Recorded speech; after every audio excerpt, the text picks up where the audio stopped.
based mortgage consultants look at your entire financial picture, not just one piece. All right? The average customer savings is $800 a month. You may delay 2 mortgage payments and may close in as fast as 10 days. Guys, there is never any upfront fees or obligation with American Financing. This is a family-owned lender, not one of those big banks where you're just a number. So pick up the phone and start that conversation at 303-695-7000. That's 303-695-7000, or simply visit them online at AmericanFinancing.net. NMLS 182334, NMLSConsumerAccess.org. This is a special alert to all Americans who own a vehicle with less than 200,000 miles with an auto warranty about to expire or with no warranty coverage at all. Due to a decline in the economy, CarShield is announcing a low-cost month-to-month vehicle protection plan that is now available to the public to save any driver out-of-pocket expenses on future auto repairs. Call now to find out how you can pay almost nothing for covered auto repairs. Yes, you heard that correctly. Pay almost nothing for covered auto repairs. An open phone line has been established for all drivers to call for a free quick quote. Call 800-292-4541 now. Drivers who are covered will not have to pay for covered repairs again. This protection plan is at an all-time low. Additionally, drivers who activate this vehicle protection today will also receive free roadside assistance, free towing, and car rental options at no additional cost. Call us for your free quick quote today. 800-292-4541. That's 800-292-4541. What do you have to lose? Call 800-292-4541. Again, 800-292-4541. Hey, Rob Biandino here at BeatTheDA.com. I've handled about 7,000 cases, over 300 trials. Man, I see so many bad stops on these DUIs. Unlawful arrests, the police putting body cams off. The evidence is sketchy. We got to go get the evidence. We go find those cameras, the stores, the ATMs, the banks. We got the experts to challenge their breath tests, their blood tests. My office has over 100 years experience at this stuff. Hit me up at BeatTheDA.com or 720-706-5151.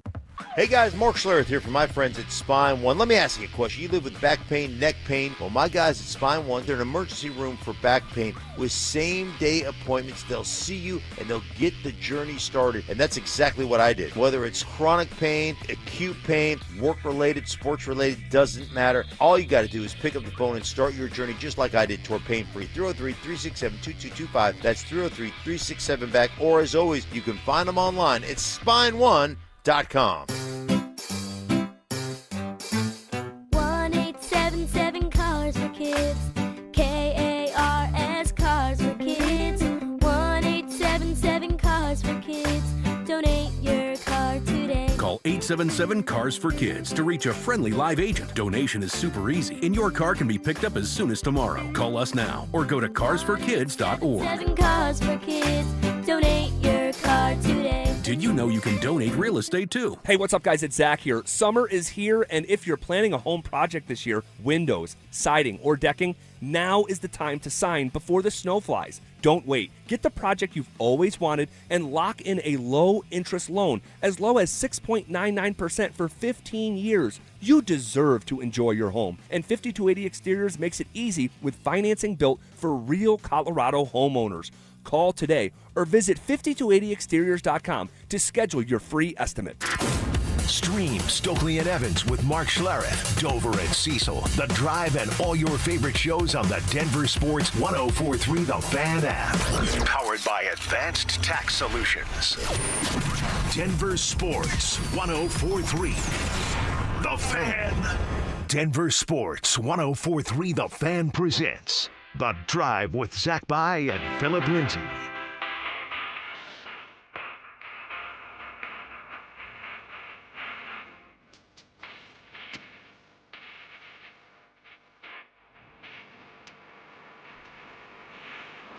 All right, let's do it, baby. Welcome on into The Drive. Danilo Piro in for my man, Zach By, alongside Phillip Lindsay. We got Dante Gomez and Drew Spivak behind the glass. Let's go, Phil. Woo!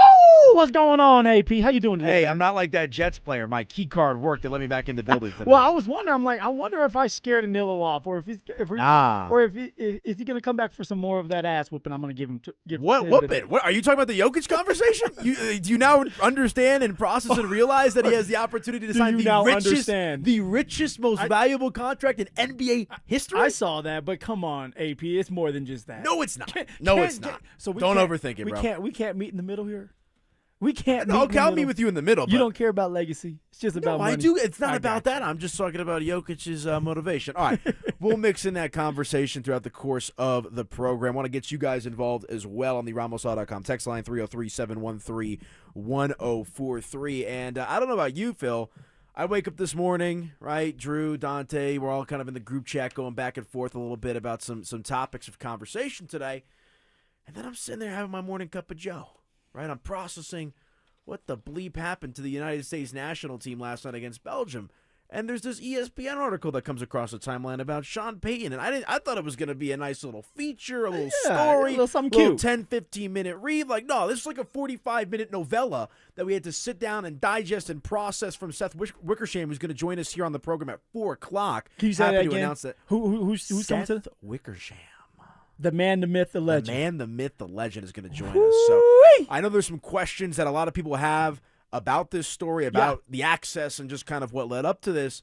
And, I mean, there's literally so much to unpack. I'm with you again tomorrow on the program. So we're going to probably spread this out over a couple of days. But, I mean, we've got Bill Belichick and being pitched to the Broncos ownership group by Sean Payton. Yeah. We've got the regret for going for it on 4th down. We've got the importance of Bo Nix, the origin story of kind of their frustration that was caught on television. There's a lot to unpack. Detail, AP, just a bunch of details of what goes on in that building, from the coaching staff to the players to what Sean Payton does on a daily basis, from him drinking Coca-Cola to how he goes through meetings. I mean, it's fascinating, guys, and if you have a chance, you need to go and read, because it is about a 45-minute for me, because I'm not a great reader. It took me an hour. All right, it took me about an hour to skim through it, and I'm going to go through it. I'm going to dissect it again. It's fascinating, guys. Yeah, no, I mean, it's look, as I told you yesterday, it's like you kind of know you're doing shows right after the 4th of July, and it's like, what the heck are we going to talk about, right? I mean, it's like the gift that keeps on giving this week. There's always something. Yeah, but like this is big stuff, right? Like this is Jokic contract. This is expose Sean Payton hour-long novel that should be sold at Barnes & Noble that we're getting for free on the 4-Letter Network. I mean, there's so much to unpack. There's Peyton Watson. There's Connor Hellebuck updates about the Avalanche. I mean, there's Rockies trade rumors. Spoiler alert. You know. There's a lot. There's a ton to talk about. I mean, but this is what it's all about, to be able to sit here and dissect these things, be able to sit here and talk about different sports and what's going on and what in the world's going on with the Nuggets, the Avs, and, of course, now the Denver Broncos. And are the Broncos close? Can the Broncos do it this year? Can they win a Super Bowl? They have all the pieces and more. You got Bo Nix going into year 3.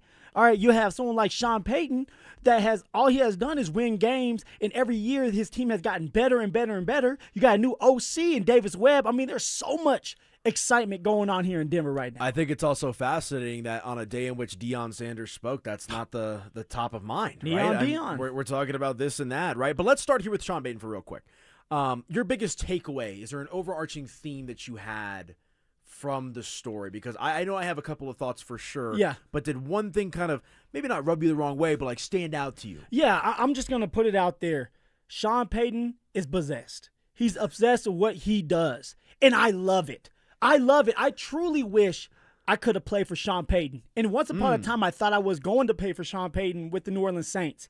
And it was after I got cut from the Houston Texans. Sean wanted me to come on, but he wanted me to pretty much, you call it walk on, if you're in college terms. And I felt like I don't think I have a great chance to truly be on this team because of Alvin Kamara.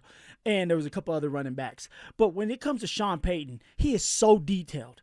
Everything he does is calculated, but everything he does is to make sure his team is ready to go. He cares deeply about his team. He cares deeply about his coaches, and it shows. And I just wish I could have played for that man before I retired. And there's a reason why Sean Payton is as successful as he is, because he puts in the work. He is obsessed, and he's possessed. Yeah, no, I mean, I'm right there with you. Is like, and we'll talk about this with Seth coming up at 4 o'clock, like, I always knew that Sean had a huge ego. I always knew that Sean was obsessive about the game of football and live, eat, sleep, breathe. Like, that doesn't do it enough justice, though. Like, to get that type of access and to peel back the curtain of who Sean Payton truly is on a day-to-day working kind of basis, it even exceeded my expectations. And I felt like my expectations were as high as it could possibly be. I mean, it is like OCD level of compulsion, of obsession about every little detail, and nothing gets past this guy. And obviously, you know, the relationship he had with Bill Parcells. I don't even think Parcells was like that. Like, about like the minutia stuff, right? And like how, they open up the story about how he's upset with a player that they brought up to the active roster Jordan that didn't Jackson. play, right? Like, there's all of these little details that are just not mind-numbing, and it really just confirms the thought of Sean Payton, but it becomes so much more than even I thought it was. Well, AP, it just shows that man, his brain never turns off. Never. He's always thinking about the next step. He's always thinking about the little things, whether it is with his players or the coaching staff, or maybe it's just with a faculty member inside the facility that he wants to make sure they're being taken care of. He's making sure that he goes through and comes through every situation thoroughly and with great detail. And that's why when game time comes rolling around, the Denver Broncos find ways to win. It doesn't always look pretty, but they're very disciplined when it matters the most. Someone like Bo Nix is really prepared for the big-time moments. Why? Because he's sitting there with Davis Webb. He's sitting there with Sean Payton, and they're combing through the whole entire game plan, and then they're going to go back over it again. And so, like, what I get from that is, in this article that we're going to just break down, and it's a great article to go out and read, is someone like Sean Payton, he refuses to lose. And at some point, we are going to have a Super Bowl here as a Denver Bronco fan. He refuses not to have a Super Bowl because of the work he puts in and how he has someone like Bo Nix, AP. Right. That man's going to win a Super Bowl here with the Denver Broncos. Sean Payton we're talking about. And, I mean, you put this in perspective, right? Like, you beat the Buffalo Bills, and obviously, like there's so many emotions that come from beating the Buffalo Bills, both good and bad. Yeah. Right? Especially with the Bo Nix news. And I've said it before, I'll say it again, like that was easily, without question, the most bizarre night of my career. Like you want to talk about just experiencing the highest of highs and highest of and lowest of lows from a team's perspective, right? Like I'm in the media room with Jake and Mace, and it's like, why is Sean coming in here in street clothes? And you get that news, and it's like, whoa, a complete 180. So you have that. You have advancing to an AFC Championship game. Everything that kind of comes with that. And what's one of the first thing on Sean Payton's mind on that Monday meeting leading up to an AFC Championship game? It ain't Bo. It's not the Patriots. It's not the turnovers and everything else that came with that. It's not playing Jordan Jackson. Mr. Quote, Jackson. 0 snaps, bleeping criminal. This kid sits on the sideline, end quote. Like, that just shows you how laser-focused and obsessive this guy is about the game. He's not thinking about his quarterback, and I'm sure he was to a certain extent, but, like, this is the lead of the story, the start of the story. We're not talking about Bo Nix snapping his ankle. We're not talking about game planning for Drake May, who's an MVP candidate. We're talking about a guy in Jordan Jackson who probably 12 people in this building know, if that. I like me some Jordan Jackson. No, and I do too, but point being, like, that's priority number 150? Like, you know what I'm saying? I'll tell you this about Mr. Jordan Jackson because I got to work out with him a bunch over there at Landau's. All right, he works his tail off, and nobody's going to know his name. You're right, AP, because he is on the bottom of the totem pole. Yes. All right, he doesn't make a bunch of plays because he doesn't get the playing time that the man probably deserves. But the reason why Sean Payton, and we're going to talk about it a little bit more, he was upset because Jordan Jackson, guys, look him up if you don't know who he is. Okay, Jordan Jackson did not play a snap. The reason why Sean Payton was upset is because Jordan Jackson brings something to the table that a lot of these guys don't, and that's grittiness of stopping the run. Yep. And what happened during that Buffalo Bills game, the playoff game, they could not stop James Cook from running the ball. They couldn't stop a cold. All right, they couldn't stop anything, a nosebleed. And someone like Jordan Jackson, although we don't know this man's name and probably wouldn't even know that he was in the game, he stuffs the middle of that field. He's a run clogger. He clogs up the lanes and makes it hard for someone like James Cook to run, and that's exactly why someone like Sean Payton was upset that Jordan Jackson did not get some reps. Yeah, no, I'm with you. All right, we're going to have Seth Wickersham, the author of the story that came out today about Sean Payton, a little behind-the-scenes look there, coming up at 4 p.m. on the program. Really looking forward to that one. We'll cycle through the Sean Payton stories throughout the course of the program today. Plenty to unpack. But when we come back, let's put a bow on what we saw yesterday on the pitch out there in Seattle. It's a funeral segment coming up here as the United States absolutely embarrassed themselves against Belgium. That's next. The Avalanche have set their sights on another Stanley Cup. But the biggest move of the offseason might not happen on the ice. What's next for Cale Makar? As Colorado builds for the future, all eyes are on a potential contract extension for the franchise defenseman and cornerstone of the Avs organization. How will it get done? And what does it mean for the team's championship window? Denver Sports 104.3. The Fan. When something's going wrong at or below the ground, Homestrong is the best in town. Family owned, 20 plus years in the foundation and concrete industry, and the most experienced crews in the state. Their inspectors are highly trained, and your inspection and quote are free. Drywall cracks, foundation cracks, water issues, cold, wet crawl space? Call Homestrong. They do it all. Foundation repair, waterproofing, crawl space encapsulation, egress windows, concrete lifting, a crawl space turned into a full basement. Guys, a lifetime transferable warranty on most of their work, plus financing. You'll never go wrong with Homestrong. This is the sound of Lucy, staying on top of her spending. You see, even though she's buying a new pair of jeans, she knows that it fits within her monthly budget. Because Wells Fargo will send an alert if her balance drops below her set amount. Yep, nothing gets past Lucy, or Wells Fargo for that matter. However you make money work, Wells Fargo can work with that. Wells Fargo Bank, N.A., member FDIC.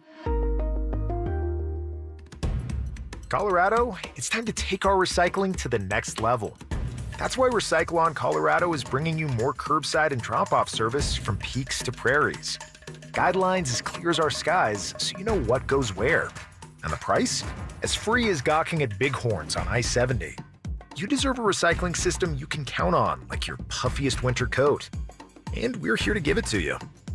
Learn more at recyclon.org/Colorado. When you've been hurt after a traumatic car crash, you don't need a sales pitch from an attorney with big promises and a loud voice. You need a team who fights for real results fast. That's why so many across the country choose the Berg Simpson Law Firm. Berg Simpson is nationally recognized, but is local right here in Colorado. So give us a call and let our team fight for the results you deserve today. If you've been injured, call Berg Simpson for free now at 303-790-2525. BergSimpson.com. Good lawyers changing lives. Hey, it's Phillip Lindsay here. Do you need a new roof, gutters, or exterior needs? Monarch is your one-stop shop, backed by 16 years of experience and over 10,000 satisfied customers. Their in-house insurance team fights for you, and their white glove service means every detail is handled with care. Competitive pricing, award-winning craftsmanship, and the only roofer the Denver Broncos chose to endorse. A proud member of Team Dave Logan, make the call to your home team, Monarch Construction and Roofing, the official roofer of the Denver Broncos. Will your money last as long as you do? Retirement should be about enjoying life, not worrying about outliving your savings. At AJM Financial, we build retirement strategies to help protect and grow your savings, reduce risk, lower taxes where possible, and maximize your income in retirement. Schedule your complimentary retirement confidence review at 800-467-0737, 800-467-0737, and tune into Adam Moeller's Mile High Money Radio Saturdays at 8 a.m. on 104.3 The Fan. Guys, are you looking for a simple solution to hair loss this summer? Get Advanced Hair's breakthrough one-day treatment during their once-yearly summer savings event. Your own natural hair begins to regrow the very next day, and Advanced Hair guarantees it will grow. Take advantage of your flexible summer calendar and get the most hair for your dollar during Advanced Hair's best offer ever. For details and a free consultation, call 720-459-HAIR or at advancedhair.com. Gebhardt BMW, your trusted family dealership since 1975 in Boulder, has a championship-level lineup ready for you to test drive and take home today. They currently have specials on both the BMW X3 and X5 models. The BMW X3 model is a luxury compact SUV that offers balanced handling and a powertrain variety. The BMW X5 model is a high-performance powerhouse luxury model that offers you a thrilling driving experience. They also have a great pre-owned BMW lineup as well. Schedule your test drive today. Go to GebhardtBMW.com. Gebhardt BMW, your trusted family dealership since 1975. If you have unfiled taxes or are in debt to the IRS, this is important news. Did you know the IRS has programs specifically designed to help people struggling with tax debt? Powerful tax assistance programs that can save you thousands if you qualify. No one knows these programs better than the experts at Optima Tax Relief, America's most trusted tax resolution firm, A-rated by the Better Business Bureau. Their award-winning tax attorneys and licensed professionals have resolved over $3 billion of tax debt for their clients. One call to Optima can start the process, helping to put an end to your worries about wage garnishment, asset seizure, and other aggressive IRS actions. Find the best options to solve your tax problems. Call the experts at Optima Tax Relief today for a free consultation. Call 800-343-6460. 800-343-6460. 800-343-6460. Optima Tax Relief. Some restrictions apply. For complete details, please visit OptimaTaxRelief.com. Taco Bell's $5, $7, and $9 Lux boxes. Limited time at participating stores while supplies last. Prices vary. Freezes and specialty drinks not included. Tax extra. Listen up, Denver. This hour's keyword is kickoff. KICKOFF. Text kickoff to 303-713-1043 right now for your chance to win a $250 gas card. That's kickoff to 303-713-1043. By texting, you agree to receive an automated marketing message from Denver Sports 104.3 The Fan. Message and data rates may apply. For complete rules or to enter the keyword online, visit www.denversports.com/keyword. You're listening to The Drive with Zach By and Phillip Lindsay on Denver Sports 104.3 The Fan.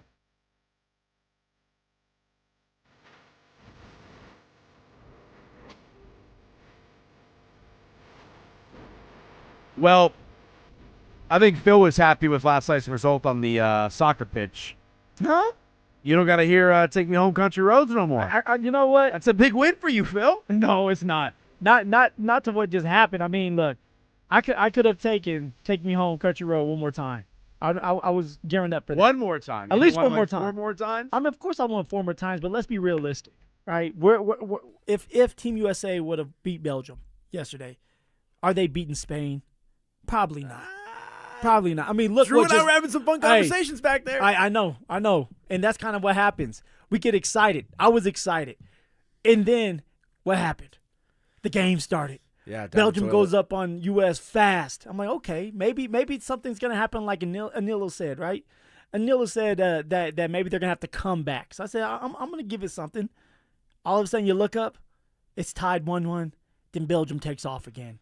I mean, what in the world did we watch, AP? Yeah, it was U.S. soccer doing what U.S. soccer typically does. And, shame on us for getting kind of wrapped up in the patriotism that is the World Cup and this fool's gold that we were buying, right, leading up to this match. And, look, the reality situation is, and I heard a lot of this conversation on the broadcast, on social media after the fact, the U.S. is not a terrible team. They're just a mid-team. Right? They're not good enough. They're not good enough when you get to these and Belgium's a respectable team. Let's get that out of the way. I know it's an elder group compared to what it has been in previous iterations of the World Cup. Are they that much better than Team USA? Yes, and that was clear. Are they though? That was clear last night. Because look at Mexico against England. Even there is a big drop off when it comes to the.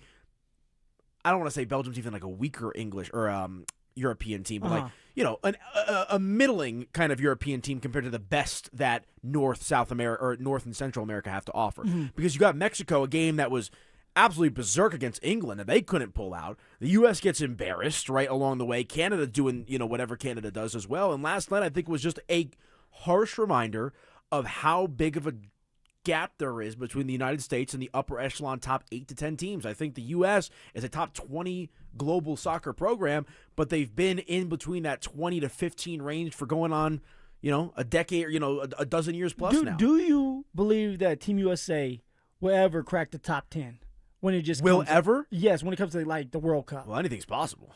The Nuggets can win a championship, so can Team USA at one point. I mean, but you got Jokic, right? You got Jokic here, right? Right. When it comes to USA and it comes to the soccer, yeah, we can be a big soccer country, but not as big as these ones you just got done talking about. And even when we had some of the better players out there yesterday, and yeah, Pulisic that was supposedly healthier. All right, Pulisic was like James Harden out there. Oh man, they should have pulled him earlier. They should have pulled that man earlier. I don't know if we're ever going to have a team that can top the top 10. Truly. No, I mean, like I said, you can live on a prayer and anything's possible, but the outlook of that isn't great. And it's like this U.S. national team has kind of been stuck in purgatory. And again, shame on us for kind of buying into that fool's gold of hey, this year's going to be different, right? Look at what we did in the group stage. Look at what we did against Bosnia. And I even heard the broadcasters talking about it last night. Even an older aged Belgium team is a cut above whatever the U.S. had to play previously in the tournament. I mean, you just talk about the quickness, the level of tactics that they're able to deploy, how they play defense, the level of respect they give towards certain aspects of what the U.S. is doing and vice versa. They were outclassed last night. I mean, that was JV varsity. I tweeted it out as well. Like, that's what's like watching a Dallas Cowboy football game, where it's just like, especially the playoffs, where it's just like nothing's going right, and there's like a little bit of hope where you get back in it, and then you watch it all kind of wash away as well. But could you chalk it up to like a one-off game where U.S. was just bad? No. I think you put England in there. Probably Spain, Drew. Like, I think you put any of these teams that are still playing right now, and the result's probably the same. That's where I'm at. But it's also like that was a C-, D+ game from the U.S.? Well, that's what I'm saying. Like if USA played like a A- game, do they beat Belgium last night? I don't know. Maybe. I think it would take almost a maybe not flawless, but well, that would be like an A- effort. Like if they had an A- effort, because maybe it wasn't like it was Belgium's best effort. Like Belgium is the 8th ranked team in the world, but they've been underwhelming in this tournament. Yes, up basically until the last 10 minutes of that Senegal game where they pulled one out of the hat, and maybe that was kind of the wake-up call that Belgium needed to kind of get this thing going. But it's not as if Belgium played an unbelievable game last night. No. They played a good, solid game. The U.S. were just a disaster last night in every way imaginable. Their back line, the goaltending, Pulisic was invisible. The midfield wasn't good. Like, everything about that game for the United States last night was an utter disaster. Well, can we talk about the goaltending for a second? Oh. What in the world happened on that play? Like, literally, I'm sitting there, I'm watching, I'm like, why is this goalie coming out of the box? Knowing that once you come out of that box, you can't touch the ball. So now you take away one of your superpowers. And then you go to kick the ball when there's an opponent right by you. You don't kick the ball, and you look up and you get scored on. Like, what happened, Drew? I've seen less bad goaltending in my 6-year-old soccer game, and I'm not exaggerating. That was mind-blowing. Just like what a boneheaded play that was from Freeze. Like, it's just I don't even know how to describe it. I don't even know how to explain and try to justify what happened. Like, there's no justification for what happened last night. What was the spread? I didn't know what the spread was, because now I'm like, you shedding points? I think they were like minus 125. The U.S.? Yeah, the U.S. minus was. 130. They were a favorite last night. Yeah, which they is were a crazy. Favorite and got embarrassed. Shame on me. That was free if you're on Belgium, by the way. Free. Like that is a it probably shame. was. That is blinders on, red, white, and blue glasses. Here's how I'll rationalize it for you, because it was the one theme that was apparent from the moment the game started. And it's really a simplistic take. Like, the lights were just too bright. Right? Like, this is a U.S. team that was shook. Great wins in the group stage. Nice win against Bosnia. But remember, Bosnia had to beat Italy in the final World Cup qualifier just to even get into the World Cup. Yeah. So it's not like Bosnia is like this, Bosnia was kind of in a happy to be here type of mindset. Like, you beat Australia. Congratulations. Right? Like, that was the first moment for the United States to truly prove to themselves and prove to us and prove to the global soccer stage that, hey, this team is not like other teams. And what did they do? They took 2 steps back and became the same team they have been for the last decade plus. I mean, their game back in 2014 against Belgium was more competitive than that. Like, everything was more competitive than that. Like, that was the definition of, like, stage fright, lights bright, what's going on? Please get me to a hydration break so we can reset. Breaks. It was embarrassing. That's really what it was. Well, you know what? If the lights are too bright, you put some sunglasses on and you keep playing, and that's exactly what Team USA did not do. They just kind of pooped the bed, man, which is crazy because I was all in. I thought this was going to be the time. Yeah. I thought so, AP. No, I'm with you. All right, let us know your thoughts. RamosLaw.com text line. But, guys, summer is here, which means road trips. But with high gas prices, you're questioning whether or not to take that trip. Denver Sports is here to help. Enter for your chance to win a weekly $250 gas card and a possible grand prize of $1,000. All you have to do is listen for the keyword every hour and text it to 303-713-1043 before that hour ends. The more keywords you enter, the more chances you have to win. For complete rules, visit DenverSports.com/keyword. The Nuggets are making headlines. Payton Watson's contract talks are heating up, while Denver's reportedly exploring a blockbuster run at LeBron James. Can the Nuggets keep their rising young star and add one of the greatest players ever alongside Nikola Jokic? Stay locked in for the latest twists, rumors, and reactions. Denver Sports 104.3. The Fan.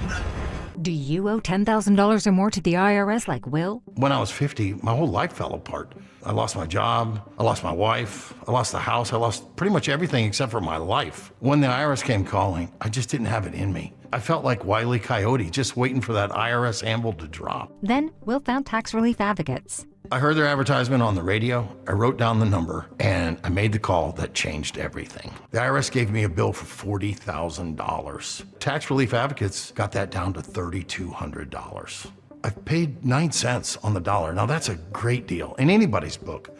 If you owe 10 or even hundreds of thousands of dollars to the IRS, don't lose hope. Do what Will did and call TRA for a consultation. But for me, the real win is I got my life back. Visit TRA.com or call 800-488-4194. 800-488-4194. That's 800-488-4194. Most home sellers get one offer. It's somewhere between lowball and not good enough. Orchard changes that. With Orchard's new Orchard offers, you don't just get one offer, you get multiple cash offers from serious investors all competing for your home.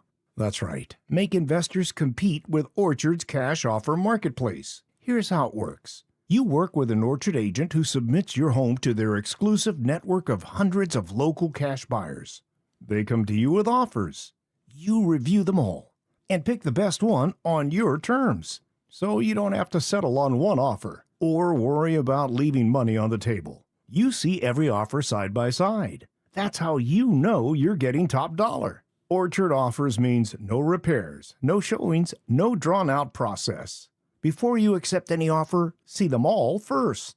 Get a free home valuation and see your offers today with Orchard Offers. Go to Orchard.com. That's Orchard.com. What's going on, guys? Phillip Lindsay here, and I know there's at least 50 of you listening to me right now who are thinking about popping that question. And if you're ready for all that, you know you need a diamond. So let me save you time and money by telling you something as simple as this. Whether you're starting your next chapter with your perfect diamond engagement ring, or celebrating a new milestone, or finally just doing something special for yourself for once, this is where it's going to begin. Imagine the finest jewelry legends all in one store together, making you feel just like family, and their service is going to reflect that. So come shop the finest loose diamonds in Denver.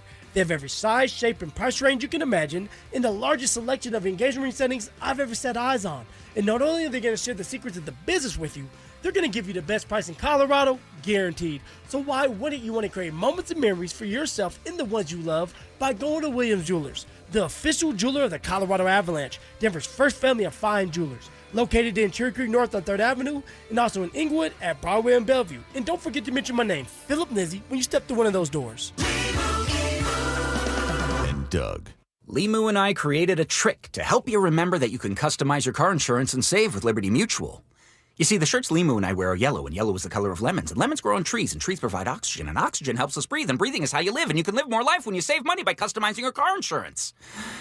I agree, Limu. It's really quite simple. Only pay for what you need at libertymutual.com.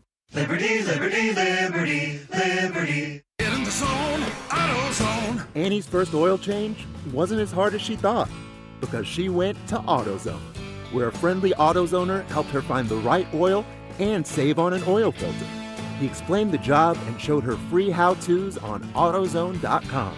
When she was done, AutoZone recycled her old oil for free. Get a free oil filter and more during the Celebrate Free event at AutoZone, now through July 27th. Get in the zone, AutoZone. Restrictions apply. This segment on The Fan is brought to you by Homestrong, Colorado's foundation repair and concrete experts. Want real Broncos talk? Cecil Lemmy and Andrew Mason bring the heat on Orange and Blue Today. The most passionate intelligence and in-depth Broncos coverage in the game. Weekdays at 5 p.m. on the Denver Sports 104.3 The Fan YouTube channel. Hit subscribe at Denver Sports 104.3 and never miss another take. Orange and Blue Today, powered by Ramos Law, official injury law firm partner of the Denver Broncos. Denver Sports 104.3 The Fan. It's The Drive with Zach By and Phillip Lindsay on Denver Sports 104.3 The Fan.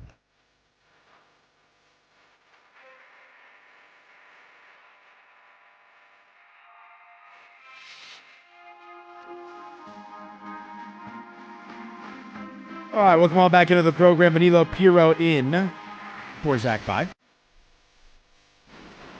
Hope everyone is doing well out there. Licking the wounds. That was the embarrassment last night from the United States against Belgium. Did you see, real quick, just on the soccer note, what happened with Argentina today against Egypt? No, what happened? They were down 2-0. Who? Argentina? Argentina was down 2-0 to Egypt. And, oh, my gosh, I was keeping tabs on. I was running around doing some stuff. What did Messi do?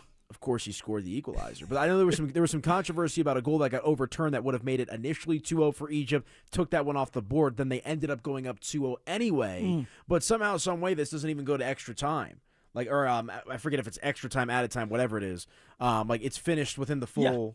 You got the 90 minutes and then boom. And so it was crazy. I highly suggest for anybody out there that has not listened to the Telemundo call of the Messi goal, please go listen to it. It's Messi's a bad mother. It's ear-rattling, man, in a great way. I mean, it was awesome. And I mean, I'm keeping tabs on this, trying to get some stuff done before I come down here to do the show. And I'm like, oh my gosh, is Argentina going to get bounced? To Egypt? We can't beat Belgium, and Argentina's going to lose to Egypt, right? So, no, that was crazy. That was crazy. But they advance. Obviously, Portugal got knocked out yesterday. But I'm still going to be – we'll talk to Dion here in just a moment, but I want to get your opinion. Are you now tapped out of the World Cup, or are you going to keep watching the rest of the way? I mean, I'm going to be honest with you. I'm tapped out. Come on. No. As long as Messi is still in there, because it pisses my wife off. She's Portuguese, so she likes her some Ronaldo. And I've been teasing her about Messi and how Messi's the GOAT, and he's better than Ronaldo. So as long as Messi is still in there, I'm going to watch Argentina.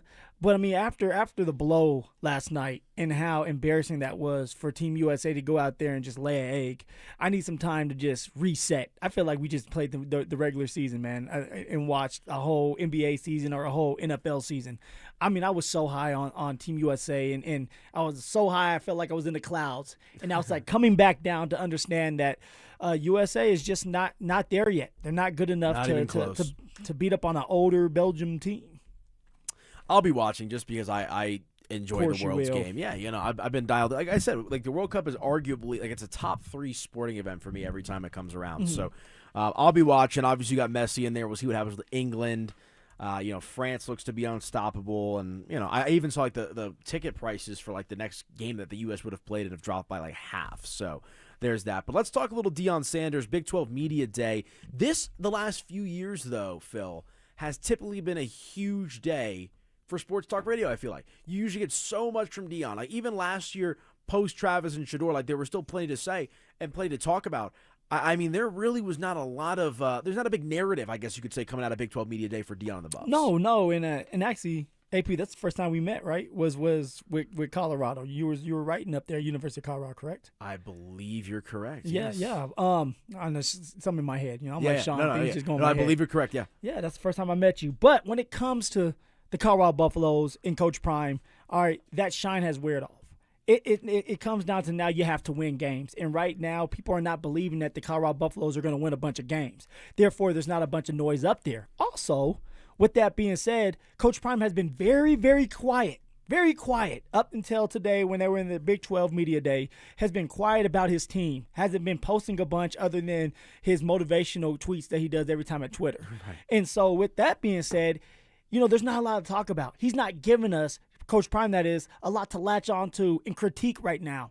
And so now you just have to wait. You have to wait to see what the Colorado Buffaloes look like. You have to wait to see what Brendan Marion, the OC over there, can do. And it's going to be a fun year. We have to wait to see if Juju Lewis, all right, the young Juju, the quarterback over there, is truly going to be the starter. And then what do they look like against Georgia Tech the first game of the year? Right. Tell me if you've heard this one before, Coach Prime, on expectations for his team in this upcoming season. Oh, we better win. That's going to be the surprise. That's the surprise. We better win. And we're going to win. I love what I got. I love what I see. I don't think I've ever heard anything different out of Coach Prime's mouth. You got to win. And look, let me come out and say this too. I've been a Coach Prime defender. Yeah. I have been. I was fired up when they brought him in. Travis and Shedeur, that was awesome. I was optimistic about them last year. Obviously, there was nothing that could be said after the embarrassment, frankly, that took place with the Colorado Buffaloes last year. And I'm still now I'm in this curious kind of phase with Coach Prime, but it's also I don't expect anything less from him at this point. He's going to be authentic and true to himself, which I can respect. Well, what else do you want him to say, right? I hope we win. I hope we win. No, you must win. One, you're the head coach of the Colorado Buffaloes. Number two, you had a horrible season last year. Now you have to have a bounce back. And so if you don't win, everybody's going to be talking about that. And this is a performance-based business. And if you're playing in the NFL, NHL, NBA as a coach, and even in college, and you don't win enough games, usually you get fired. So Coach Prime is right. I'm not saying he's going to get fired, but he knows there's a lot of pressure put on him. He must win this year. What does that look like? Everybody's going to be different. I look at it as you at least got to have 6 games under your belt. At least go bowling. You only won 3 last year. You have to win at least 3 more this year. Be competitive in the other ones. Maybe pull out another one so you win 7 games. So Coach Prime is right. They got to win, and they better win. And that's the only way you get more money for NIL deals and get more kids and better kids that want to come to your school because you're winning football games. And look, I understand there's nothing traditional about the modern sense of college football, but it feels like Colorado finds themselves on this traditional path of getting back to relevancy, right? Like what we saw when Coach Prime first came here, and you bring in Travis Hunter and you bring in Shedeur Sanders and everything that kind of came with that. Like that's the definition of the shot of the adrenaline, right? Like the adrenaline is going to wear off, and the adrenaline wore off real quickly last year with Caden Salter, and everything kind of just come crashing down with the momentum you had built the previous couple of seasons. And the reason I use the word traditional is because I don't think we can have these outlandish expectations for the CU Buffs team. Like, would it be awesome if they were out there contending for a Big 12 championship? Absolutely. We all want that. You want that more than anybody at this station. AP, they're allowed to do that. Right now, everybody is undefeated. You have a chance to go 1-0 against Georgia Tech. You're allowed to do that. So what would your expectations be this year? I think I asked you yesterday. I think it's a winning season. And it's like point being is like when you had Travis and Shedeur, you were able to dream big. And you can still dream big, as you're alluding to. But it needs to be a bit realistic with how terrible. You got to take the good with the bad, right? And last year was as bad as it's been under Deion and as bad as it's been for the Buffs in a long, long time. I understand what happened with Darrell, but just relative to program, coach, expectations, all that kind of stuff. Like, to me, it's that traditional kind of build back. And I'm forgetting, there's a Hall of Fame coach, I want to say in the NFL, or maybe it was college football. I forget exactly how he worded it. But it's like, I think even Sean Payton was the one that gave this quote. It's like, first you lose, then you lose close. Yeah. Then you win close, then you win big, right? Like Colorado just needs to get back to like losing close. Right? No, let's win small, right? Can we try to find a couple ways to win? Yeah, like you don't want to get blown out left and right, and you also want to win some games like Iowa State last year, right? It just seems like you need to kind of recalibrate the expectation for what the CU Buffs are going to be this year, and we'll see. But on a day where Deion Sanders meets with the media, that is story number 12 in Denver sports. It really, really is. So let us know your thoughts on the Colorado Buffaloes. And when we come back, we'll talk about the big story in the world of Denver sports, that involving a big story from Seth Wickersham about Sean Payton, Inside the Mind of Sean, when we come back right here on The Drive. The wait is almost over, Broncos country. And I like football! Training camp is right around the corner, and all eyes are on Bo Nix as Denver looks to take the next step in year 3 under Sean Payton. Can the Broncos build on last season's momentum? Who will emerge in key position battles? And are the Broncos ready to become a true contender in the AFC? Denver Sports 104.3. The Fan. Most families get their financial advice in pieces. A financial advisor here, a CPA there, an estate attorney somewhere else. Everyone means well, but nobody's talking to each other, and those gaps can work against you. Trajan Wealth's family office brings wealth management, tax strategy, and estate planning together, not as separate conversations, but as one coordinated system built around your life, your goals, and the people who matter most. Ours is a true family office, not one that refers you out because it's convenient. This kind of dedicated collaboration used to require a 7-figure net worth, but here's the game changer. Trajan kicked that door open. Trajan advisors are fiduciaries, always obligated, always honored to act in your best interest. Unlock your Trajan family office at TrajanWealth.com or call 1-855-TRAJAN-1. That's 1-855-TRAJAN-1. Advisory services through Trajan Wealth, LLC, an SEC registered investment advisor. Other services through Trajan Estate and Trajan Tax. Jane is a small business owner. That's right. And tell them what that's like, Jane. Yeah, well, it's like a roller coaster with a lot of ups and downs, and some days things can feel like they're flying off the rails. Yep, it's a lot. But the Total Solutions Advantage only from Comcast Business can help you manage it all. with the largest, fastest fiber-powered network designed for 100% reliability with business internet and wireless connect. Plus gig speeds with security and equipment included, all with a 5-year price lock. Nice. So everything stays on track. Exactly. The Total Solutions Advantage. Get started for just $60 a month for 12 months when you add wireless connect to a qualifying internet package. No one does business like Comcast Business. Limited time offer. Restrictions apply. New customers only. 1-year agreement, paperless billing, and automatic payments with bank account required. $60 offer requires 300 meg internet, security edge, and additional qualifying service. Equipment, taxes, and fees extra. Hey, what's up, guys? It's Zach here on behalf of my friends at American Financing. Let's do some honest math. The interest rate on your credit cards, 20% or more. Your mortgage rate, much lower. So why are you sending hundreds of dollars a month to credit card companies when your home's equity could wipe out that debt? That's exactly what American Financing helps homeowners do. And they're doing it every single day for people just like you. Consolidate, collaborate, conquer. The average customer saves around $800 a month, and you may delay 2 mortgage payments and may close in as fast as 10 days. American Financing's salary-based mortgage consultants are licensed in all 50 states. No upfront fees, no obligation. Stop financing your past and start funding your future. Call them at 303-695-7000. That's 303-695-7000, or visit them online at americanfinancing.net. NMLS 182334, NMLSconsumeraccess.org. Performance matters in intimate moments. Don't let ED ruin them. This is Jeff for the Rocky Mountain Men's Clinic, and I want to assure you that if you're like the vast majority of guys, you don't have to suffer with ED anymore. In fact, you might be pleasantly surprised at how the right treatments could positively impact your love life. At the Rocky Mountain Men's Clinic, our advanced medical therapies go far beyond pills. We have treatments that are effective in well over 90% of cases, and we offer specific and combinative treatments that can dramatically enhance both your performance and your stamina. You could even last up to an hour or more and bring a far greater level of intimacy to both you and the one you love, perhaps performing like you haven't in years. So call us today and find out why our advanced treatment strategies offer so much more. Your first visit is just $99 and gets you blood work, a medical consult, and if medically advised, a test dose. And if that test dose doesn't work in the office, your visit is free. Call 720-440-7900 or go to RockyMountainMen'sClinic.com. Rocky Mountain Men's Clinic, advanced medical science to improve men's lives.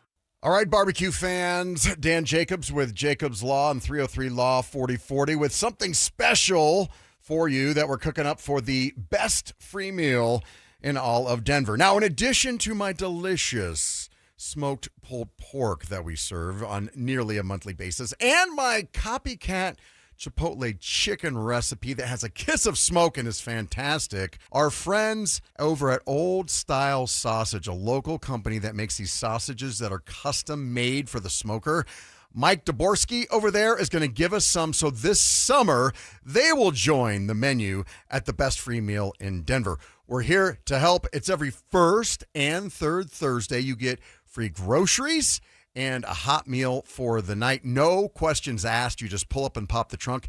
It's every first and third Thursday, Smoky Hill and Arapahoe Road, E Hills Church from 4 to 6 p.m. Help us spread the word. KKFN and KKFN HD1 Longmont, Denver. Powered by Regen RX. It's The Drive with Zach By and Phillip Lindsay.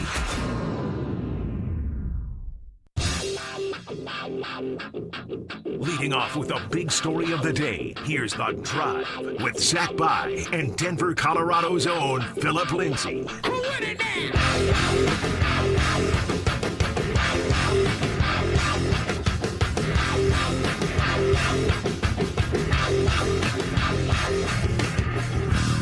Yes, welcome on into the program. It is The Drive. Danilo Piro in for Zach By alongside my guy Phillip Lindsay. And the big story of the day, Phil, is one that I couldn't even have told you.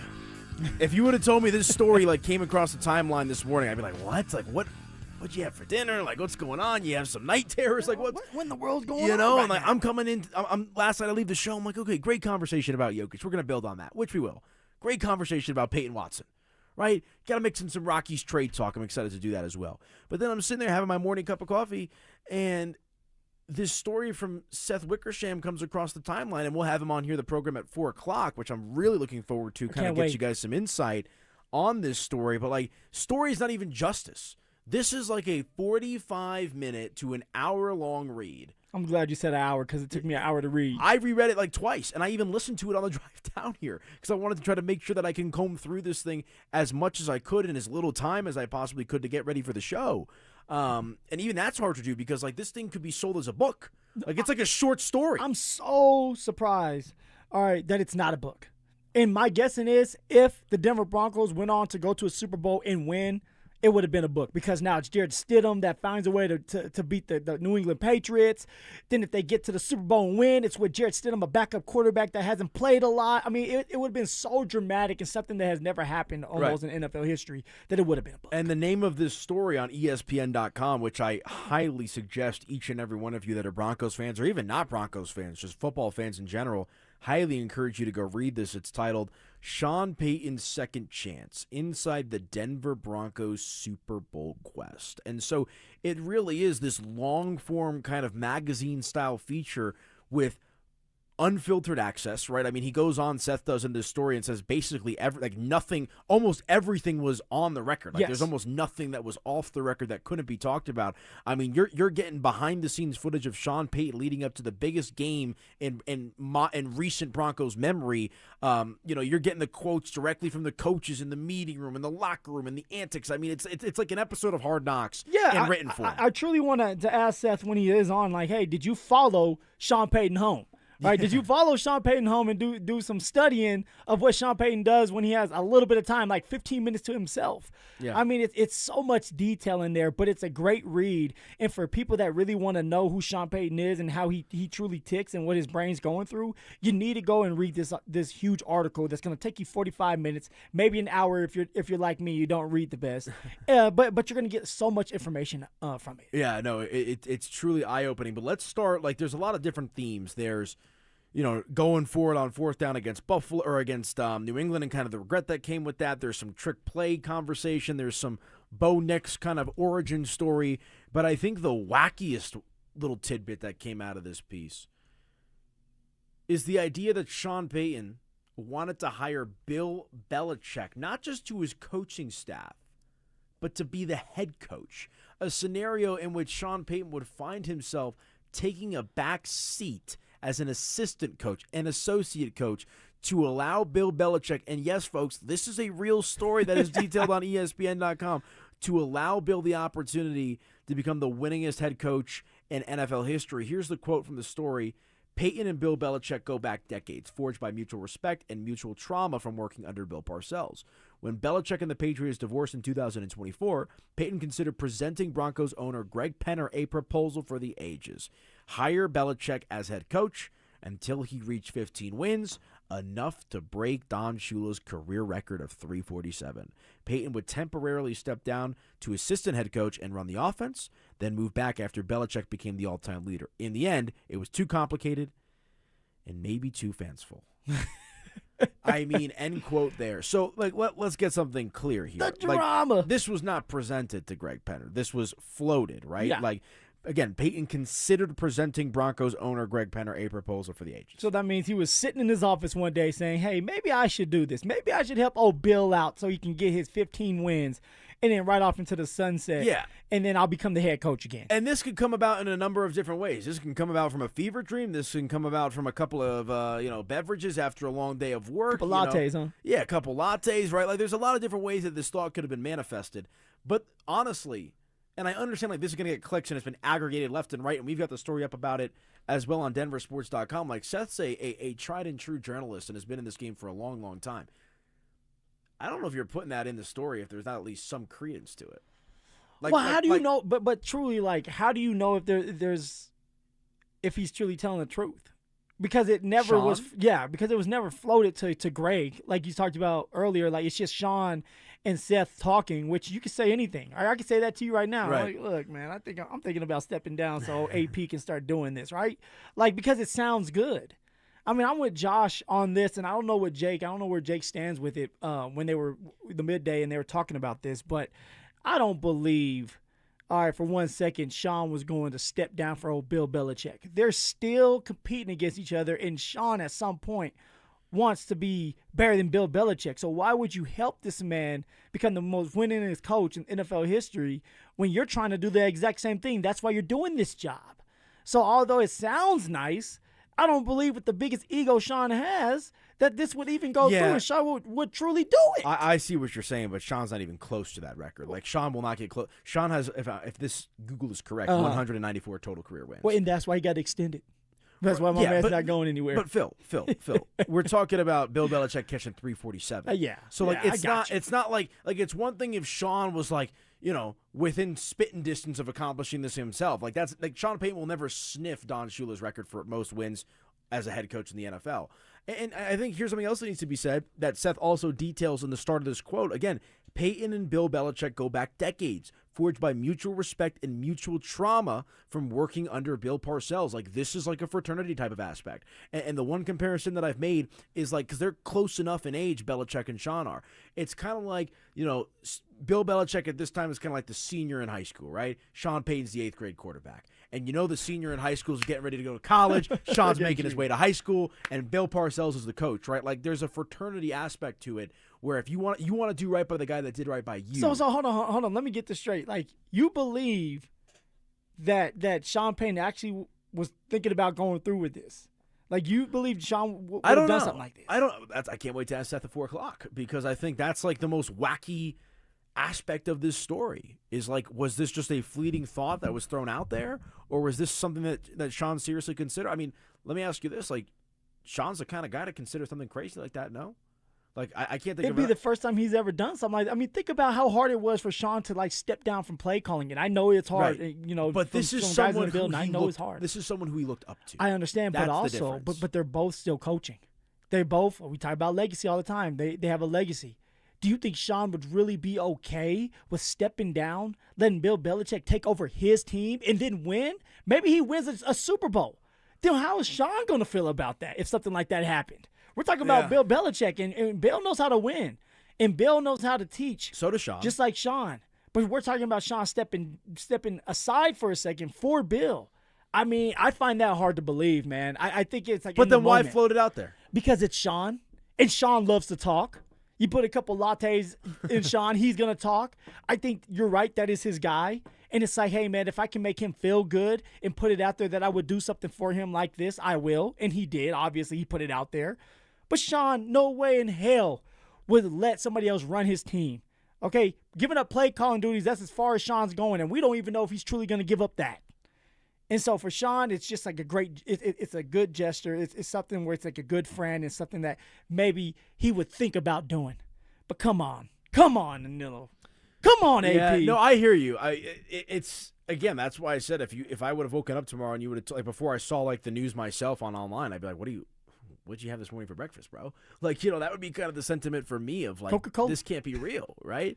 I'm curious, Dante, do you have an opinion on this situation? Is there any credence to the Bill Belichick portion of this story from Seth, or is this just Sean making stuff up along the way? I'm with Phil. I think Sean was just kind of blabbering about it. I don't think there's any actual chance of that happening where Sean steps down and becomes the associate head coach and lets Bill Belichick come in here and accumulate those wins and run the show. I think Sean is far too into his head coaching career to be taking orders from somebody else. Mic drop. But I will say this. Imagine, and we talked about this during the crosstalk, imagine if Sean Payton and Bill Belichick were on the same team. And let's just say Bill, and I love me some Vance Joseph, so I don't want to get rid of Vance Joseph. Maybe Vance Joseph is co-partnering with Bill Belichick because Bill doesn't want to do it all. But Bill Belichick is a mastermind when it comes to defenses. Right. And I talked to you about that. I mean, when I used to have to play against the New England Patriots, I would stay up all night trying to figure out what in the world they're going to do. Because every single play, they're going to do a different defense. They're going to come out with a different blitz, an exotic blitz. And so you're trying to figure out these tendencies, and you can't. And it's frustrating you. And at some point, you just give up, and you hope for the best. And that's why someone like Bill Belichick would partner well with a great mind like Sean Payton. And those two going to work together, woo-wee, nobody's getting out of that building. Nobody. Yeah, it's again, it's an interesting wrinkle to throw in this story, and honestly, it doesn't. That's like It's the most interesting, but it's also the least interesting point, right? Because it's interesting from like the idea of like daydreaming and fantasizing and like what, like it's so out there, right? But like there's so much detail in this story, Phil, that kind of paints the picture of what life was like out there at Dove Valley leading up to that playoff game against the New England Patriots, and obviously leading up to the playoff game against the Buffalo Bills. I mean, there's this tidbit that Seth throws in at the start of the story where, of course, they're in San Jose, I think it is, out by the Bay, right, for their joint practice with the 49ers. Yeah, preseason. And, there's this thought, there's a quote, a portion of the story where Sean's, sitting back at the steakhouse with the staffers and says, our season's starting in Santa Clara and it's going to end in Santa Clara. And it makes you wonder, like, if Bo Nix never gets hurt, like, does that actually kind of become a reality? And obviously we know how that season played out with Jared Stidham. Do you feel like it would have been reality? I'm not talking about winning it, but I'm talking about Bo Nix. Okay, AFC Championship game. Do we win this? Do we win and move on to the Super Bowl? With Bo Nix healthy against New England? No doubt in my mind. And that's exactly what Sean Payton was thinking even before the season started, because he believed in Bo before all of us. And so when he did have that little meeting in Santa Clara, it's like, hey, we are starting it here preseason, but you guys get used to this because we're coming back here. Right. In his mind, it's like Bo's going to stay healthy. This unit's going to stay healthy. We're going to get better. We're going to peak at the right time, and we're going to win this damn thing. And sure enough, they almost did. If Bo Nix would have stayed healthy, everybody would have been – I know you would have been there. ZB and I would have been there. We would have been in Santa Clara getting ready for the Super Bowl. Now, do they win it? Probably not. The Seattle Seahawks defense was vicious, all right, and they just were better off. They were well prepared as well. But are you there? Are we in that dance? Do we have a chance? Hell yes. And it was crazy is Sean knew this before everybody else. That's how much confidence he had in his team. But also it shows you that Sean has been around the block so many times that he knows a winning team. He knows a team that can win a Super Bowl. Yeah, no, I'm with you. And I think the biggest takeaway from this story from Seth Wickersham, who again will join us here at 4 p.m., can't wait for that conversation with him, is the intensity of Sean Payton. And I think we all knew that Sean Payton was extremely intense, right? Like up there when it comes to just focus and obsession and everything that kind of comes with being an NFL head coach, but to the nth degree, right? I even undersold it after kind of reading this story.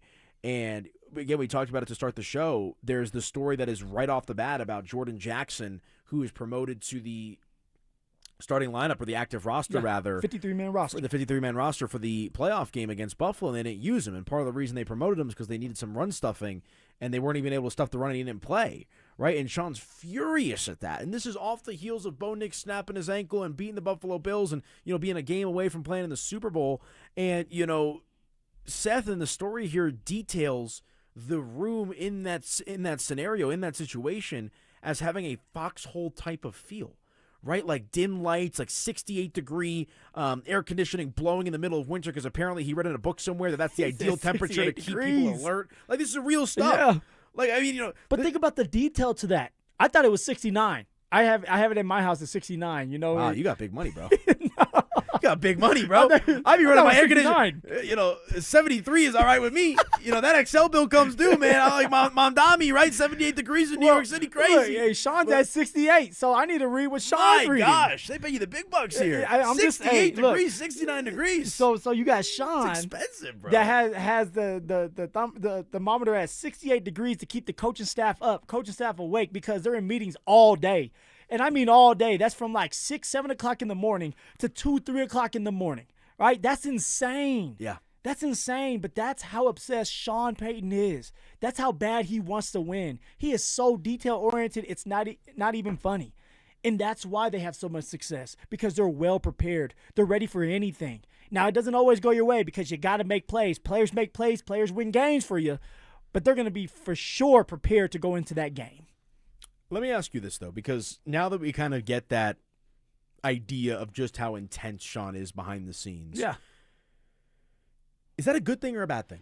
Can it be too much, right? Because I'm reading this story and I'm like, this is kind of crazy. Yeah. Right? Like, and obviously, like, this is a guy who's won a lot, but he only has one Super Bowl. Like, it's one thing if you're Belichick and you've got God knows how many rings, or you're Phil Jackson, right, with Jordan and Kobe, and you've got all these rings. Like, for a guy to have, he has the same amount of Super Bowl rings as Mike McCarthy, right? Yeah. And I don't mean that as a bad thing, right? Like Nick Sirianni, like Doug Peterson, right? Like, think about all these guys but that also, have one ring. Think about how many times Sean Payton has been there, right? The Minnesota Miracle, where they should have won that. I believe that they win the Super Well, Bowl that year. the Rams. The Rams won. That is, I mean, the Minnesota Miracle or Minneapolis Miracle is like an insane play. Yeah. Like, I can sit here and truly say they got robbed and screwed against the Rams. And I agree, and that was their best chance against the Rams to get to a Super Bowl. So, like, there was a lot of things that did not go Sean Payton's way, where Sean Payton could look up if things did go his way, be in two more Super Bowls and probably win them things and have 3 rings. So I think for Sean, it's always going to be in the back of his head like, man, I have this open wound that I cannot heal, and I'm willing to do whatever it takes, and I'm willing to push the limits to make sure that when we do have an opportunity, I'm ready for it again. In this case with the Denver Broncos, he had another opportunity, right? But Bo Nix wasn't there, and for him, he's probably sitting there saying, "What did I do to deserve this? I can't find a way to get over the hump," and that's something that he's going to have to decide or find out for himself. And I hear what you're saying, but like Sean himself, it's detailed in the story, has a no excuses mentality. Yeah, right. And Seth lays it out beautifully. Once he knows Bo Nix is out, of like writing his record down with backup quarterbacks, and you know how it's not about you need a season's worth of wins, you need 1 win at a time. It's the confidence, baby. Right? Like, it is the confidence, and you have to believe it. It could even be borderline delusional. Like, I know there's a lot of people here, myself included. Will's probably the only person I know that wasn't like this, where it's like everyone was, steady for the city. Right, getting on this wave. Well, it's because Sean Payton made us believe that. That's what a great leader does. I also didn't think Jarrett Stidham would be as bad as that was. Well, I mean, but we can go back and forth on that one too. I mean, the man, that was his first game playing AP all year long. You try to do that. I agree. The cheerleading and then say, hey man, you got to know all these plays and you got to go out there and make them. The circumstance in the cold is bizarre, right? It's very obscure. Like, talking about coming in cold turkey in an AFC Championship game. He's a popsicle. Dude, if he plays even a semi-below average game, they win that one. Man, AP, like, all they needed to do was have him not screw it up. Their defense did what they needed to do. The defense did, but you know what position did not do their job? And because you didn't have one, not talking about Bo Nix, but didn't have this player specifically at the position, the running back. Should have called you. You should have called me, right? Should have called me. I would have got you 5 or 6 yards. No, but it's about leaning on the run game. And because J.K. Dobbins was hurt, Sean Payton felt like he couldn't lean on that run game. When you have a quarterback, a backup quarterback that hasn't played a lot, you don't go out there in the cold and say, I'm just going to air it out. You can't do that to the man. What you do is hand that damn ball off and make the quarterback look good. They couldn't do it, and they didn't stick to it long enough, even in the cold, and that's what hurt them, on top of going for it on 4th down, knowing that you should have kicked the field goal. Right. So to bring it back to the original point in question, though, like, do you think the amount of intensity that Sean brings to the table on a day-to-day basis, is that a good thing or a bad thing? It's a great thing when it comes to football. It's a great thing when it comes to winning. You have to be obsessed. You have to care about one goal. And yes, it's bizarre, it's insane, and a lot of people suffer because of it. And when I'm thinking about when I say a lot of people suffer, everybody's family, from the players to the coaching staff. You don't really get to see your family during the season. You don't get to hug and cuddle your wife. You don't get to kiss your kids goodnight. All right, they're already asleep when the time you get there. But you also know that, like, hey, I only have 5 or 6, 7 years as a player to play this game. And if you're lucky, maybe 10. All right, for a coach, you're only as good as that next game. If you don't do it well in that season, you're fired. So everybody's walking on eggshells, and everybody knows they have to be locked in, and that's why I think it's a good thing. You have to be obsessed with this game if you want to win, and that's why Bo Nix is going to be successful, because he is obsessed. That's why Sean Payton's going to be successful, because he's done it, been there, done that, and he's obsessed as well. So you have a quarterback that we all believe and know that he's a franchise quarterback that's obsessed, like Drew Brees, Peyton Manning, or someone like Tom Brady, and you got a coach that's the exact same way, and now everybody else follows too. And now it's like follow the leader, and now everybody knows that this is right here. This is what we have to do to win. So I think it's a good thing that they're obsessed. That's the only way they're going to win a Super Bowl this coming year. Yeah, no, I'm with you. Like, I'll put it this way, Phil. The story today did not do anything to make me like Sean Payton less. Right? If anything, I find myself liking Sean Payton more and truly believing, like, this is the guy for the job. And I know there was a lot of conversation about, like, oh, they could have hired Harbaugh. They wanted DeMeco Ryans. They ended up with Sean Payton and gave a first-round pick. Like, I don't think anyone has them in this position other than Sean Payton. And I read this story and I say, you know what? This dude might be a little crazy, might be a little cuckoo upstairs when it comes to the football mindset. But he's got the will, desire, and heart to go out there and win this game. It sometimes it's a little too much. That's what I will say. I don't think it's necessarily a bad thing. Tell me why it's too much. There's the point in the story where he's talking about like he's reviewing every touchdown every week, and like he's like looking for like literally a way that a player will move their hip. AP, but that's how you become great. That's also how you forget to run the ball, and then you can. There's something is too much information, and there is, but that's how this man. We're talking about Sean Payton. That's how he is. You can't turn that off and say, okay, I'm going to be a different way. This is who he is, and this is why people love him as a head coach, because he's always thinking of a little ways to make sure his players are better. Right? He's going to go back and he's going to look at those fine details. And he's going to go back and talk to Riley Moss this year and say, hey, look, you got to look at these hips. When a guy turns his hips to the left, this is the route that they're going to run, right? It's the small details that help you win a game. The game, right? Football we're talking about is a game of inches. And this is when all that comes to play. And there's a way to watch film that I learned as I got older, and Emmanuel Sanders taught me that. It's like you don't just watch film to watch it. You have to watch it in great detail. And that's something that Sean Payton's done a great job of, and that's why he has been successful, and they win a lot of games, AP. There's never too much when it comes to this game, man. You only got so much time. But it's about how you process it, right? And it's about how you utilize it to your advantage, because I think sometimes, like, part of the reason why Sean, and one thing he went on and on about to a certain extent in this story is, like, their inability to run the ball and how that's on him. Like, it is on him. And I understand, like, not having J.K. Dobbins out there was brutal, right? And we'll see what R.J. Harvey looks like in year 2. You add Jonah Coleman into the mix, and away we go, right? But, like, there's a lot of things that he takes accountability for that we were frustrated with in the moment. And here's what I will say, and I'll kind of put a bow on it with this too, Phil. The play calling conversation we've had for months now, with Davis Webb taking over play calling duties as offensive coordinator and kind of everything that comes with that. Like, the way that Seth was able to peel back the layers in this story about Sean's process as a coach. Not only is Sean going to have a role in the play calling still, it is going to be a heavy hand when it comes to deciding what plays to call, formation, schemes, all that kind of stuff as well. I don't think this is Davis Webb takes over the offense. Sean, you're a big-time head coach. You oversee everything. Yes, by title and by role, Davis Webb is going to have much more influence in the offensive play calling, but you're a fool if you think Sean Payton is just going to step back and not have any influence. I think it's going to be, again, this is a title thing as much as anything. Davis is going to have a significant amount of responsibility, but Sean's going to be right there in his ear. AP, everybody has somebody to answer to, right? We all have bosses, other than Greg Penner. Greg Penner is his own boss right now. So, of course, like for Davis Webb, he'll come up with a game plan. First, second down, then he'll go third downs the next day. After that, he'll bring it to Sean. Sean will give him the okay. Sean's still going to have his fingerprints all over it. Sean's still going to be able to say, hey, look, this is what I want done. It's up to Davis Webb to be a little bit more creative with what Sean is trying to paint for everybody. That's Davis Webb's job. So, yeah, for sure.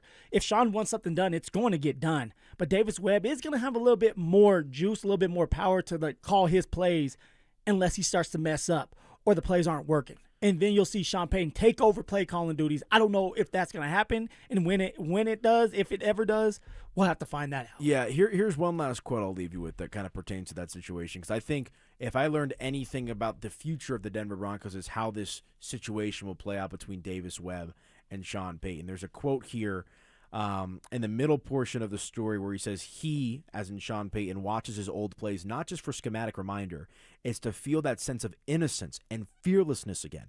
Back when Parcells would review the offensive call sheet before games and stop at some fancy new one and say to Payton, quote, trying to make a name for yourself, question mark, end quote. Davis Webb finds himself where Sean Payton was all those years ago. Yes, sir. It's going to be fascinating. All right, let us know your thoughts here. Do you like the intensity that was rehashed, I guess you could say, from this story about Sean Payton on ESPN.com? And do you put any stock into this Bill Belichick stuff? Let us know your thoughts on the RamosLaw.com text line. When we come back, it's time for the 3 count here on The Drive. With the MLB trade deadline fast approaching, Houston is reportedly showing strong interest in Colorado outfielders Jake McCarthy and Mickey Moniak. Could 2 of the Rockies' hottest bats be on the move? And who else could be shipped out to rebuild the club? Denver Sports 104.3. The Fan.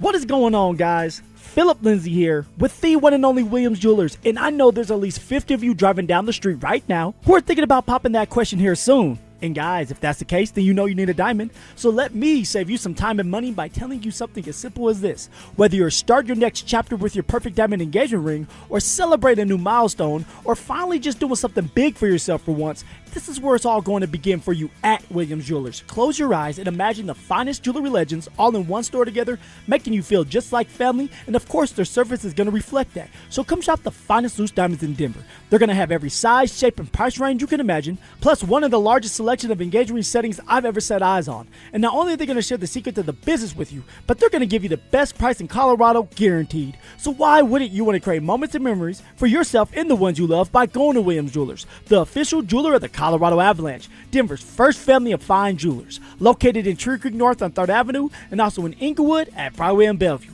And don't forget to mention my name, Phillip Lindsay, when you step through one of those beautiful doors. From the FIFA World Cup to competitive business environments, grand ambitions lead to game-changing achievements. At Bank of America, we're there to support businesses at every step, providing insights and expertise to help you gain an edge. He shoots, he scores! What would you like the power to do? Explore winning business solutions at BofA.com/gamechangers. Bank of America, official bank of the FIFA World Cup 2026.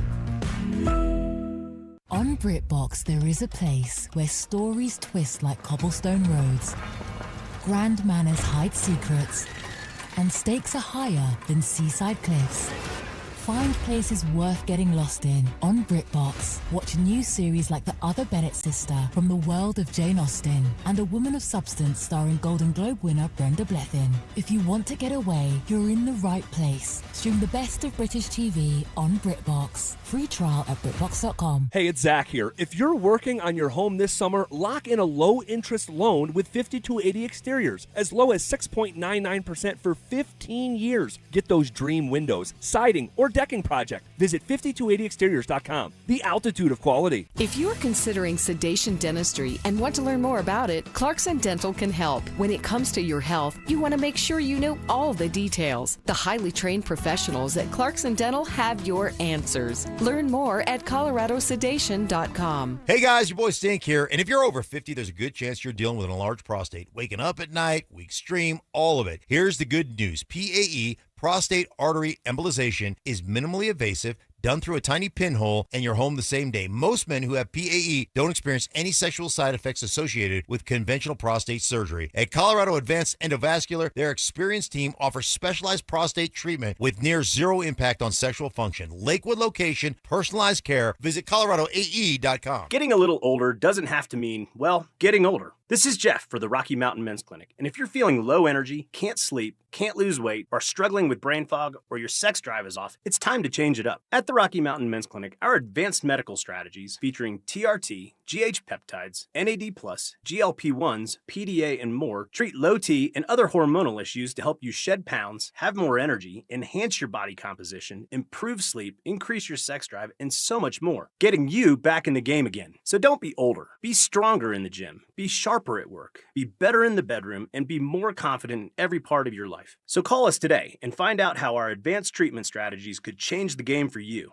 Your first visit is just $99 and includes blood work and a medical consult. And if you start on one of our advanced treatment plans on the day of your appointment, your visit is free. Call 720-440-7900 or go to RockyMountainMen'sClinic.com. Featured therapies are compounded and have not been evaluated nor approved by the FDA. Provider prescription required. See website for details. Joint pain is awful when you're the person who is fighting through it, but I'm betting you aren't the only ones affected. Maybe you love someone who struggles with joint pain. You see it. You see what they don't say, what they've slowly stopped doing. It's July. The days are long. The light hangs around. Time to be outside, moving, playing, living, and you're sitting it out. Hey, it's Mike Evans. Let's talk about getting that life back, because at QC Kinetics, that's what's happening every day. People who are stuck in that cycle of pain in their hips, knees, shoulders, and back, they're finally stepping out of it with regenerative treatments done right in their office. No surgery, long recovery, or putting life on hold. Just real relief. The inflammation eases and the pain lets go. We hear it all the time, not just from patients, but from the people around them. He's back. She's herself again. So if this sounds like you or someone you love, go find out what's possible. QC Kinetics offers a free consultation to see if you're a candidate. Call 303-900-8986, 303-900-8986, with locations in Aurora, Superior, Highlands Ranch, and the Springs. It's QC Kinetics. I'm Rob Wilhite, and for nearly 50 years, my firm has stood beside Colorado families after serious car accidents. With over $1 billion won, we know how to fight for you. Call 303-GOOD-LAW or visit willhitewins.com. That's willhitewins.com. This is the sound of Claire, cooking dinner at home. And that's the sound of a fraud alert from Wells Fargo, flagging a charge for a pricey restaurant in Paris. Considering Claire isn't in Paris right now, that seemed odd. To the bank and to Claire. 2 taps later, Claire says nope to the charge, and Wells Fargo is on the case. However you make money work, Wells Fargo can work with that. Wells Fargo Bank, N.A., member FDIC.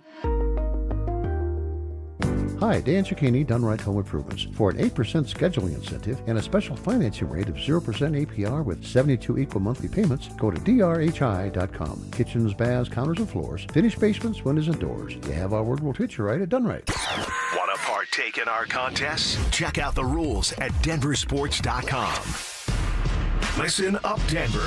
This hour's keyword is goalie. G-O-A-L-I-E. Text goalie to 303-713-1043 right now for your chance to win a $250 gas card. That's goalie to 303-713-1043. By texting, you agree to receive an automated marketing message from Denver Sports 104.3 The Fan. Message and data rates may apply. For complete rules or to enter the keyword online, visit www.denversports.com/keyword.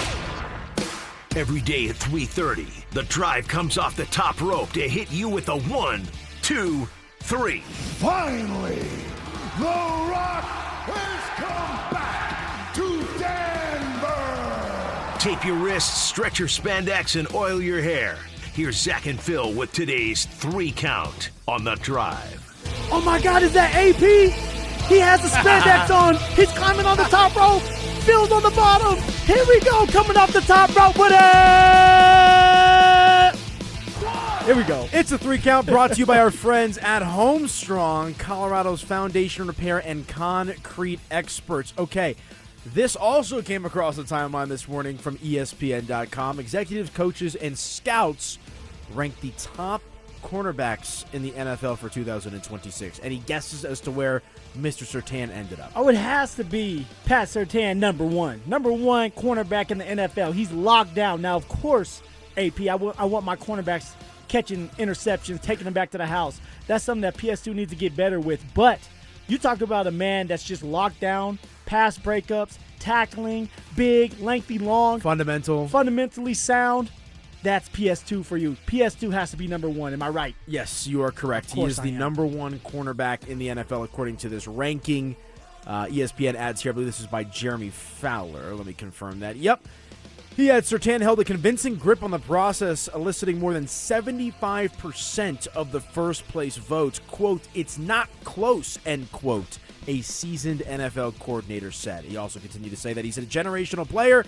Watch the AC Championship game. He was the best player on the field by far. Hands down. I mean, when you look at this man and you line up, guys, the dude's around 6'2". He looks like he's 6'3". He's big, and he's fast. He understands angles, so he's always beating you to the route, and he's physical. So you put all that together, like literally he's a Madden guy that you create, and he's on the Denver Broncos, so we should be satisfied with that. And, you know, I was watching some film, like some footage, actually. There was a YouTube clip of PS2, and actually I know the park that he works out at. I'm not going to tell anybody. That's my little secret.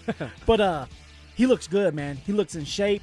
He looks smooth. He looks like he's ready to go for another Pro Bowl, All-Pro year, and we're going to need that. And when I say we're going to need that, we're also going to need Riley Moss to step up because we know that running or quarterbacks are not going to throw PS2's way. So what does that mean? Riley Moss is going to get a lot more work like he did last year. Riley's going to have to be ready to play this year. What about Jahdae Barron? Jahdae Barron's going to have to prove that he belongs on the football field. He has to try to beat out someone like Jaquan McMillan. Okay. Before he can go to the outside with old Riley Moss, the boss. I don't know who is doing this ranking as well. Again, we're happy Surtain's number 1. Someone had him at number 5, which is crazy to me. That is crazy. It says highest ranking 1, lowest ranking 5. obviously 26 years old. Last year, he was the number 1 cornerback as well. Derek Stingley Jr. of the Houston Texans comes in at number 2. All right. Christian Gonzalez of the New England Patriots at 3. Devin Witherspoon of Seattle at 4.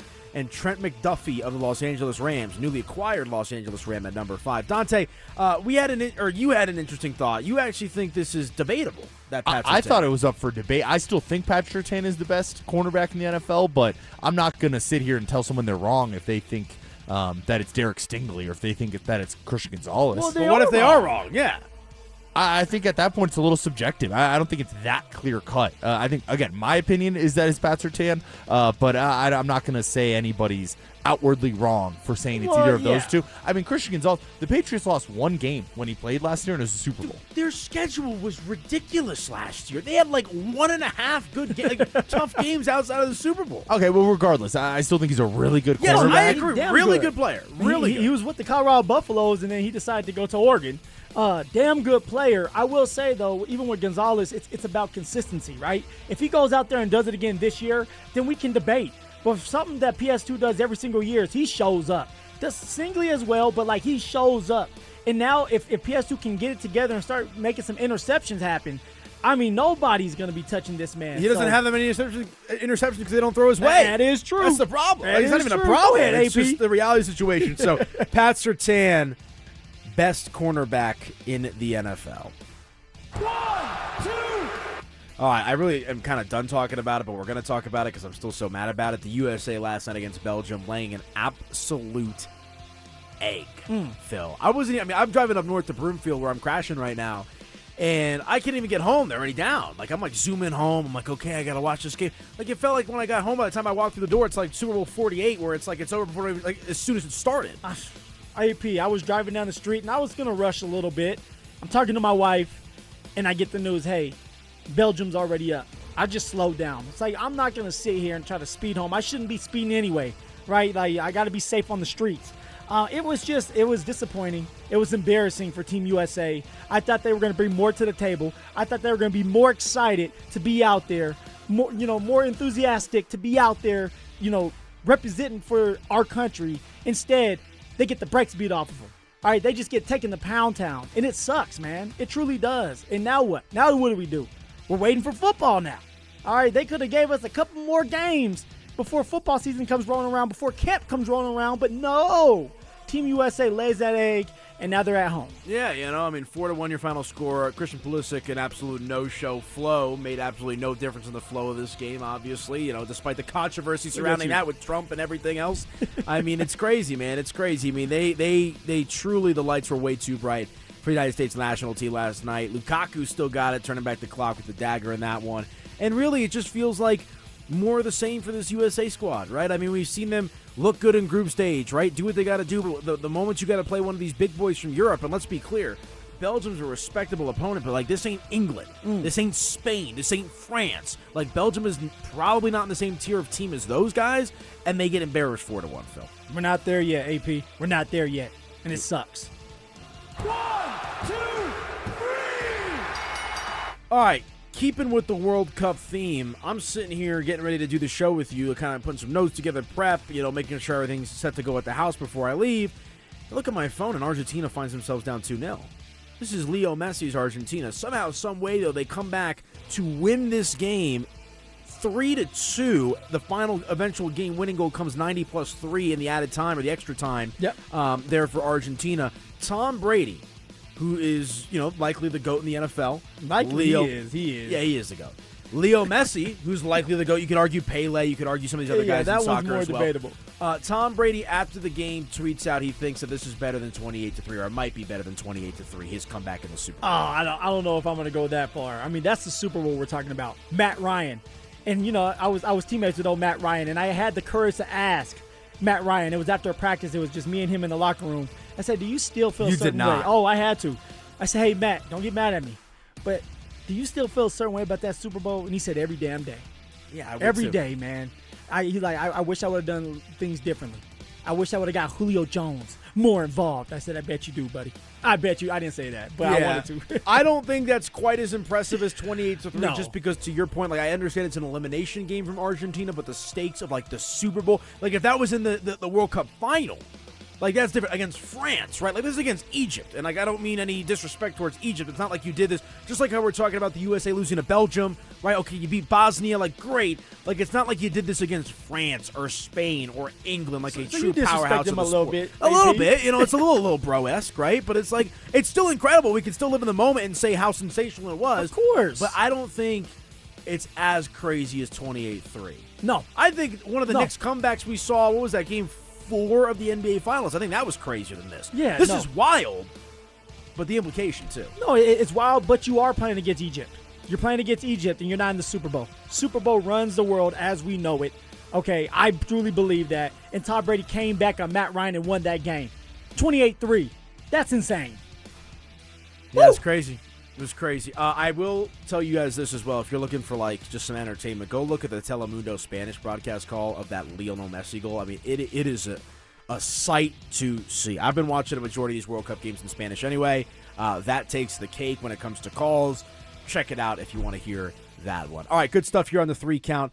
When we come back, a little Major League Baseball on the mind. The Rockies find themselves in an interesting position where they're fun. Obviously, they're not sniffing the playoffs, but Phil and I disagree on how they should handle the trade deadline. We'll talk about that next.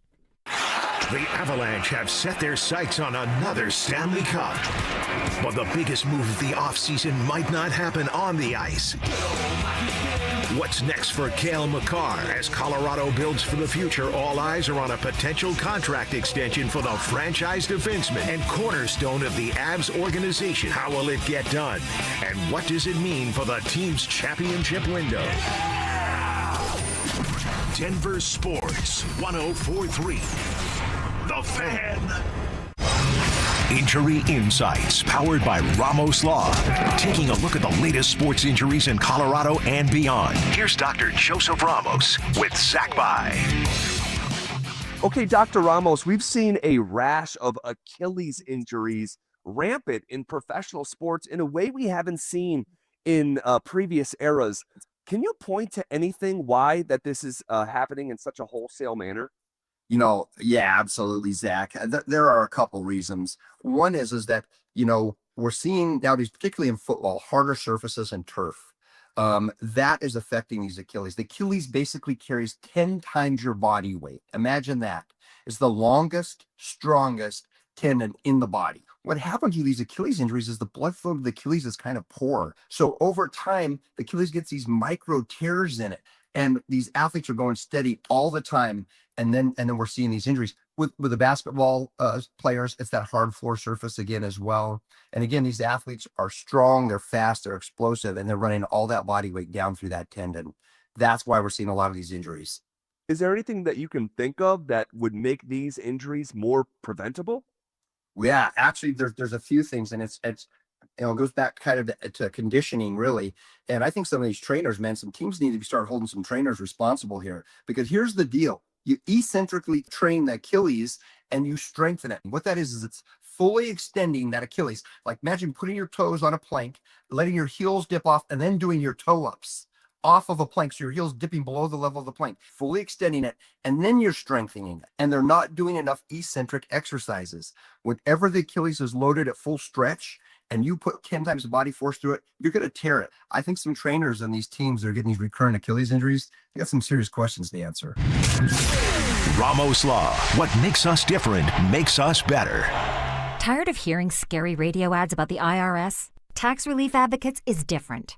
TRA is here to tell you that if you owe money to the IRS, whether it's $5,000 or $500,000, we have a solution. TRA can eliminate or reduce what you owe to the IRS with zero risk to you. We have over 1,000 5-star reviews on Google and an A+ with a BBB. End your tax nightmare today by visiting TRA.com or call 800-583-6681. That's 800-583-6681. Wesley Financial Group is not a law firm, and Chuck McDowell definitely not an attorney. This is Chuck. If someone talked you into buying something really silly and you want to get out of that silly little thing, my advice, get the facts. Call me and I'll send you our timeshare exit kit absolutely free. Inside, you'll learn how timeshare works and all your options for cancellation. Call Wesley now for your free exit info kit. 800-572-3344. That's 800-572-3344. Guys, are you looking for a simple solution solution to hair loss this summer? Get Advanced Hair's breakthrough one-day treatment during their once-yearly summer savings event. Your own natural hair begins to regrow the very next day, and Advanced Hair guarantees it will grow. Take advantage of your flexible summer calendar and get the most hair for your dollar during Advanced Hair's best offer ever. For details and a free consultation, call 720-459-HAIR or at advancedhair.com. Mike Rowe here with a fun fact. Did you know that 50% of the air that you breathe inside your home comes from your crawl space? Yeah. Whether your crawl space is wet, musty, or your floors are bouncy, do yourself a favor. Call Groundworks. I spent some time working with these guys, and they're the real deal. Their people are trained and certified to repair your crawl space. Schedule a free inspection with Groundworks, the foundation and waterproofing experts. Licensed in all states where work is performed. See website for details. Hey, that's not bacon grilling. That's your living room at 2 p.m. If your home heats up every summer, your windows might be the reason. Infinity by Marvin Windows protect your home from UV rays, solar heat, and help lower energy bills all summer long. Colorado homeowners have trusted Gravina's Window Center of Littleton for 50 years. Right now, you can save 25% on Infinity by Marvin Windows. Visit them at windowsforyourhome.com. That's windowsforyourhome.com. Hi, this is Larry Jager with SCL Mortgage. We can offer you the best loan program at the best rate available. Whether you are purchasing, refinancing, or interested in a second mortgage, visit myspecialmortgage.com or call 303-790-2222 NMLS number 1200716. This segment on 104.3 The Fan's powered by Hellsberg. Shop and store are at hellsberg.com. Stream Stokely and Evans with Mark Schlereth, Dover and Cecil, The Drive, and all your favorite shows on the Denver Sports 104.3 The Fan app.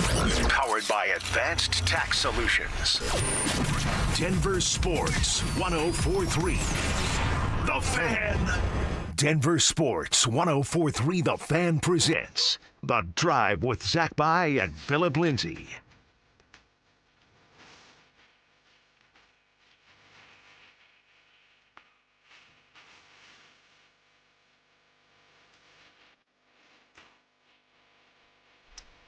All right, rolling along here on the drive. Anilo Piro in for Zach By alongside Phillip Lindsay. Someone brings up a good point about the Messi and Argentina comeback. Uh-huh. Kind of Brady comparing that, to 28-3. Both of those games were in Atlanta. Ooh, I didn't even think about that. That's another wrinkle. Atlanta, home of the comeback. Little magic there, huh? Yeah. 3 goals in 15 minutes is absolutely berserk. So that was fun. I'll be enjoying the World Cup the rest of the way. I hope you do a little bit for a listener out there and to you as well, Phil. I think there's some awesome soccer, or football, should I say, that needs to be played. There you go. Let's go talk about America's pastime, though, right? Soccer and football is the world's game, but Major League Baseball is America's pastime. I think the NFL is probably the most popular sport, obviously, in the country now. AP, but you can't say anything. I know you love. As a diehard baseball fan, I don't really want to admit that.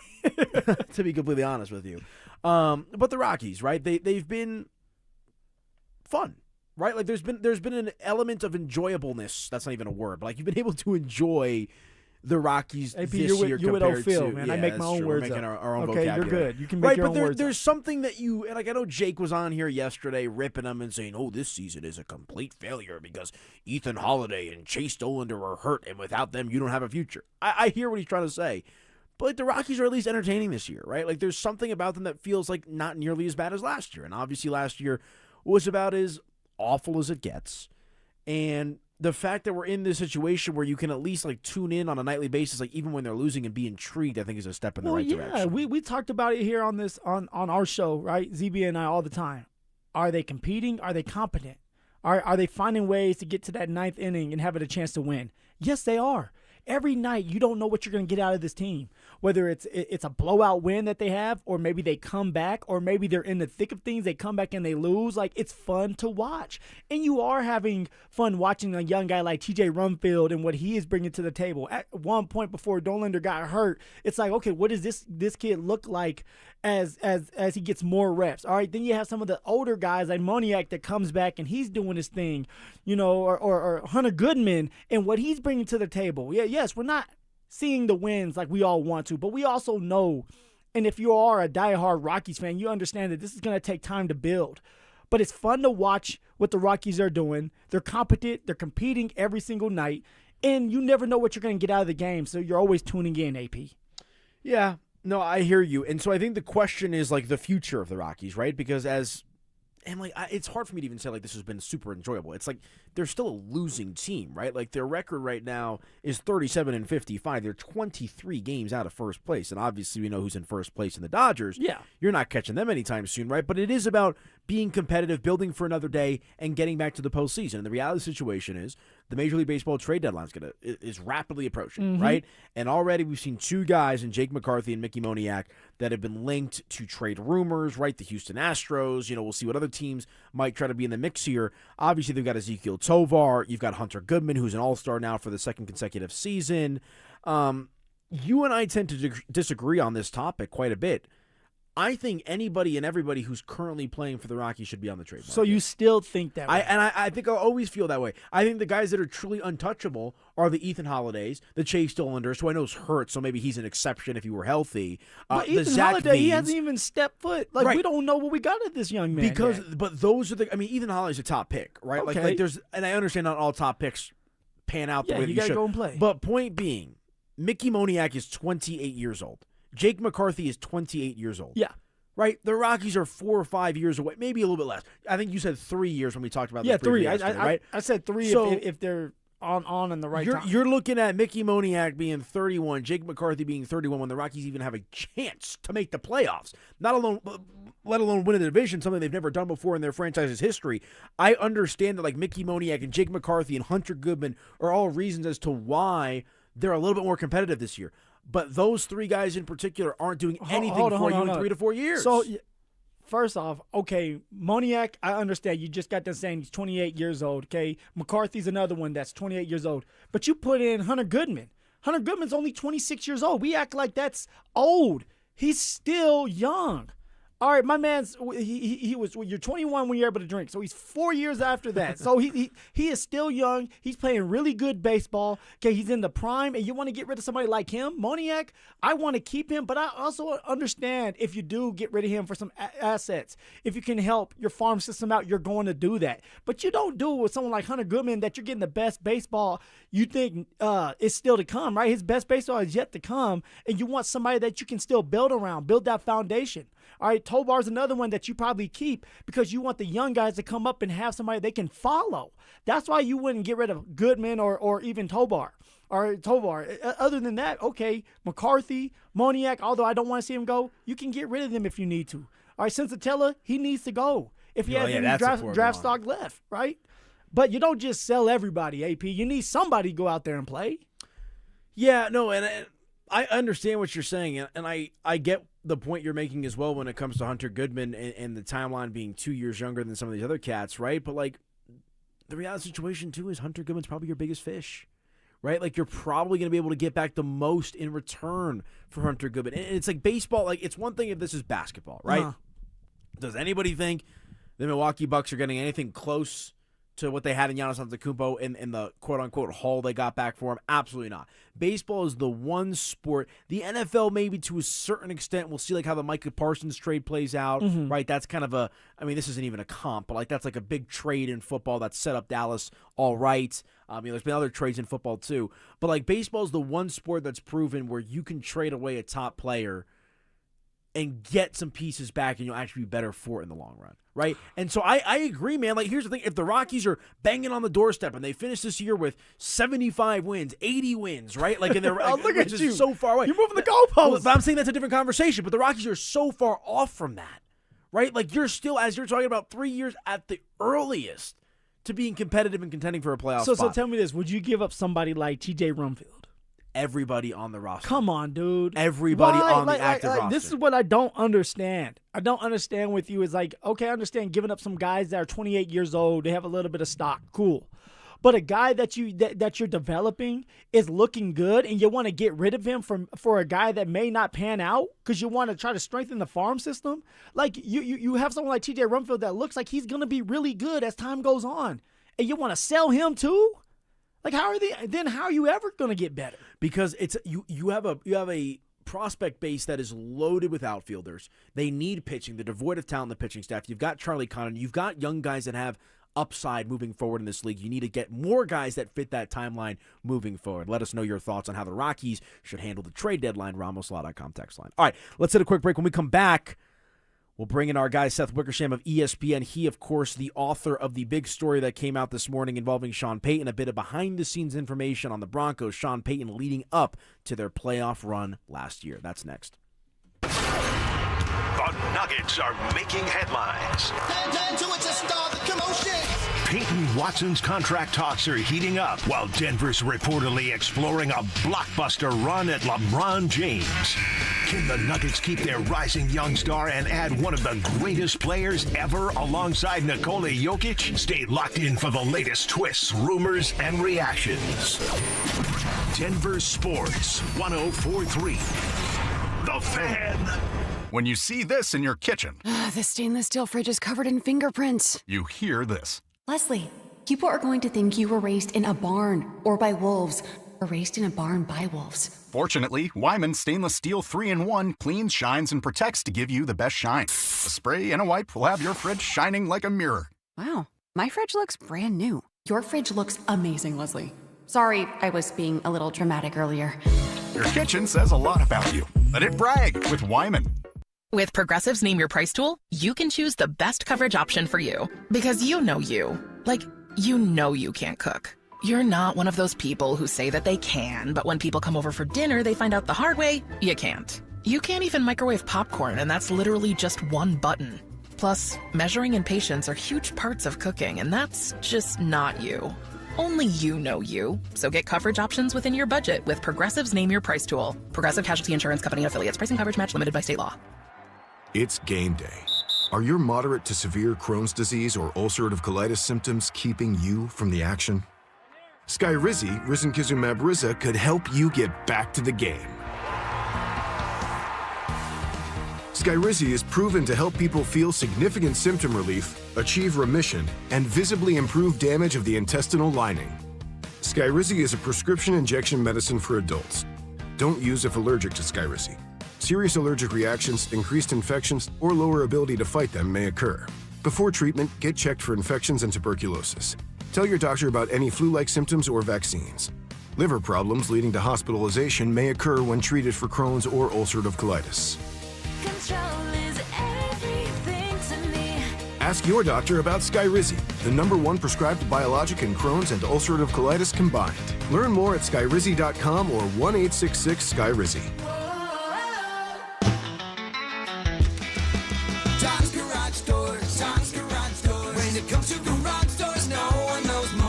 I started my first business at 12 years old, mowing lawns for about $5 a yard. I thought I was crushing it until my buddy down the street undercut me by $2. But he didn't just cut the price, he cut corners too. That's when I learned if you do the job right, people trust you and integrity beats profit. People care more about how you show up and whether you do what you say you're gonna do. Hi, I'm Tommy Mello, owner of Don's Garage Doors. From garage door repairs to upgrades, we show up, we crush it, and we stand behind every job. We only use the best parts, and the spring's guaranteed to last a lifetime. Because when you care about the people you serve, you work harder, and it shows. From repairs to upgrades, call Don's Garage Doors today or schedule online at donsgaragedoors.com. And yeah, we still beat the other guy. Don's Garage Doors, Don's Garage Doors. When it comes to garage doors, no one knows more. Over his Hall of Fame career, Terrell Davis racked up impressive numbers. 65 touchdowns, 2 championships, almost 8,000 rushing. That's why I bank at Colorado Credit Union. That's a weird segue. Colorado Credit Union treats me like a person, not a number. With personal service, great rates, and smart financial advice. And those are just 3 great perks. We can stop with the numbers now. You don't have to be a legend to bank like one at Colorado Credit Union. Visit ccu.org. Terms and restrictions apply. Federally insured by the NCUA. Rob Dino here at BeatTheDA.com. I've handled over 7,000 cases, 300 trials. Let's face it, divorce is really impactful. You may have a controlling spouse. You may have a violent spouse. You may have been a victim of a domestic violence. You may be wrongfully accused of domestic violence. This all affects parenting rights. And let's face it, the kids are the most important. These are the things that need to be handled. They need to be handled appropriately by someone that's going to protect your kids and protect your rights. Hit me up at beattheda.com, 720-706-5151. Over 65 and looking for convenient primary care? One Medical Seniors is ready to take care of you. Call them at 833-312-3204. This segment on 104.3 The Fans brought to you by Williams Jewelers, the official jeweler of the Colorado Avalanche. KKFN and KKFN HD1 Longmont, Denver. Powered by Regen RX. It's The Drive with Zach By and Phillip Lindsay. You're listening to The Drive with Zach By and Phillip Lindsay on Denver Sports 104.3 The Fan.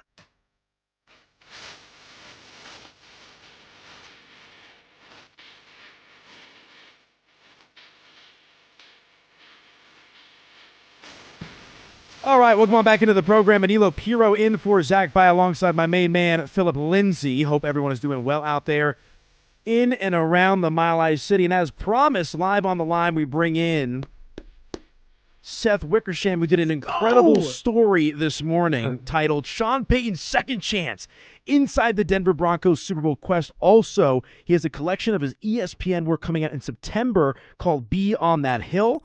And you honestly answered one of my first questions. I thought this should be a book. I mean, I'm sitting there, my morning cup of Joe, having my coffee, and I'm like, wow, okay, we're going to keep going, we're going to keep going, we're going to keep going. The details in this story are phenomenal. Thank you so much for a few minutes of your time, my friend. Gentlemen, great to see you guys. All right, let's start with, I think, the most obscure part of the story that came out today. That obviously involving the thought that Sean Payton had about bringing in Bill Belichick, of all people, him kind of taking a step back to help Bill get to this or surpass this Don Shula all-time win mark. I mean, is this kind of in jest from Sean Payton? Obviously, like you've been in the trenches with this stuff for a long, long time covering sports. There's got to be some degree of validity, I would think, to this thought about Sean Payton entertaining Bill Belichick as coming in on the coaching staff. No, it wasn't in jest. And, you know, two of the things from the story, first of all, thank you guys for having me, but two of the things from the story that have gotten kind of the most attention are the Belichick anecdote and then obviously the fake punt that he called against the Bills.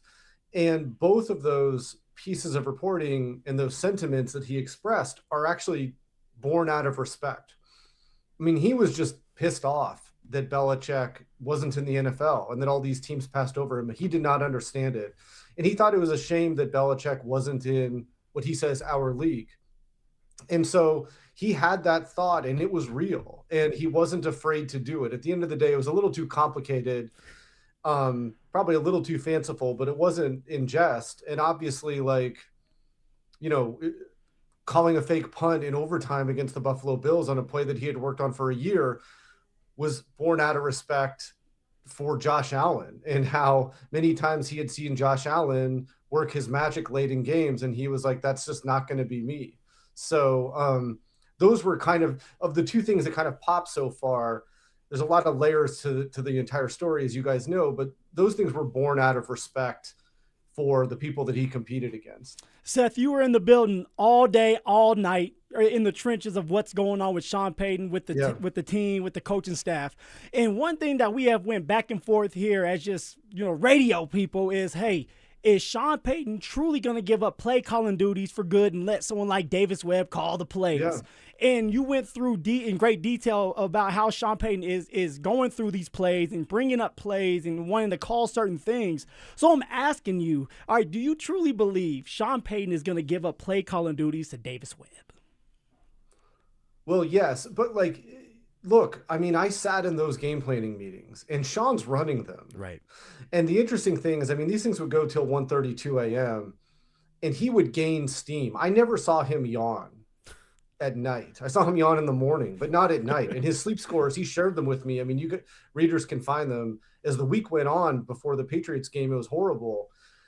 But I think that in quiet moments, he has, you know, he said calling plays is easier at 42 than at 62. And I didn't really understand what he was saying, but I think that, like, you just get a little bit more nervous and you're a little bit more weathered and you're a little bit more aware of the stakes.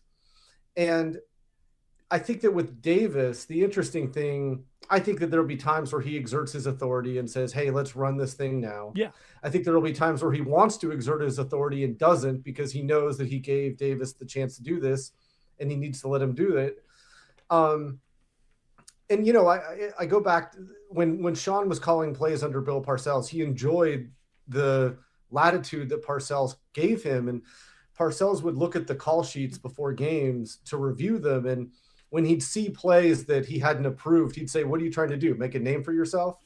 And I think that Sean realizes that Davis needs this opportunity to continue to grow as a coach under the Broncos. Now, if in a couple of years, if Davis leaves and becomes a head coach somewhere else, I could easily see Sean taking over play calling again. It's so central to his identity. But he gave, you know, Davis Webb is going to be calling plays for Denver. Yeah, and obviously that's been one of the big talking points here, but like it's the way that you kind of detail the intensity, right? That Sean Payton kind of controls a room with, and I believe you described one of the meetings as like being in a foxhole, right?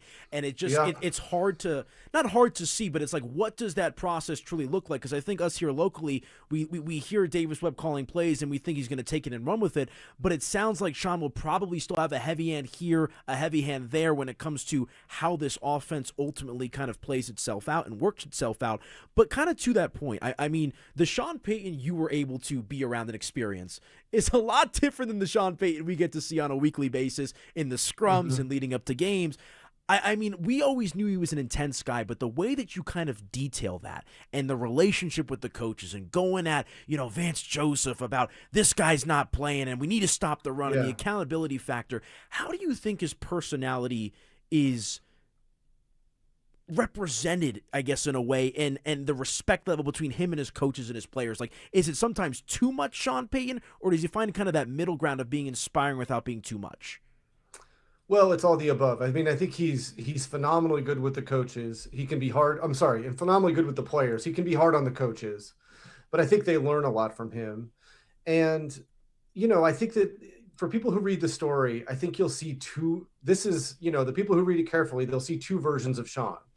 The version that was leading up to the Bills playoff game, where his creative stamina was off the charts. Yeah. You know, he's coming up with team meetings where he's bringing out $500,000 in cash in a Lombardi trophy. Crazy. He's coming up with videos, you know, splicing in Josh Allen and, you know, where he's breathing, he can't breathe in the mile high air. He's coming up with these canisters, these oxygen tanks, saying it's going to be an oxygen tank game for the Bills because they're going to run a lot. Denver's going to run a lot of no huddle and weaponize the mile high altitude. They win that. They lose Bo Nix. And, you know, he knew the moment he lost Bo Nix that he wasn't winning the Super Bowl that year. I mean, just think about that situation, winning a playoff game and 20 minutes later learning you lost your starting quarterback. And I think he worked so hard and worked the coaches so hard, and at times the players. He had some long practices leading up to the Patriots game that I think that he – you know, I wonder if he wore himself out and wore out everybody else in the process. Like, is that why they lost? I don't think so. But, you know, he didn't have the creative stamina that he had for the Bills. It wasn't quite there with the Patriots. Instead, he tried to channel it into scheme and play calling. And, you know, it was a tough week. I mean, he was there late in the office every day. And there's some quiet moments that, you know, I get at in the story where, you know, he's reflecting about this life that he's built and the way he goes about his work and kind of wonders out loud about, you know, maybe how much longer he can do it. Seth, I have one more for you, man. I have to ask you this because you're in the building. You get to see the players. You're seeing the coaching staff. You're seeing Sean Payton every single day. But the relationship between Sean Payton and Bo Nix, you see it sometimes on TV. You see Bo Nix and Sean Payton going at it. I believe it's healthy. It's something that happens when you have two competitors that want to win. How is that relationship truly in the building? I think it's good, but I think that Sean coaches Bo hard. And, you know, so I think that's where some of the clash can come from at times. You know, I think that Sean sees it as his responsibility to coach Bo hard. And so he can sometimes be the bad guy, whereas Davis Webb, you know, is kind of the in-between person. But I witnessed them interacting in the weeks up to the week leading up to the Bills game, going through plays, going through schemes, going through adjustments off plays. I mean, you know, they're invested in each other. And, it's a tough competitive environment. And, when the offense isn't putting up much points as they did for a lot of games during the season, everybody's a little antsy about it. But, Sean is 120% invested in Bo Nix. And, I was with him after they lost to the Patriots, and he's kind of running through some of the plays in the game and the critical moments and the decisions that he has to live with.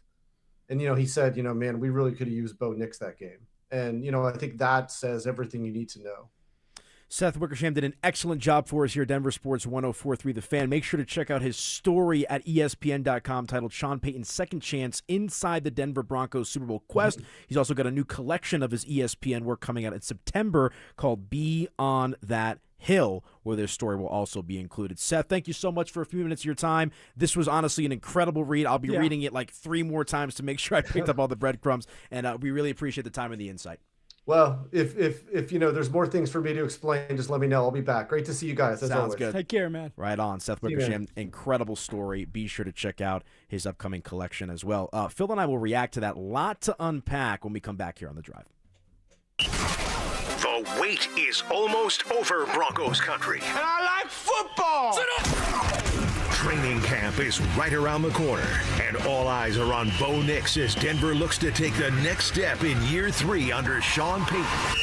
Can the Broncos build on last season's momentum? Who will emerge in key position battles? And are the Broncos ready to become a true contender in the AFC? Denver Sports 104.3 The Fan. Are you an adult with uncontrolled moderate to severe Crohn's disease symptoms and still packing a backup bag of clothes? Just in case? Skyrizi Risankizumab Riza can help you take control of your Crohn's. Feel significant symptom relief, including less abdominal pain and fewer bowel movements at 4 weeks. Plus, Skyrizi is proven to help people achieve remission and visibly improve damage of the intestinal lining. Individual results may vary. Skyrizi is a prescription injection medicine. Don't use if allergic to Skyrizi. Serious allergic reactions, increased infections, or lower ability to fight them may occur. Before treatment, get checked for infections and tuberculosis. Tell your doctor about any flu-like symptoms or vaccines. Liver problems leading to hospitalization may occur when treated for Crohn's. Ready to take control of your Crohn's? Ask your doctor about Skyrizi, the #1 prescribed biologic in Crohn's disease. Control is everything to me. Learn more at skyrizi.com or call 1-866-SKYRIZI.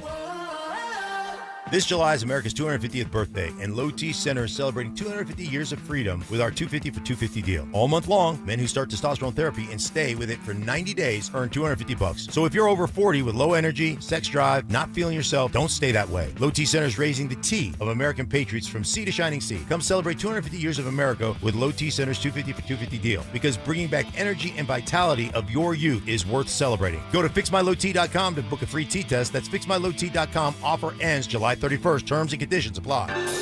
Summer hailstorms bring in the 3-ring front porch roofing circus. In ring 1, there's We're Doing Bob's Roof down the street. And in ring 2, there's We Will Cover Your Deductible. And in ring 3, What Do I Need to Do to Get You to Sign Today? Send those clowns to the curb. Don't turn your home into a circus. Call the pros, Denver Roof Pros. Check us out at DenverRoofPros.com. No matter if it hails, rains, or snows, nobody knows your roof like the Denver Roof Pros. Hey guys, your boy Stink here, and if you're a guy over 50 dealing with an enlarged prostate, you need to know about PAE, prostate artery embolization. It's minimally invasive, done through a tiny pinhole, and you're back home the same day. Most men who have PAE don't experience any sexual side effects associated with conventional prostate surgery. At Colorado Advanced Endovascular, their experienced team offers specialized prostate treatments with near zero impact on sexual function. Top-tier radiologists, boutique setting, personalized care in Lakewood. Go to coloradoae.com. Trucking companies and their insurers have teams of lawyers ready to protect their bottom line the moment an accident happens. I'm Rob Wilhite of the Wilhite Law Firm, and for nearly 50 years, my firm has been going toe-to-toe with them on behalf of seriously injured victims in Colorado. We know how to investigate these cases, build them, and win them, and we won't stop fighting until we get you the maximum compensation you deserve. If you've been seriously injured in a trucking accident, call us today. the Wilhite Law Firm. 303 Good Law or visit wilhitewins.com. Hey, it's Mike Evans with all these Bluebird days in Colorado. Enjoy the view through energy-efficient windows from Bluebird Windows and Doors. Through July, it's their Buy More, Save More event. Save up to 20% on your window and door projects. And when you mention you heard it from me, you'll save an extra 5%. Bluebird's family-owned, serving the Front Range for over a decade with windows, doors, and siding built for Colorado's harsh climate. Financing is available. Visit gobluebirdco.com. Bluebird Windows and Doors. Make today a Bluebird day. Walk into the back office of most small businesses and you'll see an old DVR humming on a shelf and a camera over the register the owner isn't even sure is recording. They got that like 10 years ago, and the company that installed it doesn't pick up. Vantage can repair or replace all of it. Cameras that read a face in the dark. Access control, network, intercom, AV. One company, one number. Invest in real security for your business or property. Call Vantage at 720-366-7759 or visit business.vssicolorado.com today. Hey, what's up, guys? It's Zach here. On behalf of my friends at American Financing, what if next month looked different? What if instead of robbing Peter to pay Paul, you had one clear payment and money left over for the things that actually matter? If you're a homeowner, that's not a fantasy. American Financing is making it happen. They're not going to judge you. They're here to help you. Everything is more expensive right now, and you're spending more on the basics than ever before. American Financing's salary-based mortgage consultants will give your paycheck a raise by lowering your debt obligations. Their average customer savings is $800 a month, and you may delay 2 mortgage payments, and you may close in as fast as 10 days. Guys, there's no upfront fees. There's no obligation. We all want to live without stress. Your home's equity could help you do this. So call them at 303-695-7000. That's 303-695-7000, or visit them online at americanfinancing.net. NMLS 182334, NMLSconsumeraccess.org. Don't miss the Tree Farm's Array of Tree Sale, now through July 14th. See what's on sale at thetreefarm.com. Choose from flowering trees, fruit trees, evergreen trees, trees for narrow spaces, windbreaks, and privacy screens. Or add color to your yard with ornamental trees, flowering shrubs, perennials, and more. The Array of Tree Sale, now through July 14th. Come see. You take I-25 to exit 235, then 5 miles west to the Tree Farm. Stoke here from my local hometown team, ROX Rocks Heating and Air. I have known the Rocks team for years. They have serviced my own house. Right now, out-of-state private equity corporations are buying local HVAC companies, providing higher prices, bad service, and shady sales tactics. When it comes to your heating and cooling needs, go with the local Colorado team I know and trust. ROX Rocks Heating and Air. Now play that jingle. HVAC service, installation, repair, ROX, Rocks, Heating and Air. Want real Broncos talk? Cecil Lemmy and Andrew Mason bring the heat on Orange and Blue Today. The most passionate intelligence and in-depth Broncos coverage in the game. Weekdays at 5 p.m. on the Denver Sports 104.3 The Fan YouTube channel. Hit subscribe at Denver Sports 104.3 and never miss another take. Orange and Blue Today, powered by Ramos Law, official injury law firm partner of the Denver Broncos. Denver Sports 104.3 The Fan. It's The Drive with Zach By and Phillip Lindsay on Denver Sports 104.3 The Fan.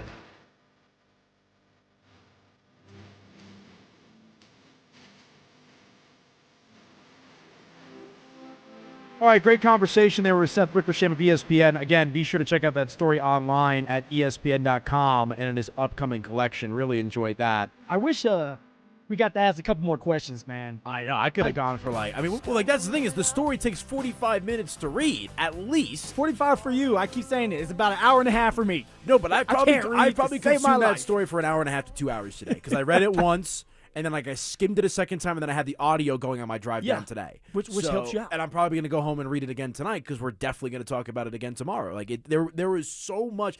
And real quick, that's the style of journalism and media that I truly appreciate because, it seems like so much in this day and age, especially in the written sense, it's just headlines, right? Oh, this happened. Oh, that happened. This trade, whatever it might be. That's real boots on the ground, peel back the curtain journalism. So you're talking about just the detail. Yeah, and the way that it's written. It's very, I feel like I came away from that and, I felt like I was in the building with Seth. Yeah. Right? And it feels like I learned a lot about Sean Payton and the way that he carries himself especially being able to kind of compare and contrast the version of Sean that I know, which is at the podium, practice, training camp, after games, all that kind of stuff. So, again, like if you're a diehard Bronco fan or you just love sports the way that I do as well, highly suggest checking out that story. You're going to learn something, and you're going to probably have an opinion formed one way or the other about Sean Payton, how that season ended, and where they go from here. But I'm curious, like, what was your big takeaway from that one? I've got a few myself. No, for sure. Like, I really wanted to ask Seth about just Sean Payton and giving up the play calling duties, right? We sit here, we talk about Sean Payton and how hard it is for that man to step aside. And it's like, okay, yeah, we know that. But Seth is actually in the building. Seth is watching Sean Payton go to work for 10, 12, 13 hours of coming up with a game plan. And then all of a sudden you have someone like Sean that decides that he wants to step down. And what Seth pretty much said is like, hey, look, like there's going to be times where you have someone like Sean Payton that's going to step up and say, this is what I want done. But it does truly look like Sean's going to step aside and let Davis Webb call the plays. And I think that for Sean, it's like he feels like maybe he lost that fastball and that he just doesn't have that excitement that he used to when it comes to calling those plays. And maybe he recaptures that after Davis Webb has a successful year and he moves on as a head coach.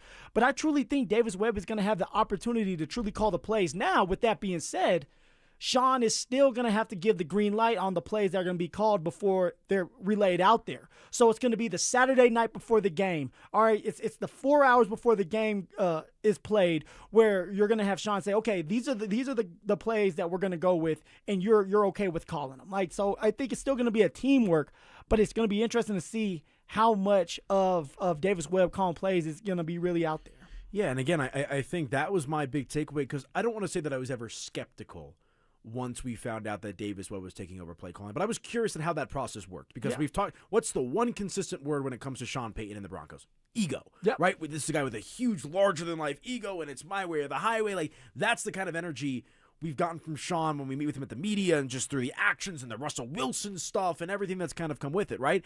And so for him to relinquish control, right? Sean, again, especially in this article, like, a bit of a control freak, right? Like looks at the details, like, obsesses over certain aspects of the game and play calling and all that kind of stuff. Like, what is that going to look like? And again, I do think that Davis is going to have a lot of influence and a lot of room to kind of grow and mature, just like Sean did 20 plus years ago when he was an offensive coordinator for the Dallas Cowboys under Bill Parcells.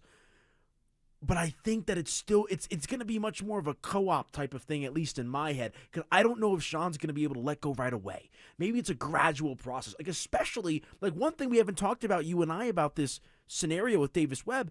What if they get off to a rough start in those first 6 games? I mean, that first 6 game stretch is brutal. It is. And if you're 2-4, right, and you're looking down the barrel of like, oh my gosh, we got to win this game and that game and that game just to have a chance at the division, how does Sean react to that? Well, but this is why it's going to come down to like, hey, Davis Webb comes up with the game plan, comes up with some creative plays, but it's not like Davis Webb can just go out there and call him. Now he has to go upstairs to Sean and say, okay, how does this look, Sean?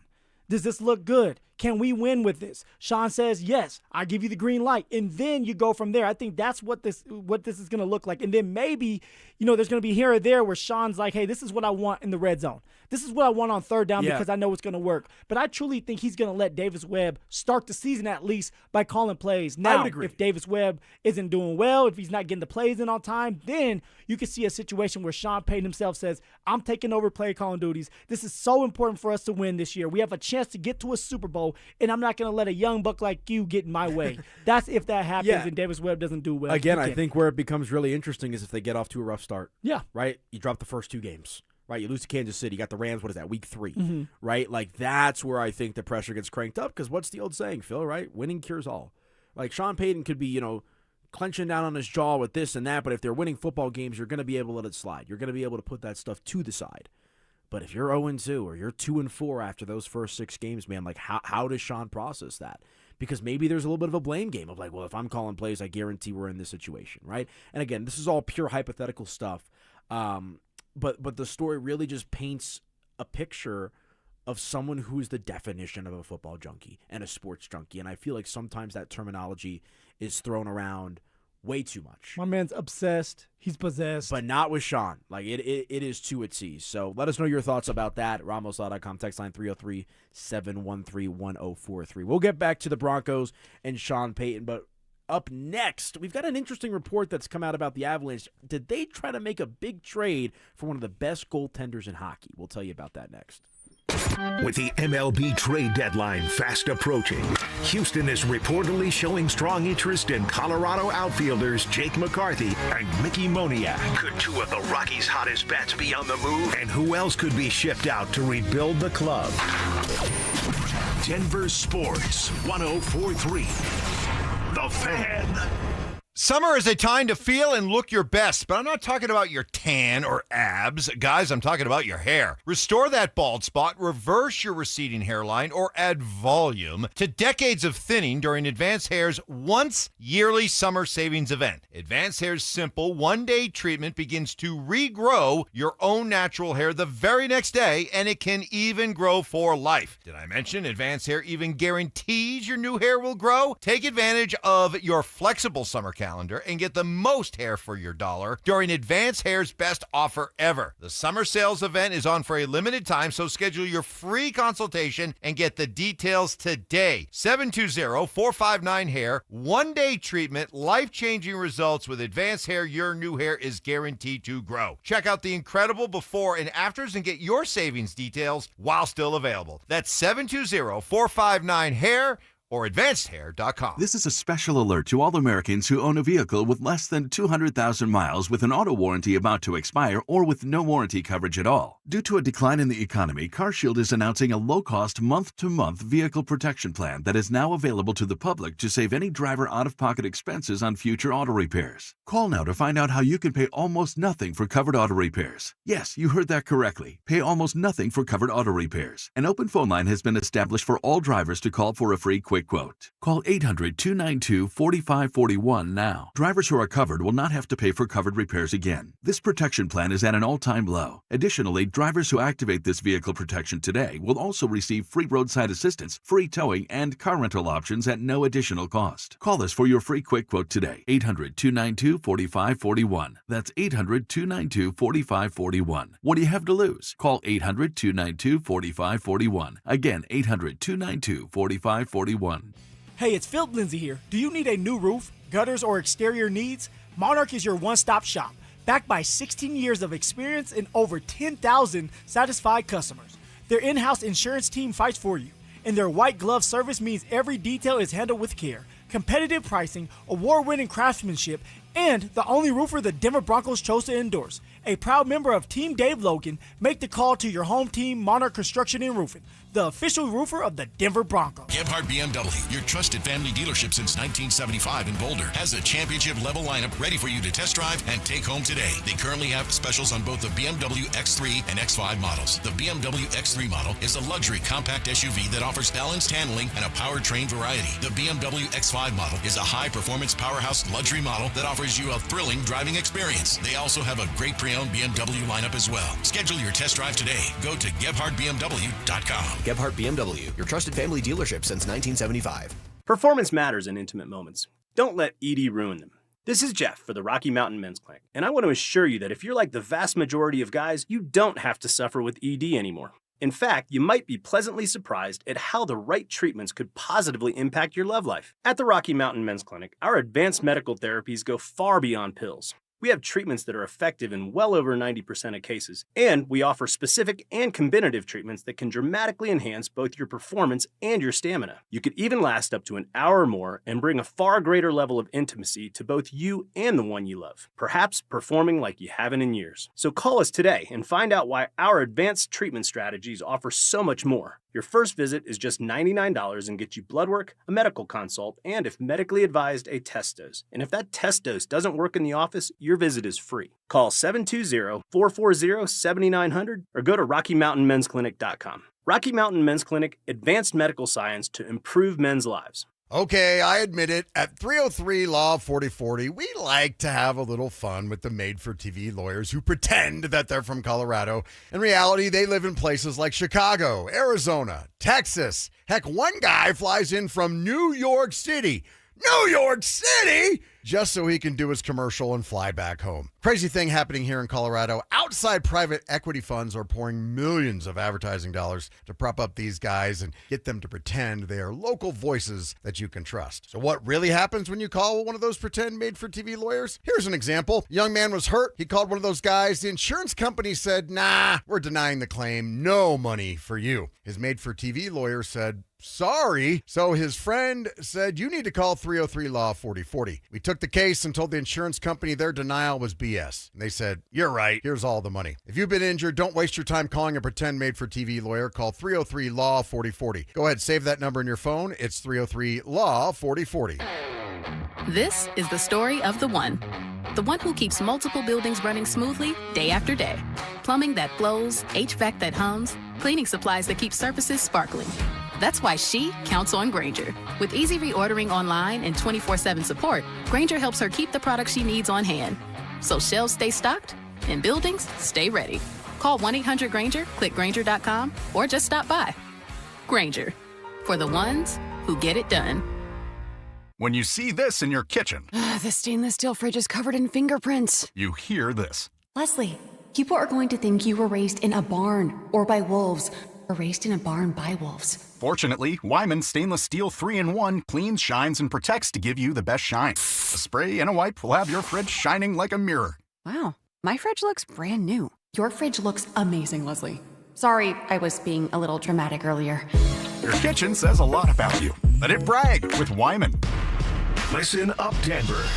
This hour's keyword is wall, W-A-L-L. Text wall to 303-713-1043 right now for your chance to win a $250 gas card. That's wall to 303-713-1043. By texting, you agree to receive an automated marketing message from Denver Sports 1043 The Fan. Message and data rates may apply. For complete rules or to enter the keyword online, visit www.denversports.com/keyword.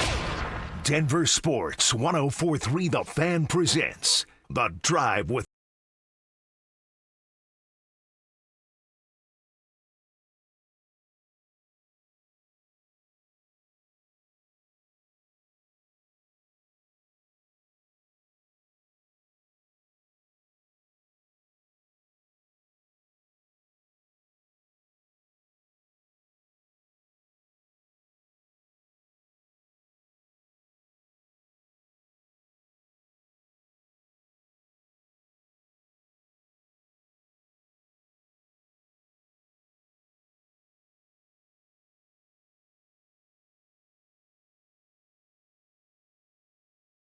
Now, huh? Yeah, something like That's that. cute. That's a little more homework. I felt pretty good about the conversation yesterday, Hey, but look, I feel that's even what ZB better does all the time, about right? it today. Have his ass on the ropes, and then he goes back home, thinks about it, brings some more information out, then you get back at it. So you got some information. We'll see. Well, let's talk a little Avalanche right now. Yeah. And let's start it out with a question to you, Mr. Lindsay.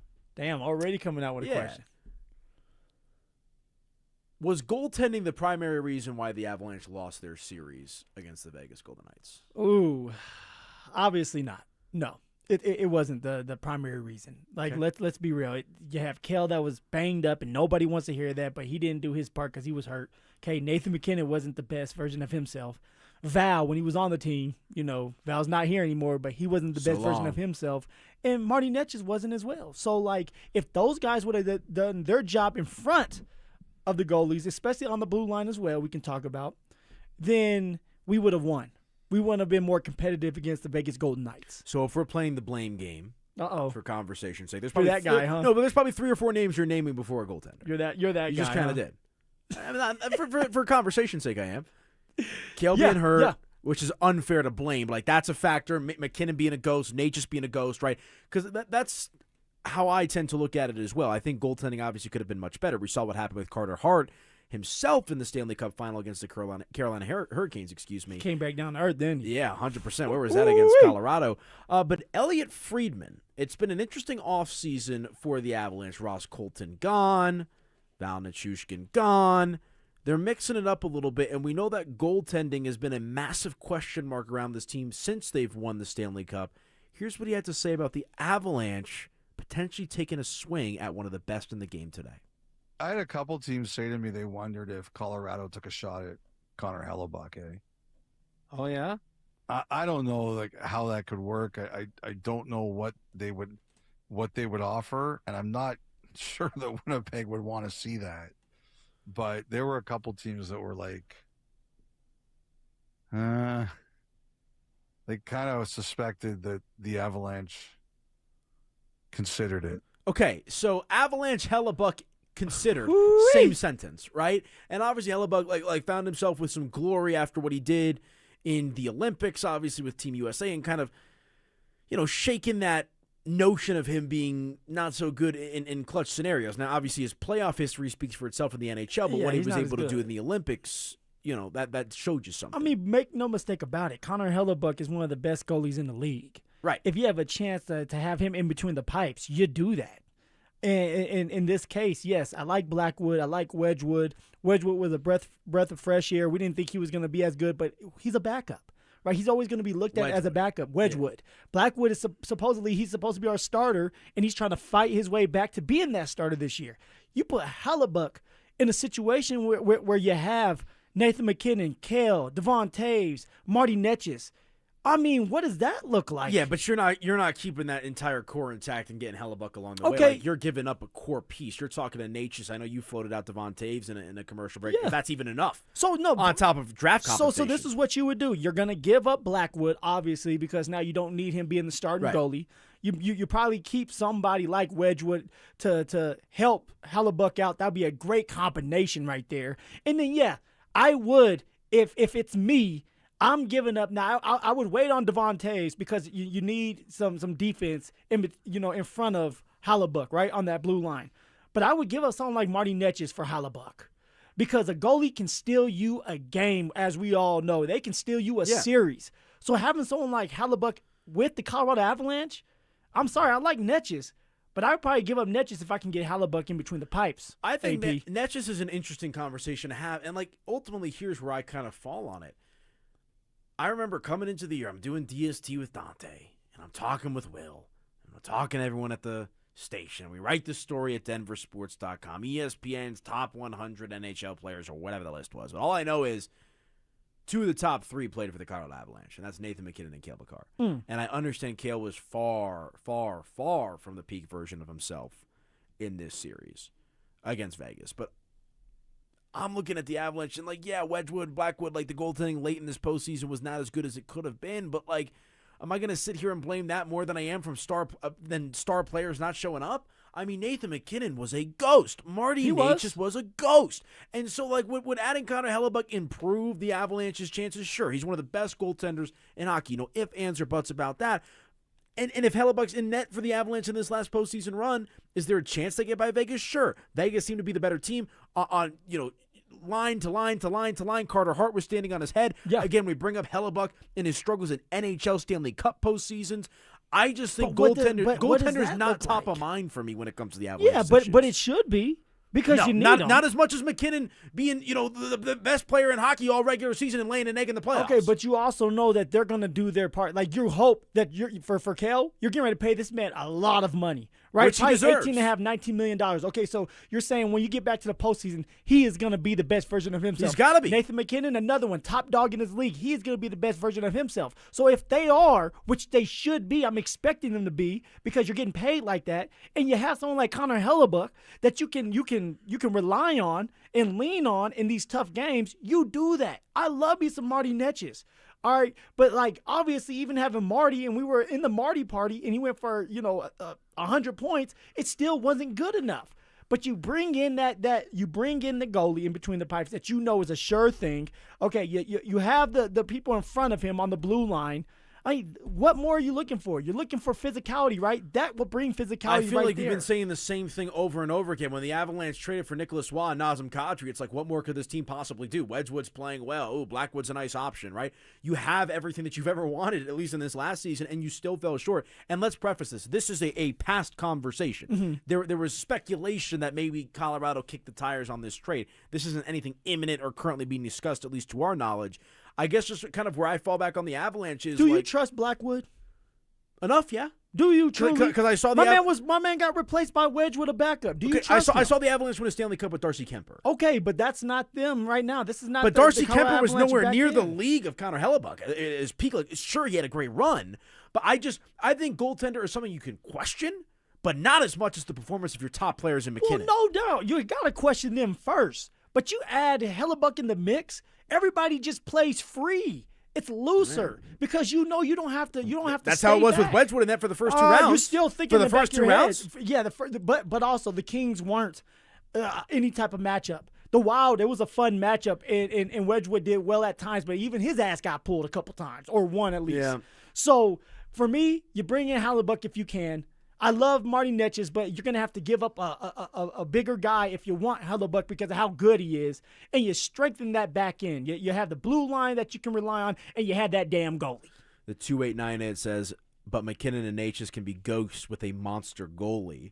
It's kind of alluding to a certain extent what you're saying. Mm-hmm. I hear that as well, but are we going to make excuses for Marty Natchez and Nathan McKinnon to not play to the best of their ability? No, that's why we're getting rid of Natchez, You should be right? winning series. When you have McKinnon, Makar, and Natchez, you should be winning series because of them, not because of your goaltender. That's the cherry on top, obviously. If you could get Hellebuck, great. But, let's not sit here and say McKinnon is, these guys are scrubs. We're not. talking about some of the best players in hockey. You should be able to win with that, regardless of your goaltending situation to a certain extent. If Sakic could pull that off, man. Yeah. It's a fun conversation. Man. And again, maybe they did kick the tires on it. Ultimately, we'll see what happens. Obviously, Winnipeg with the divisional aspect, I didn't know that you hated Connor Hellebuck.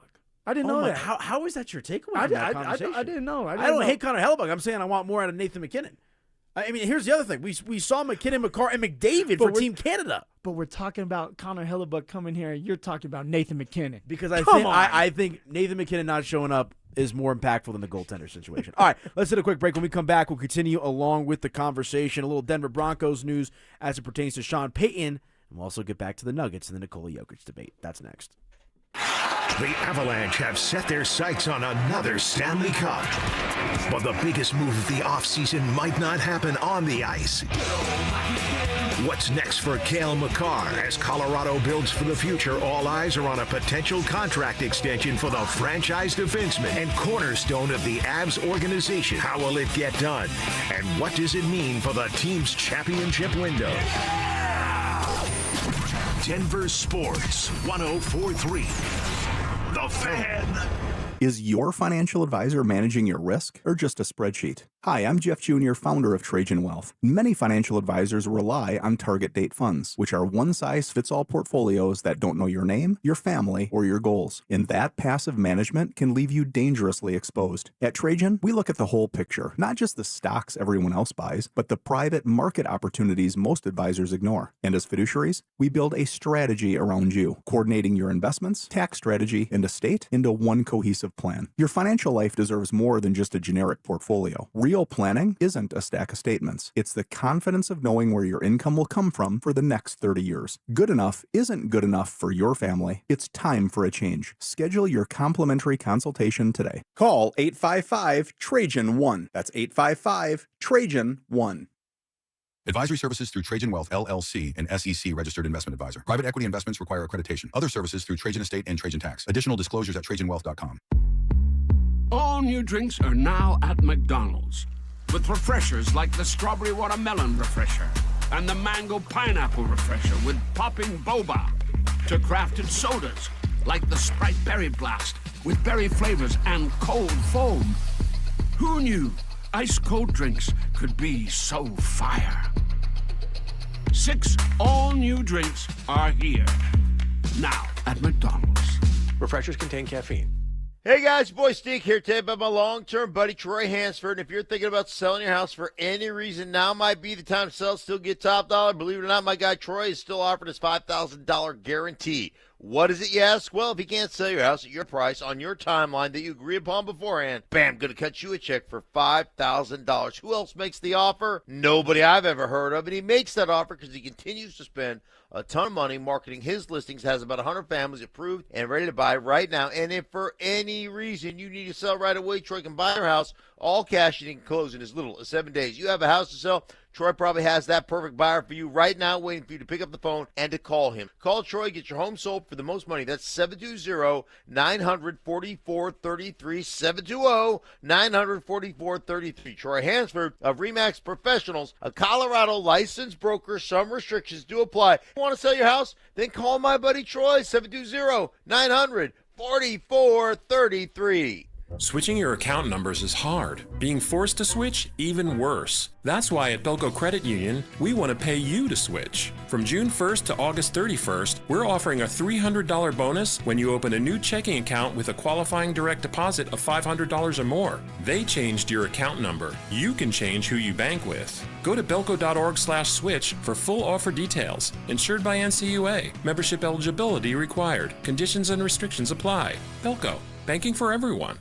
If you have a deck and are wondering if it's time to replace or fix that deck, I have Ron Gibbous from Denver Deck Builders to tell you what to look for. Usually people upgrade their deck because they want to spend more time outside. We do have customers that will call because their old deck is unsafe or is so old it's not usable anymore. Most of the time, people just want to spend more time outside. They want to have parties. They just want to spend quality time outside. Start planning your family's outdoor living space with Denver Deck Builders. Go to ddbonthefan.com. I'm Rob Wilhite. If you've been in a car accident, you need experience that wins. For almost 50 years in Colorado, my firm has recovered over $1 billion for crash victims. Call 303-GOOD-LAW or visit WilhiteWins.com. That's WilhiteWins.com. Hey guys, your boy Stink here. And if you're over 50, there's a good chance you're dealing with an enlarged prostate. Waking up at night, weak stream, all of it. Here's the good news. PAE, prostate artery embolization, is minimally invasive, done through a tiny pinhole, and you're home the same day. Most men who have PAE don't experience any sexual side effects associated with conventional prostate surgery. At Colorado Advanced Endovascular, their experienced team offers specialized prostate treatment with near zero impact on sexual function. Lakewood location, personalized care. Visit coloradoae.com. Dental phobia?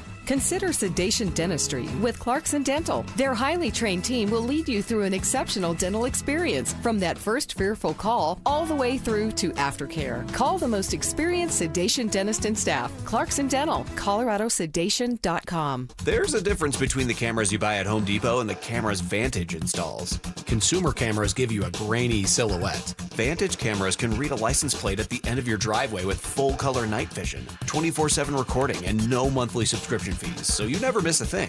Invest in real security for your home. Schedule a free Vantage Threat Zone Analysis report for your property. Call Vantage at 720-366-7759 or visit VSSIColorado.com today. It's the most wonderful time of the year at Staples. They've got back-to-school supplies as low as 25 cents, up to 40% off select tech, and more at staples.com/back-to-school. Staples, that was easy. Stream Stokely and Evans with Mark Schlereth, Dover and Cecil, The Drive, and all your favorite shows on the Denver Sports 104.3 The Fan app. Powered by Advanced Tax Solutions. Denver Sports 104.3 The Fan. You're listening to The Drive with Zach By and Phillip Lindsay on Denver Sports 104.3 The Fan.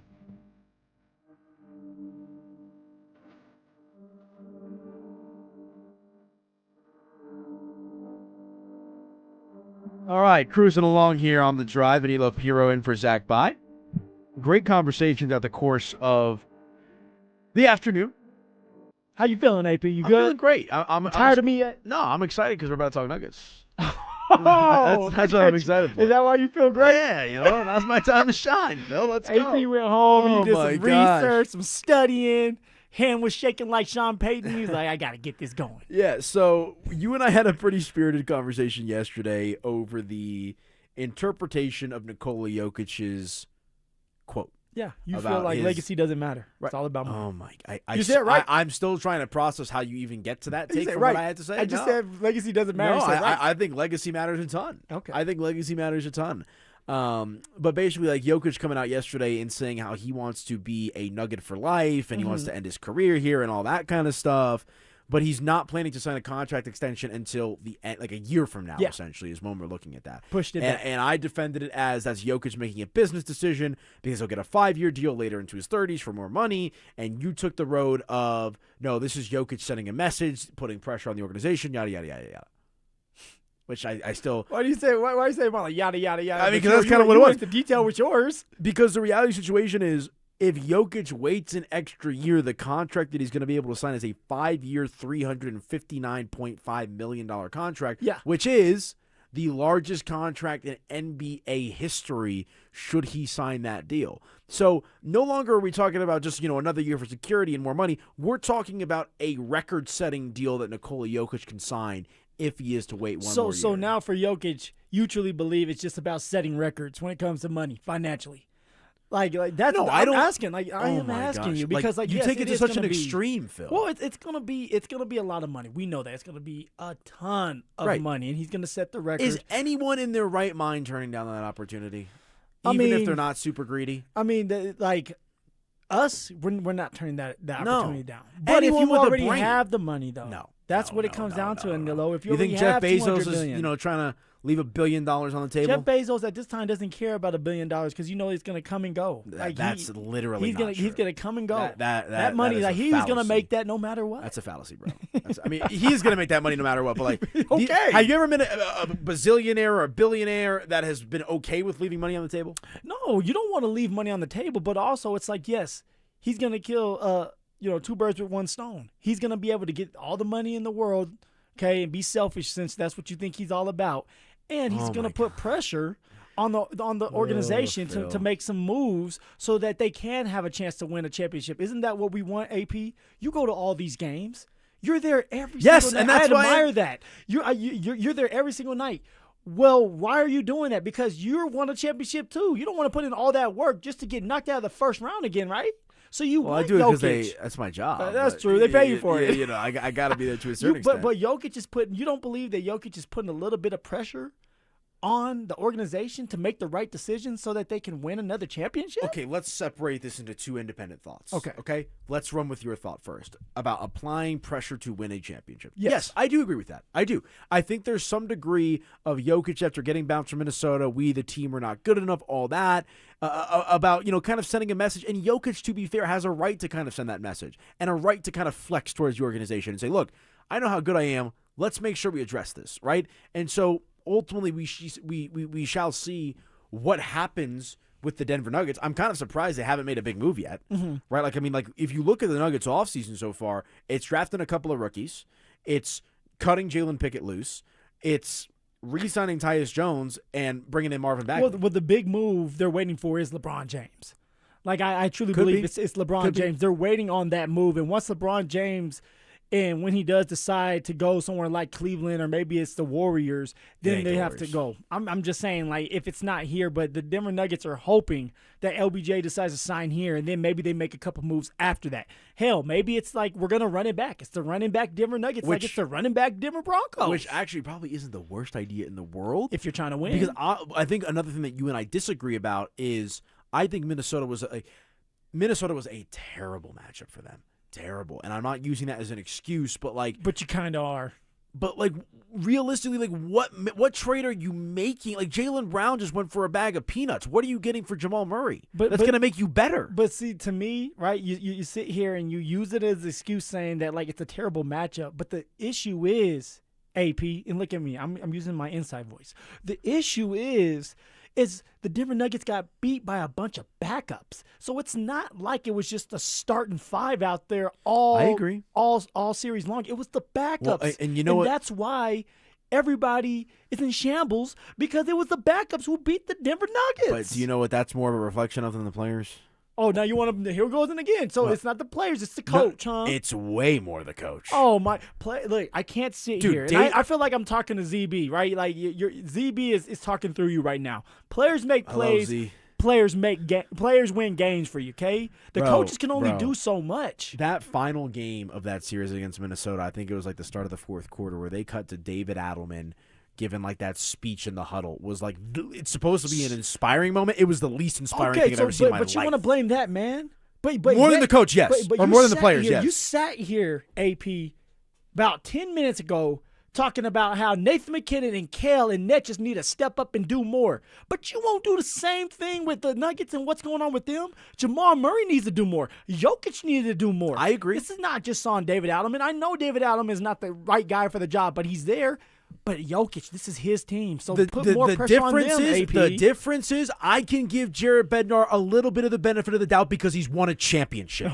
David Adelman has done nothing. Nothing. He won 53 games in the regular season. I get that they were banged up and they were hurt. Congratulations, right? 53 wins, great. Just to get embarrassed in the playoffs with zero adjustment. And the Avalanche got to the Stanley Cup Western Conference Final. Yeah. So this is first round stuff. It's not exactly apples to apples. I respect Hold everybody accountable. I respect you holding my feet to the fire on that, but let's not act like Jared Bednar hasn't won a Stanley Cup. I'm not. What has acting David like Adelman that. You're done? the one, but the thing is, you want to put David Adelman in all this. All right, but it's not just David Adelman. It's everybody doing their job. I agree. And not everybody did their job. Jamal did not do his job. Jokic did not do his job. Okay, the only guy that truly stepped up was Cam Johnson.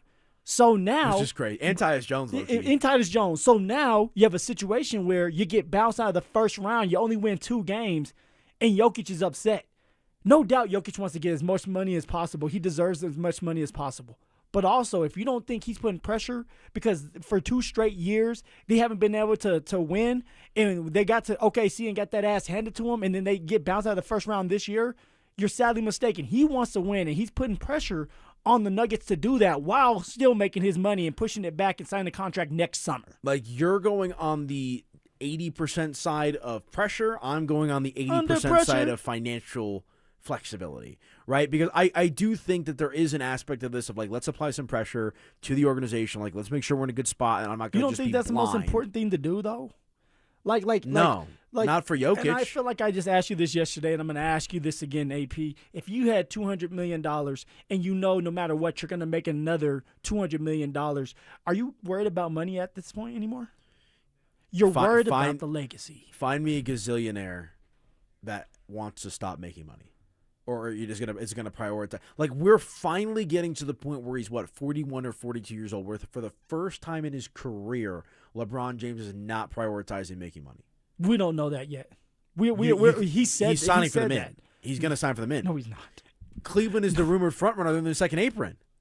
Yeah, and he's not signing for the Mint over there. You want to make that bet right now? Yes, let's do. I've been winning bets left and right. We bet a max contract. What is it now for Jokic for next year? If he waits, so let me pull this up. It'll be 5 years, $359.5 million. So we're betting $359.5 million, bro.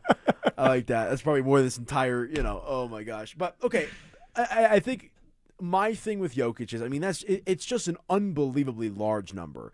And again, like, the thing that I rest my head on at night when it comes to this Jokic conversation is I don't think he's ever led this franchise or this fan base askew.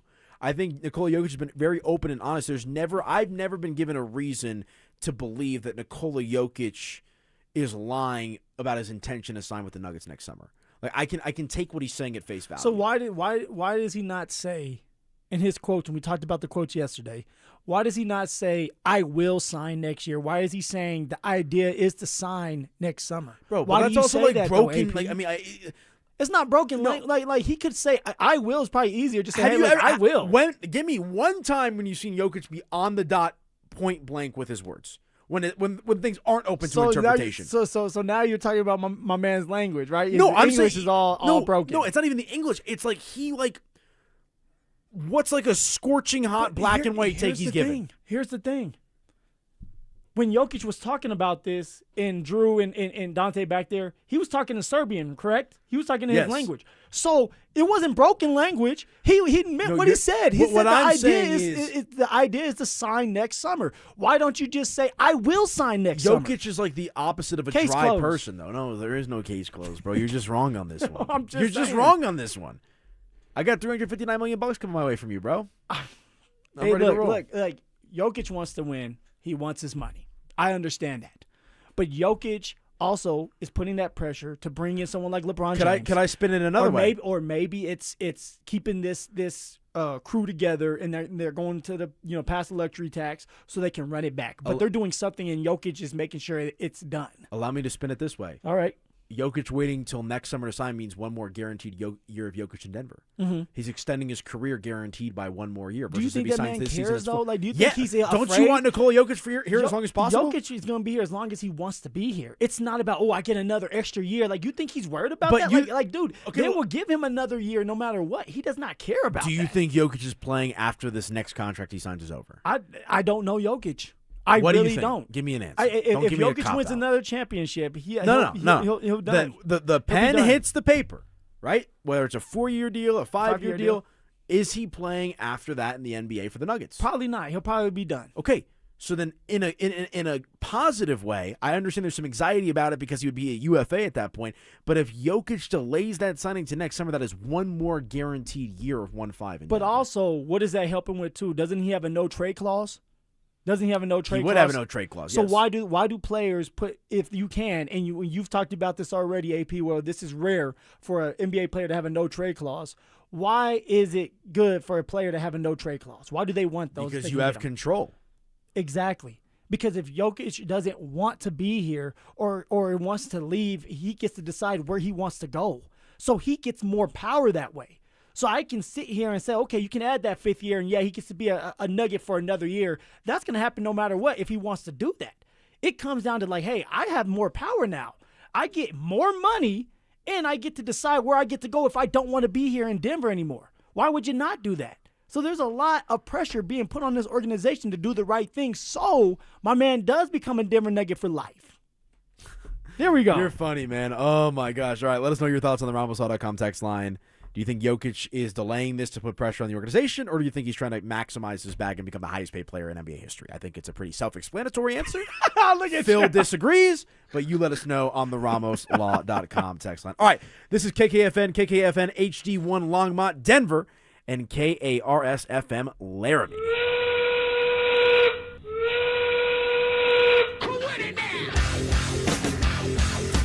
Anilo Piro in for Zach Vai alongside Phillip Lindsay, and this is The Drive, powered by our friends over at Regen RX. Woo! Let's go, AP. All right, fun Jokic conversation, fun Avalanche conversation, fun Dion conversation, but the big conversation of the day today, Phil. What is it? What is it, AP? What's the biggest conversation? It's all about Sean Payton. It's all about Sean. It's this massive story that came out on ESPN.com this morning.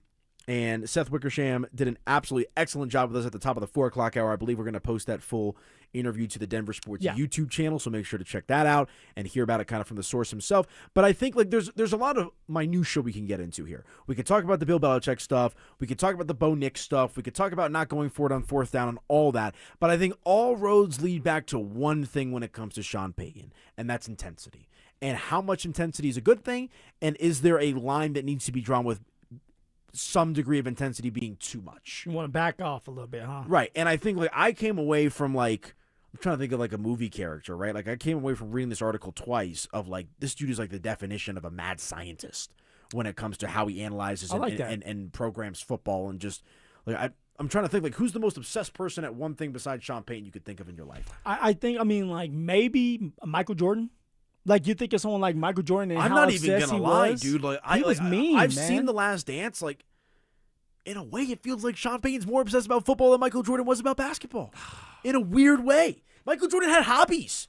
Michael Jordan gambled. Michael Jordan played golf. All right, I will say this. He's a fierce competitor, but Chef Wickersham did say hey, Payton or Sean Payton doesn't do a lot. But I will say Sean does like to golf. He loves to golf. Okay, I didn't know that. And that's from a great source that likes to golf with Sean. So he does have hobbies, but I will also say this. Football is in the front of that man's mind 24/7. And I remember when I was playing, right, AP, and the thing is, you're only as good as the next game. So you're always walking on eggshells because if you don't do well in that game and you don't have a bunch of money tied to you, you're always scared that the Grim Reaper's going to come around the corner and take you away. And so you're always thinking about the game.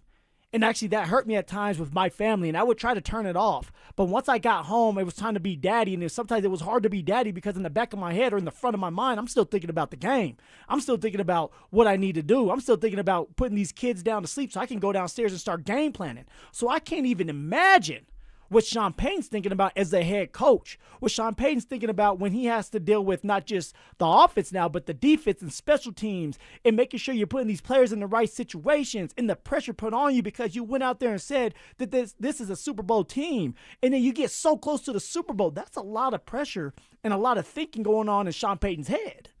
No doubt. And ultimately, what has it resulted in, though, right? And obviously, it's resulted in great things for the Denver Broncos. Yeah, wins, but the big one, right? And I know that's another conversation, or that's kind of brought up in Seth's story at ESPN.com of what does the future for Sean Payton look like as a head coach in this league, assuming he wins another Super Bowl? Mm-hmm. Something that we've speculated on, off air, on air. I've talked about it with Dante on Denver Sports Tonight. Everyone in this building, I feel like I've talked to about the future of Sean Payton at some point or the other. But one thing you can't deny is the fire that's still there, right? This is a guy who's, on the back nine of his coaching career, but is still very much feels like he's teeing off on hole one, and still has that fire and hunger and passion and everything that kind of comes with it. And that's why I use the term mad scientist, because even the idea to float out the concept of bringing in Bill Belichick, just think about that. Pause and think about that for a second. We're talking about Sean Payton, who's one of the more strong-willed, egocentric coaches we've seen in the NFL, at least in my lifetime. And this is a guy who's floating out to an ESPN reporter who's given unfiltered access to the idea of bringing in Bill Belichick for him to step aside and be an assistant head coach so Bill can become the winningest coach in NFL history. Come on, AP. It sounds good. It sounds good, and people talk all the time. Sean loves to talk. We all know that. Give him a couple lattes, he'll talk your ear off. But do I truly think that Sean was going to go through with that, or believe that Sean was going to go through with that? No. Sean has a big ego. We all know that. But Seth just told us it wasn't in jest. But also for Sean, it's are you really going to give up a team that you've been building? This culture that you've been building for a guy that you're still trying to chase? You may not get to Bill Belichick, but you're chasing him. He may be your buddy, but you're still competing. But you're never going to reach that, right? You're talking about Bill Belichick with a gazillion different Super Bowl championships and having Tom Brady. But you're going to help this man out more and not yourself? Yeah, because here's the thing. Bill Belichick is a Mount Rushmore NFL head coach. Sean Payton will never be on the Mount Rushmore. Okay, but you want to help him out even more. I don't get that. Why? Yeah, coaching's a fraternity.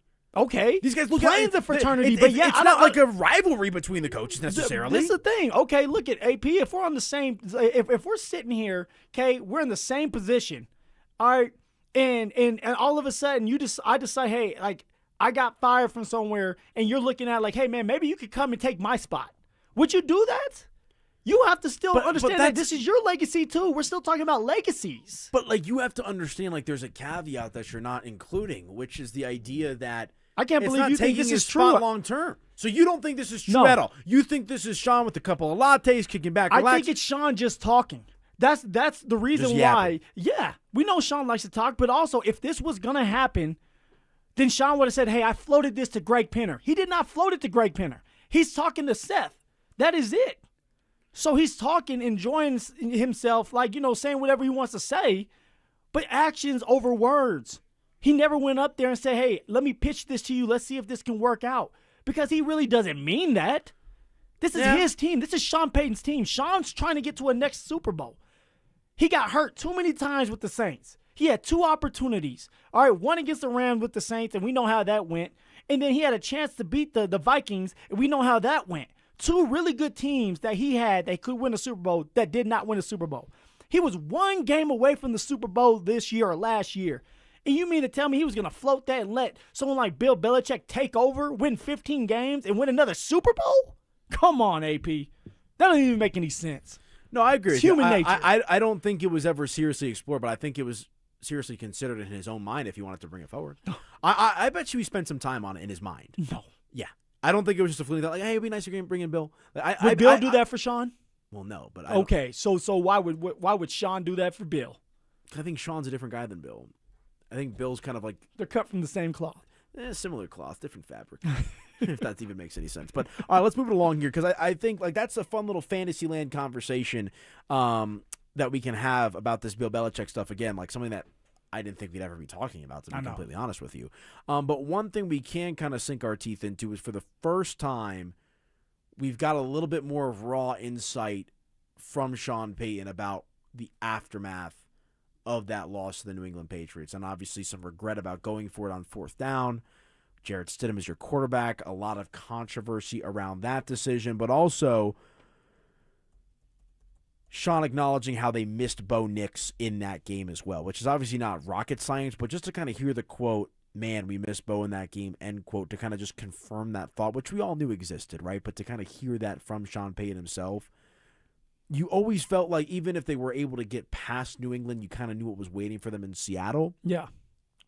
But that, coupled with the playmaking decision, like it kind of brings out those raw emotions again of what was a awkward day for the Bronco and the Bronco fan. It was very awkward, AP, but also when you have a guy like Bo Nix that helps you win these games, these one-score games, and it's magical, and you start to build this relationship with a young player that you picked out, nobody else thought about but you, and then you get there and you're winning these games with this man, you tend to forget about them because they're always there. You can rely on him, just like Jokic, right? He's so consistent that you forget that he's still human, and then when he's not there like he was, Jokic missed a month, you start to feel his presence not being there anymore, or you wish you could feel his presence again because you miss it.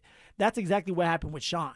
Sean's sitting there, and it's like, man, I need my guy, the guy that I built up, that I'm building up for the future, that I know I can trust, that has played in a lot of these games, that I know that a lot of these plays that I'm putting on this paper are for him. I need him here, and he's not because of this injury. And then you start to remember, or you start to miss him a little bit more because you can't do the things you used to because he's not there anymore. And this is Bo Nix we're talking about. Yeah, and ultimately, like I said, it'd be interesting to see if Bo Nix did not get hurt at the end of that Buffalo Bills game. Like, what does that AFC Championship game look like? And then, honestly, what does the Super Bowl look like? I don't know about winning the Super Bowl, but we beat I did put up a the fight. New England Patriots. They for sure would probably put I up think it's more a of a coin fight. flip game. Like, I'll never forget, like, watching that game at my local bar for Super Bowl Sunday. I'm like, this is the easiest lock of my life on Seattle. Like, I seriously, like, I wasn't buying anything New England was selling all year long. Thought Drake May was a fraud. Will Campbell with his dinosaur arms. Mike Vrabel now this and that with the Rossini stuff. Like, I know this came out after the fact. No, I'm just saying, I was never buying what the Patriots were selling. I'm going to fight and die to protect my quarterback. Yeah, how'd that work out for you, bud? Like, I mean, they were always fools. Yeah, but also, I don't believe the Denver Broncos beat the Seattle Seahawks because the Denver Broncos, they don't have a run game because J.K. gets hurt. You need to be able to J.K. was going to come back. Nah, even the J.K. that we think was going to come back wasn't good enough, right? He's coming off a surgery. It's not enough time. J.K. probably would have hurt himself again by just going out there because you need time for that ligament to heal. Phil. I mean, we won't know. But that defense against Sam Darnold, with Benito rushing the quarterback and Allen and Surtain. But see, here we go again. With that, you have to also understand Nick Benito started to fall off. Jonathan Cooper definitely fell off. So they weren't the same version of themselves like they were at the beginning of the year, right? The defense, the Denver Broncos going into that Buffalo Bills game, all right, they couldn't stop a nosebleed. I mean, you're going up against Kenneth Walker the third. The Seattle Seahawks were able to run on the New England Patriots. So we don't know how that game would have went, but we would have put up a better fight because of Bo Nix and being a competitor and Sean Payton being in these moments and just some of the players that we have. Yeah, no, I think it's a good point. And ultimately, like I said, I think the big takeaway, and it's kind of in this weird way for me because I've always been on board with Sean Payton as the head coach of the Denver Broncos. Like, even from I thought he was the best of the three options, right? When you think about DeMeco Ryans and you're thinking about Harbaugh, I think both of those guys would have been fine, but you needed a complete jolt as an organization, and you probably would have got that with Ryans and Harbaugh, of course. You needed a culture builder. Like Sean, to me, felt like, I don't know if stable is the right word to use, but it felt the most sure of instant jolt, adrenaline back in the mix, because that's what Sean Payton does. He's shown he's been able to win in a medley of type of ways. And I actually came away, and I understand Sean maybe doesn't have the best relationship, or the most warm relationship, rather, with the local media. And we got a text about it on the RamosLaw.com text line. Someone asked, how do you feel about, Sean giving all this inside access to national reporters versus local reporters? And my answer to that is the local reporter ain't helping him get in the Hall of Fame. Part of it is the game within the game of, you need the ESPNs and the Fox guys to all like you to help make your case. But I come away from this story, I don't know if respect is the right word to use when it comes to Sean Payton, but there's a degree of understanding the method to the madness. And once you kind of see how the sausage is made, for lack of a better phrase, I'm kind of just like, all right, let's just let Sean do his thing. Like, we got the one thing we have to worry about with Sean right now is not rubbing Bo the wrong way, which I don't think is going to happen. And there's some details about that in the story at ESPN.com. Like, those are two big-time competitors. Keeping Davis Webb on track and just really keeping the trains on the track while allowing Sean to do Sean things. Yeah, for Sean Payton, now you get to be the CEO, especially knowing now that he's going to so-called give up play calling duties. He has more time to sit there and really just dissect his team, watch a little bit more film offensively, defensively, and even as a special teams guy, right? You can watch that to make sure that your team's in a better position. One thing that I took out of this article about Sean Payton is he is so detail-oriented. He is obsessed with the details, but that's what makes you great. When you're able to dissect the small little details, like, for example, Sean talking about a DB moving his hips a left to the right, and what does that indicate? And being able to go back and tell a receiver, hey, this is what you're looking for. That right there could be the reason why you pick up that first down or the reason why you score a touchdown. Attention to detail. And that's one thing that Sean Payton does a great job of. All right, another example is we're always at camp. All right, Anila, we're going to be at camp again. I know you're going to be out there with me, ZB and I. All right, Sean loves to stop practice and explain what he's thinking. That's all about detail so that when you get in these tight games, you know what to do. You've been there. You've done that. And Sean Payton shows that every time he's in that building with his coaching staff, with the players. He's always thinking about the small details. That's why he's so obsessed. But that's also why he's a great coach. And that's why his teams are so prepared, because he does the little things right. Yeah, he does, and it's a bit psychotic. I mean, it really is. Like, and I don't think psychotic's too strong of a word to use. Here's an excerpt from the story. This is, I want to say, I forget, I got just a snippet here, but it's before one of the playoff games. I want to say this is entering into the AFC Championship game. At one point, here's the quote, "Suddenly there's a loud knock at the auditorium doors. Even though Payton knows it's coming, even though he orchestrated it, it still startles him. Payton says, 'What the bleep?' End quote. Armed guards enter the room wheeling a table. On it is a Lombardi trophy and $500,000 in cash. Brick stacked high like a skyline. Quote, 'I found it necessary to remind everyone we're playing for a lot of cash in this tournament,' end quote, Payton says. Guys laugh. Payton had conceived this yesterday. He told Paul Kelly to find the cash. As a boss for 2 decades now, Payton is accustomed to just ordering stuff, unbothered by the how. It was a scramble. The money arrived with minutes to spare. Kelly had lived a day's work before 9 a.m. The guards cart the money away.' So this is the guy in Sean Payton who's on a dime saying, 'Go get me $500K and a Lombardi trophy, and I'm rolling this in here to get my team But motivated.'" the luxury having the richest owner in the world. It was probably sitting in his safe in the facility. Okay, let me pull out my $500,000 and the Lombardi trophy. But, like, that just shows you for Sean, Sean's all in. And he wants his players to envision having all that, to envision being able to hold up that Lombardi trophy and kiss it, to envision the $500,000 that they can get extra so they can go on these exotic vacation trips because they're already making a ton of money. All right, that's Sean Payton making sure everybody understands what this can be and what it's going to look like if everybody stays together. I love that. I love that about a coach that's all in for his players, that's willing to do what it takes to get across to his players. Like, this is so important. Sean Payton's borderline crazy, and I love it. That's kind of where I'm at, too. That's a good way to put it. Like, he is I don't even know if it's borderline. I think he is kind of crazy, right? Like I said, mad scientist in the laboratory when it comes to football. And frankly, like, that's the kind of guy that you want, right? Like, especially think about what this Broncos organization was at. And again, like, this story, I love it for a couple of different reasons. Like, the writing is excellent, and you get just a different level of insight to the mind and actions of Sean Payton. Like, in the story, Seth talks about how Sean talks to his wife for 10 minutes a day. Yeah, and it's right before dinner. And how some of the coaches, will go make their beds in their offices before dinner so they can just plop down as soon as they're done working at 1:32 in the morning. And it's not about, whoever works the longest is the best or anything like that, but it's like these obsessive little details. And whether the Broncos win a Super Bowl or not with Sean Payton, the one thing you can almost guarantee, Bo Nix has to be healthy too. You're going to be right in that mix every year, man. And I thought the Broncos were a bit premature last year. I had them at 11-12 wins, right, which even in my mind kind of felt ambitious. I've talked about it with Jake Shapiro on our program, Shapiro and Piro on the Denver Sports YouTube, how the Broncos could have a worse record this year but actually be a better team.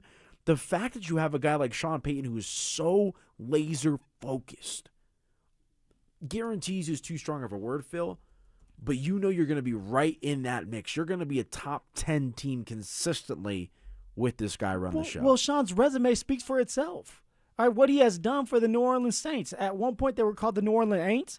Sean Payton gets there. They win a bunch of games. Not they an win attractive a Super Bowl. job either. Like, think about it. When he takes that job, like, that's the equivalent of, like, not the Browns. That's too disrespectful. Like the Jaguars. The Browns. Right, but like the Jaguars, right? And we've seen, I'm forgetting his name now. Liam? Yeah, Liam Cohen. Like, you take that job and it's like, okay, like Jacksonville's an NFL team, great. But it's like, what is Jacksonville's history? For sure. But then all of a sudden, Sean Payton comes to Denver and we were down and out and we needed somebody like Sean. He shows up the first year, wins 8 games, has a chance to go to the playoffs. The next year with a rookie quarterback in Bo Nix, goes to the playoffs, plays the Buffalo Bills, gets the breaks beat off of them. And in the third year, goes back to the playoffs, beats the Buffalo Bills, all right, has a chance to go and win the AFC Championship game. You're one game away from the Super Bowl. That's Sean Payton for you.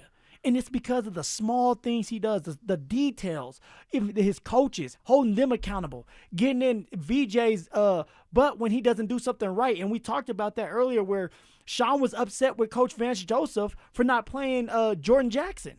Right. And it's like, a guy that nobody's probably not going to know, but he's on the 53-man roster, 48, because 48 get to suit up during the game day. So he's on the 48-man roster, and yet my man didn't check into the game. And Sean Payton the next day was upset because he felt like Jordan Jackson, go look him up, or, if you don't know him, could have helped the team and helped stop the run in the middle of the field because James Cook was going crazy on the Broncos. All right, that's Sean Payton being really detailed and holding everybody accountable, and that's why they're going to continue to win. That's why the Denver Broncos have a chance this year to win a Super Bowl, because he's bringing everybody back and everybody's taking that next step, and they also understand what Sean Payton once done, and that's trying to be perfect. And I know there's no such thing as perfect, but you strive for it, and that's all you can ask for. Yeah, no, I'm with you, and it is an interesting kind of inside look at who Sean Payton is as a person, and what he is as a person is just an absolute football mad scientist, right? I mean, like I'm convinced at this point that like all this guy does is eat, sleep, breathe, think, all that kind of stuff when it comes to football. And again, like I don't know many NFL head coaches or anything like that. I've only covered a few in my time here in the Denver market, but like there's no other. Who's the closest comp to an NFL head coach of Sean Payton? And I know he's cut from the Parcells claw, so Parcells, Belichick obviously come to mind. But like active NFL head coaches, like you think about some of the great NFL head coaches right now. Like he's not really like Andy Reid.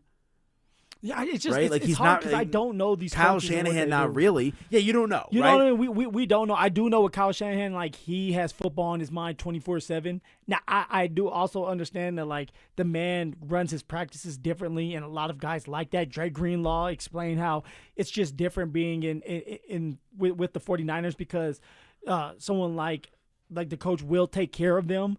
So I can't sit here and say, because I know Andy Reid is hard on his players, but it is also. It's easier when you do have a Patrick Mahomes that understands. Yeah, you, no doubt. You That know, goes and a it's long like way. you've been together for so long that you don't have to coach as much as you used to. That's kind of what's happening with Sean in year 4 now, where he's not going to have to do as much coaching because he knows what to expect from his players and the players, vice versa with him. It's going to be different. No, it is going to be different, and so ultimately, like there's a lot of different nuggets that we kind of picked up on as it pertains to Sean. Like we've talked about not going for it on 4th down and kind of the regret that's kind of confirmed there from Sean, the relationship with Bo, the idea of bringing in Bill Belichick for a cup of coffee, whatever it might be. And I think that's the thing is the overarching theme and takeaway for me here is there's no amount of intent. I undersold Sean Payton's intensity. And I didn't think I could do that, right? Like, I just haven't been around him at practice and all that kind of stuff. I'm like, dude, this guy is like, take it down a notch, right? Like, to a certain extent, like, sometimes I think about it that way. If I thought going into, like, whatever I thought a 10 out of 10 intensity was, that went up, like, double after reading that story from today. And granted, look, it's playoff time, but I kind of believe, Phil, that the version of Sean we learned and read about in that story from ESPN today, that's not just because it's the playoffs. I think that's Sean from the moment we get to training camp here in a couple of weeks, it's going to be like that all the way through however long this season goes. I mean, and I know there's stories there, and I've heard stories from some great sources that, like, there's times where the Denver Broncos will win some of these games and felt like they lost the games because Sean Payton is upset. And now everybody is walking on eggshells after a win because it just didn't go the way Sean wanted it to go. That's just how Sean is wired. He wants perfection. You're never going to get it, but you're chasing it. And so for Sean, he can be a little crazy. He can be obsessive. Maybe he's possessed. But that's why he is who he is. That's why we love Sean Payton. That's why he'll bring the Denver Broncos a Super Bowl, because of the way the man does things, how he structures things, how he does things in his daily life. Is all about football, and it's about the Denver Broncos right now. We should love that. It sucks for him and his family, but for us fans, you should love it. Yeah, I'm sure they've come to understand how to deal with it. You get a few months every year. You get dad time. You get husband time. All that 5 kind of minutes? stuff. Yeah, about a cup of coffee, something like that. Highly suggest, and we're going to post that full interview with Seth on the Denver Sports YouTube channel. Highly suggest you guys go check that out, as well as read the full story that's live now at ESPN.com. All right, let's hit a quick break. When we come back, Deion Sanders met with the media today at Big 12 Media Day. What did he have to say, and what's his expectation for the Colorado Buffaloes? That's next. The Nuggets are making headlines. Peyton Watson's contract talks are heating up, while Denver's reportedly exploring a blockbuster run at LeBron James. Can the Nuggets keep their rising young star and add one of the greatest players ever alongside Nikola Jokic? Stay locked in for the latest twists, rumors, and reactions. Denver Sports 104.3. The Fan. Do you owe $10,000 or more to the IRS like Will? When I was 50, my whole life fell apart. I lost my job, I lost my wife, I lost the house, I lost pretty much everything except for my life. When the IRS came calling, I just didn't have it in me. I felt like Wile E. Coyote, just waiting for that IRS anvil to drop. Then Will found tax relief advocates. I heard their advertisement on the radio, I wrote down the number, and I made the call that changed everything. The IRS gave me a bill for $40,000. Tax Relief Advocates got that down to $3,200. I've paid 9 cents on the dollar. Now that's a great deal in anybody's book. If you owe 10 or even hundreds of thousands of dollars to the IRS, don't lose hope. Do what Will did and call TRA for a consultation. But for me, the real win is I got my life back. Visit TRA.com or call 800-488-2578. 800-488-2578.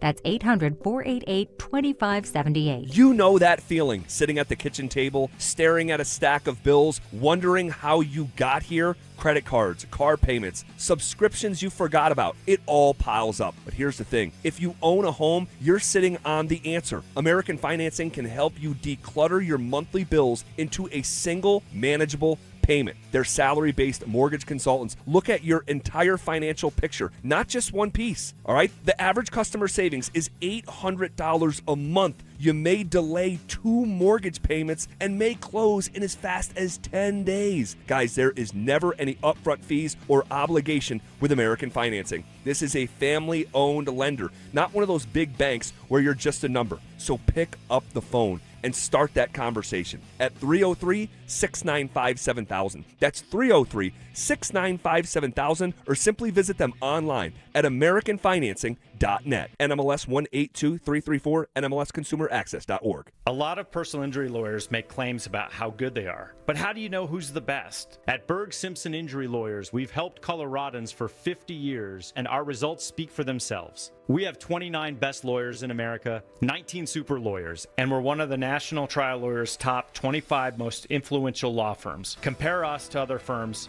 then call Berg Simpson. If you've been injured, call Berg Simpson for free now at 303-790-2525. BergSimpson.com. Good lawyers changing lives. Jane is a small business owner. That's right. And tell them what that's like, Jane. Yeah, well, it's like a roller coaster with a lot of ups and downs, and some days things can feel like they're flying off the rails. Yep, it's a lot. But the Total Solutions Advantage only from Comcast Business can help you manage it all. With the largest, fastest fiber-powered network designed for 100% reliability with business internet and wireless connect. Plus gig speeds with security and equipment included. All with a 5-year price lock. Nice. So everything stays on track. Exactly. The Total Solutions Advantage. Get started for just $60 a month for 12 months when you add wireless connect to a qualifying internet package. No one does business like Comcast Business. Limited time offer. Restrictions apply. New customers only.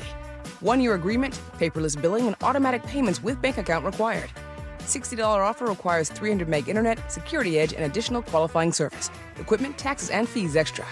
A noisy garage door is a cry for help. Hi, I'm Tommy Mello, owner of Don's Garage Door Service. Most repairs are simple, but if left untreated, they can turn into costly repairs. Your garage door works hard every day, and a little maintenance goes a long way. We fix garage doors fast with quality parts designed to last a lifetime. Over 90,000 five-star reviews don't happen by accident. They happen by putting people first. Fixing your garage doors is what we do. From repairs to upgrades, call Don's Garage Door Service today. Most camera installers don't offer a guarantee. Vantage does. It's called Capture or it's free. If a Vantage system misses an incident in a zone they identified during your threat zone analysis, they'll refund the entire install. That's the kind of guarantee a company can stand behind, because your security system is designed around your property first, not pulled off a kit shelf. Invest in real security for your home. Call Vantage at 720-366-7759 or visit vssicolorado.com today. Terms and conditions apply. It's home selling season. And what's the biggest mistake you can make when selling your home? Settling for less money. That never happens with Orchard. Low ball offers can wear you down, causing you to settle for thousands less. You don't have to settle when you sell with an Orchard agent. Orchard reinvented the real estate industry by guaranteeing your home sale. Their local agents help you sell on market for top dollar.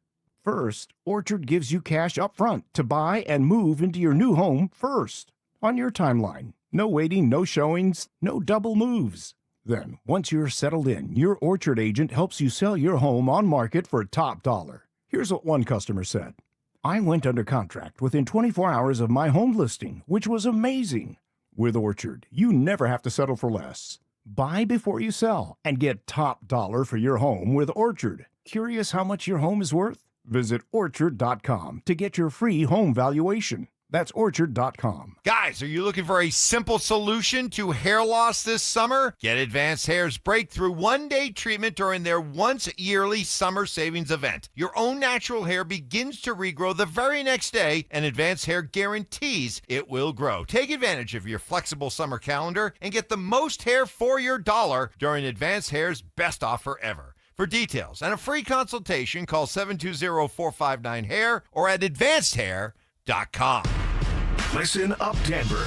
This hour's keyword is pitcher, Pitcher. Text pitcher to 303-713-1043 right now for your chance to win a $250 gas card. That's pitcher to 303-713-1043. By texting, you agree to receive an automated marketing message from Denver Sports 104.3 The Fan. Message and data rates may apply. For complete rules or to enter the keyword online, visit www.denversports.com/keyword. It's The Drive with Zach By and Phillip Lindsay on Denver Sports 104.3 The Fan.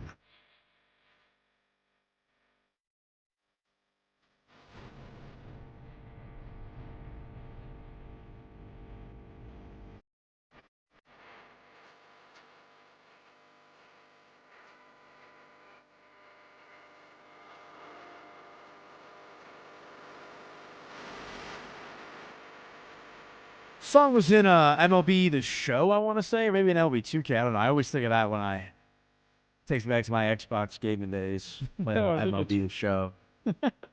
Baseball song. That's what I think of when I hear this song, though. Welcome on back into the program. Elo Puro, Phillip Lindsay. Guys, listen up. Summer is here, which means road trips, but with high gas prices, you're questioning whether or not you want to take that trip. Denver Sports is here to help, and for your chance to win a weekly $250 gas card and a possible grand prize of $1,000. All you have to do is listen for that keyword every hour and text it to 303-713-1043 before that hour ends. The more keywords you enter, the more chances you have to win. For complete rules, visit denversports.com/keyword.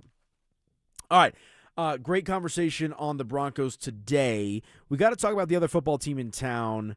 Well, there's a couple. There's the CSU Rams, of course, but the Colorado Buffaloes, led by Coach Prime Deion Sanders, met with the media today, and honestly, maybe the quietest Deion Sanders press conference I can remember, Phil. There was usually you open up Twitter or you open up social media after a Deion press conference, and it's like ESPN, Yahoo, Sports Illustrated, right? There's all these big accounts posting about it. But hasn't it been quiet with Real Deion quiet. in general? Not even with I know he does his motivational tweets, But like I'm talking about, like, hey, he's sitting there dancing, and you're seeing him at the facility, and we're coming. You're not seeing a lot of that lately either.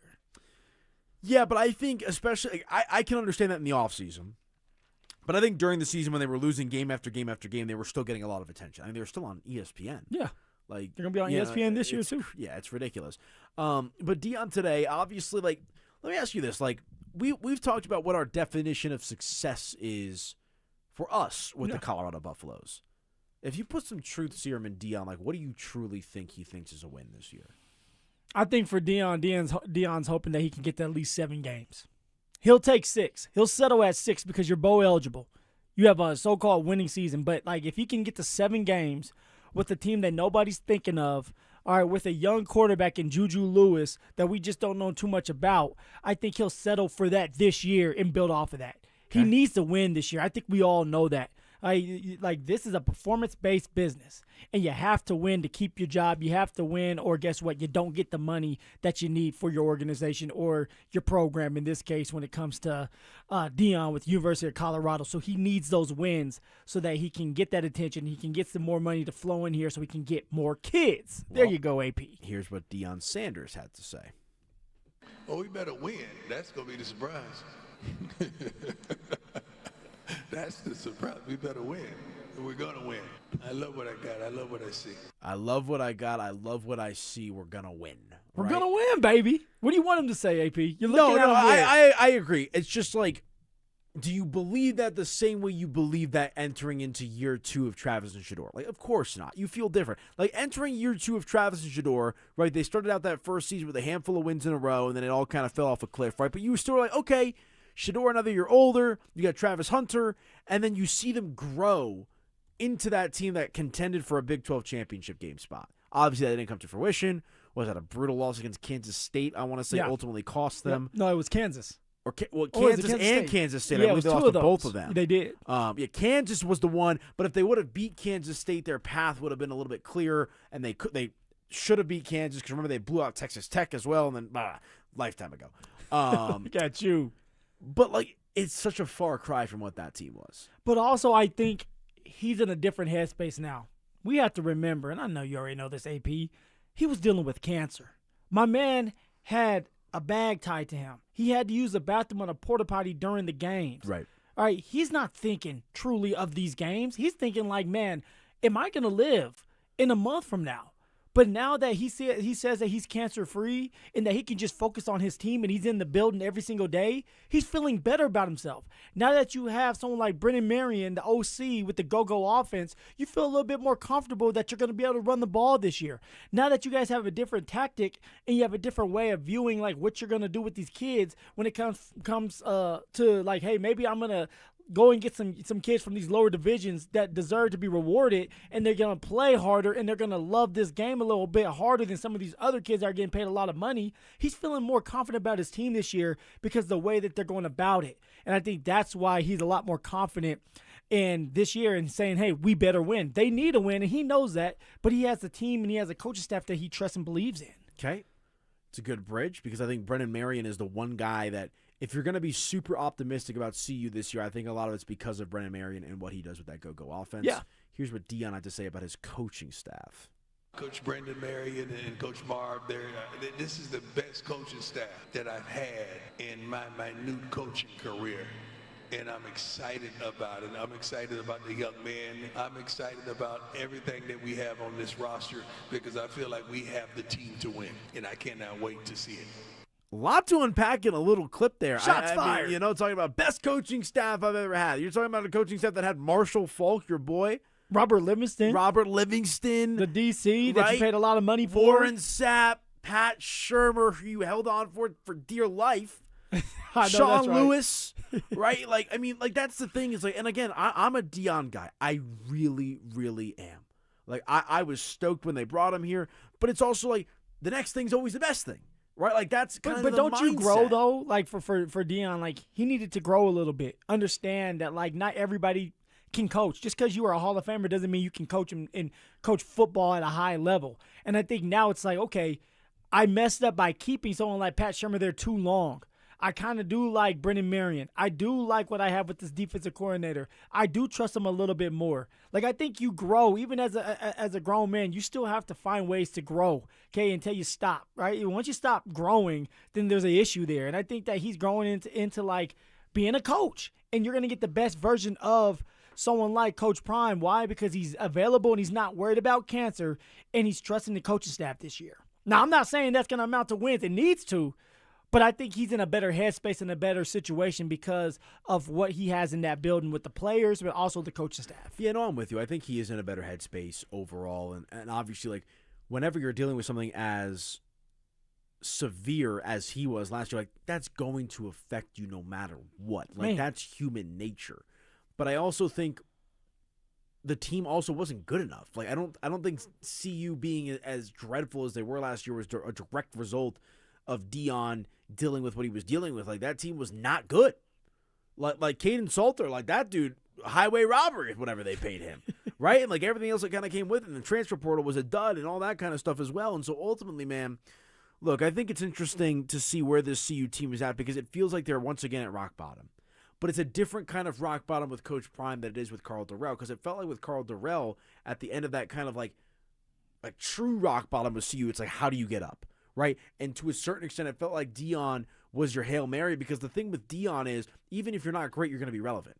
And you know, in a weird way, you'd probably rather be relevant and bad than bad and irrelevant. Well, but now look at us, right? Like I say, us, like, but you covered the team right. too. Like, now you gotta win, or you won't be relevant, because that shine has wore off. Like, we're not looking at Dion the same of like, oh, it's Dion. No, it's like, okay, yeah, it's Dion, but can you coach?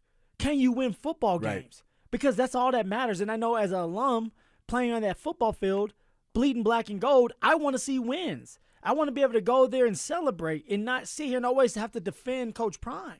So Coach Prime has to start winning. And how do you do that? You have to have the right coaching staff, and you have to have the right players with the right mindset.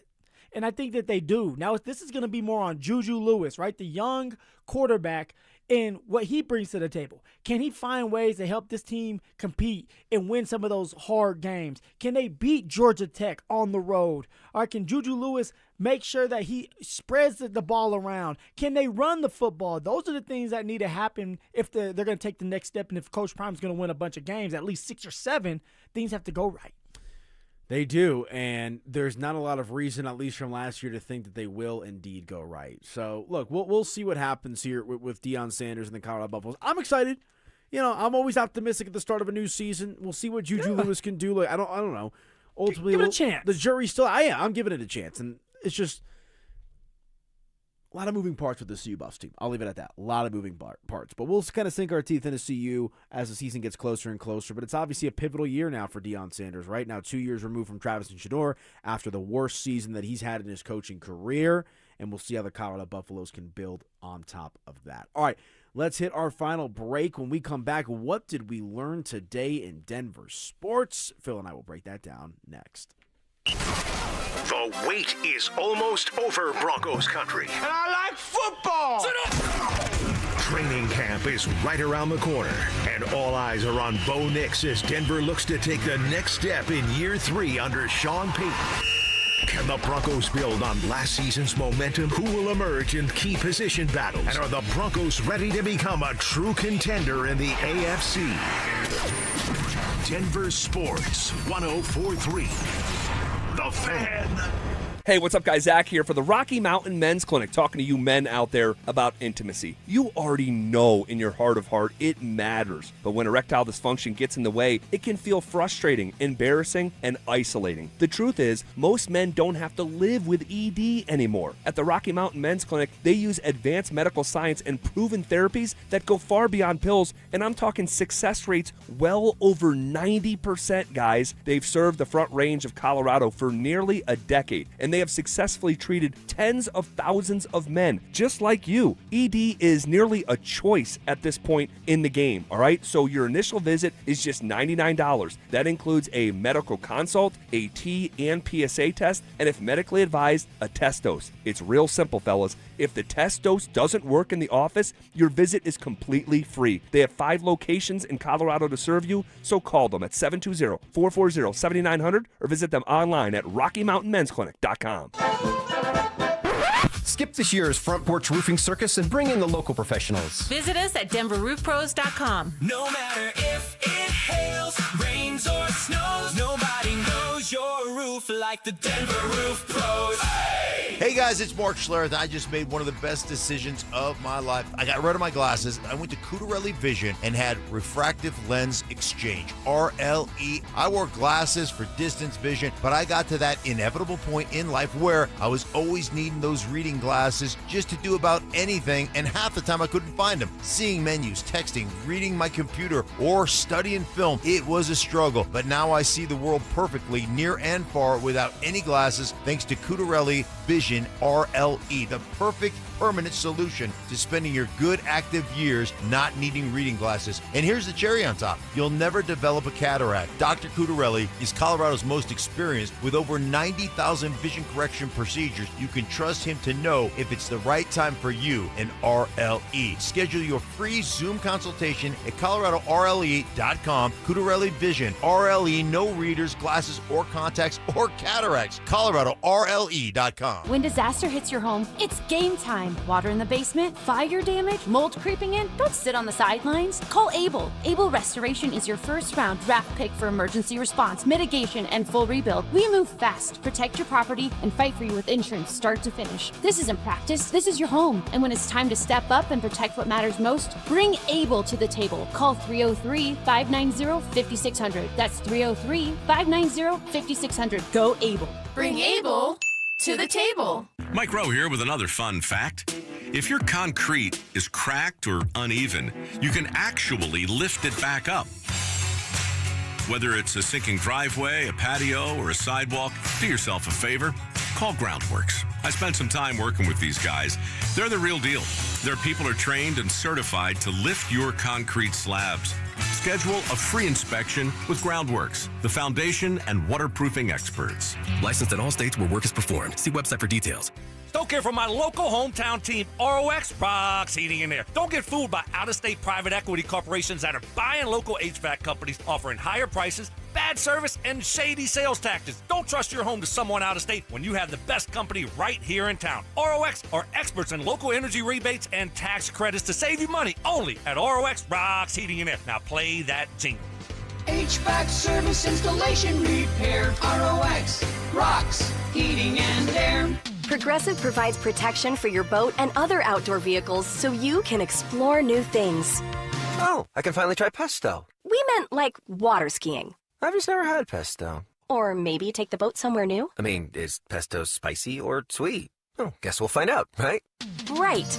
Bundle home or auto insurance with your boat, RV, or motorcycle and stay protected with Progressive while you explore. I don't know. Maybe I'm not ready for pesto. Progressive Casualty Insurance Company and Affiliates. Not available in all states or situations. Get in the zone, AutoZone. Summer's finally here, and we're kicking it off with a whole lot of free. Free brake pads with Duralast rotors. Free oil filter with 5 quarts of oil. Free Armor All wipes with Armor All glass cleaner, and more. More free, so you can have more summer. Celebrate free at AutoZone. Now through July 27th. Restrictions apply. Get in the zone, AutoZone. Hey, it's Zach here. Are you seeing cracks in your home's drywall or foundation? Call Homestrong. Their highly qualified technicians provide free inspections and quotes. With 20-plus years experience in the foundation repair and concrete industry, one thing is certain. You'll never go wrong with Homestrong. One Wheel Broncos talk. Cecil Lammy and Andrew Mason bring the heat on Orange and Blue Today. The most passionate intelligence and in-depth Broncos coverage in the game. Weekdays at 5 p.m. on the Denver Sports 104.3 The Fan YouTube channel. Hit subscribe at Denver Sports 104.3 and never miss another take. Orange and Blue Today, powered by Ramos Law, official injury law firm partner of the Denver Broncos. Denver Sports 104.3 The Fan. Denver Sports 104.3 The Fan presents the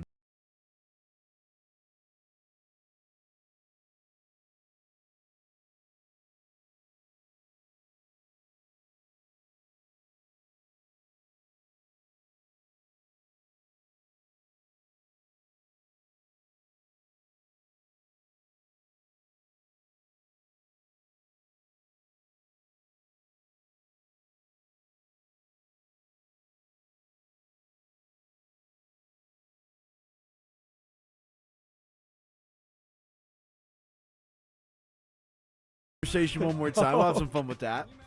We got a lot to talk about, man. Yeah, no doubt. There's always something to talk about in the world of Denver sports. What did we learn today in Denver sports? Well, we just talked about Deion Sanders and his expectations for his Colorado Buffaloes. We talked about the rumor, or the question rather, about the Avalanche maybe kicking the tires on Connor Hellebuyck, try to make a trade there, which would have been very interesting to say the least. That would have been epic, man, for Sakic to do something like that. Yeah, we've talked about the motivations of Nikola Jokic. Agree to disagree for now on that one about why he might want to delay his contract signing.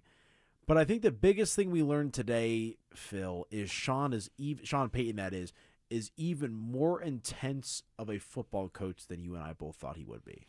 Yeah, I mean, to be honest with you, AP, I'm not surprised. Like, I don't look at this and say, wow. Not at all. No, just wow. the way he's that's wired. Surprising to me. But you want to know why? It's because I've heard so many stories over the years for some of my teammates that used to play with him.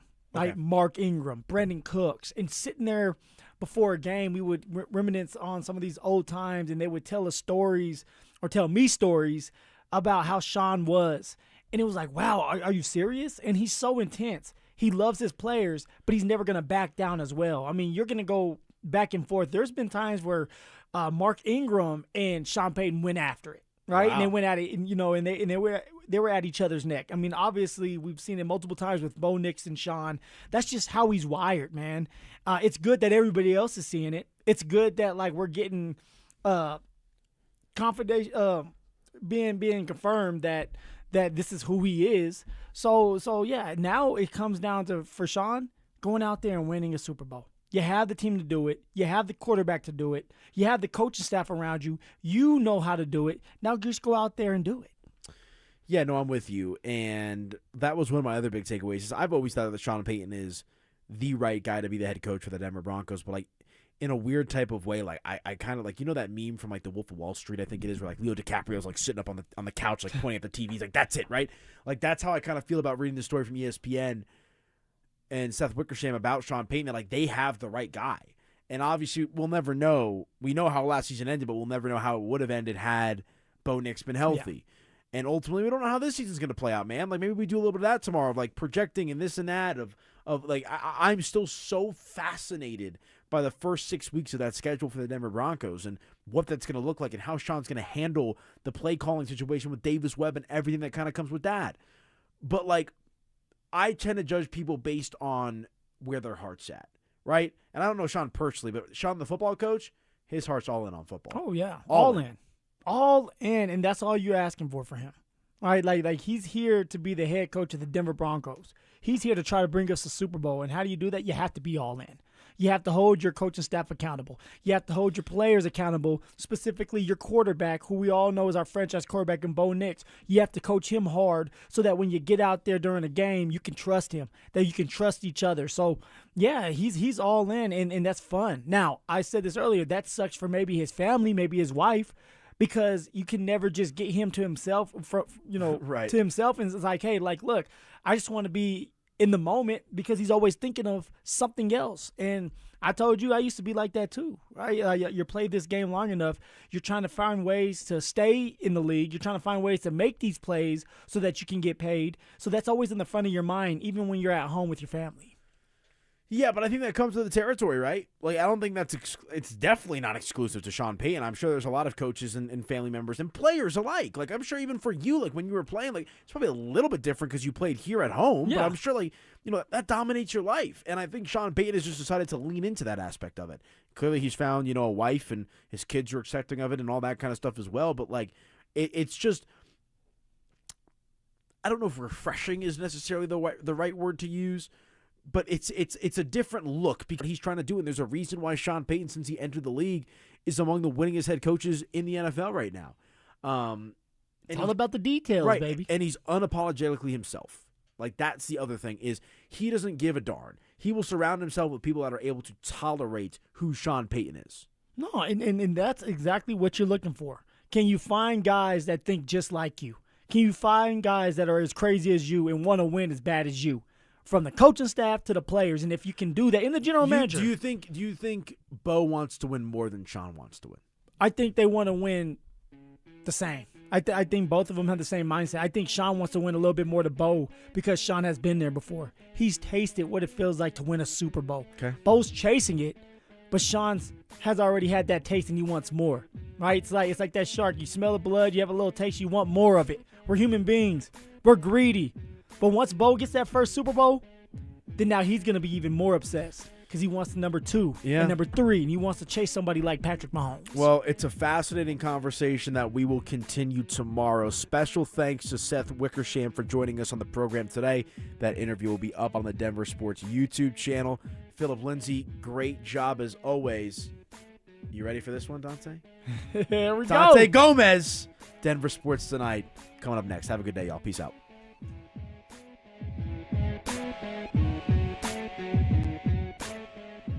With the MLB trade deadline fast approaching, Houston is reportedly showing strong interest in Colorado outfielders Jake McCarthy and Mickey Moniak. Could two of the Rockies' hottest bats be on the move? And who else could be shipped out to rebuild the club? Denver Sports 104.3. The Fan.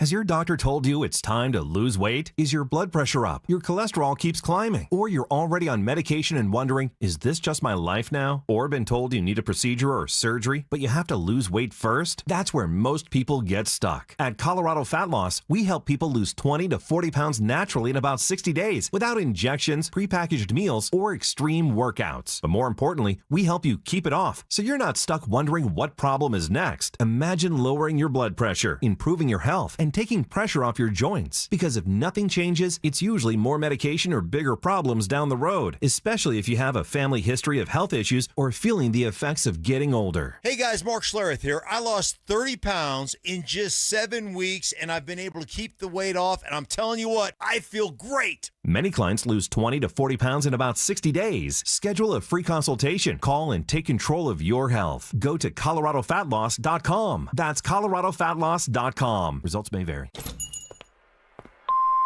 Hey, Mr. C, it's me. Well, I just picked up the ring. I actually went to Hellsberg. Thanks for that recommendation. Kate's gonna love that hers is from the same jeweler you got Mrs. C's ring from. They were so helpful throughout the whole process. They even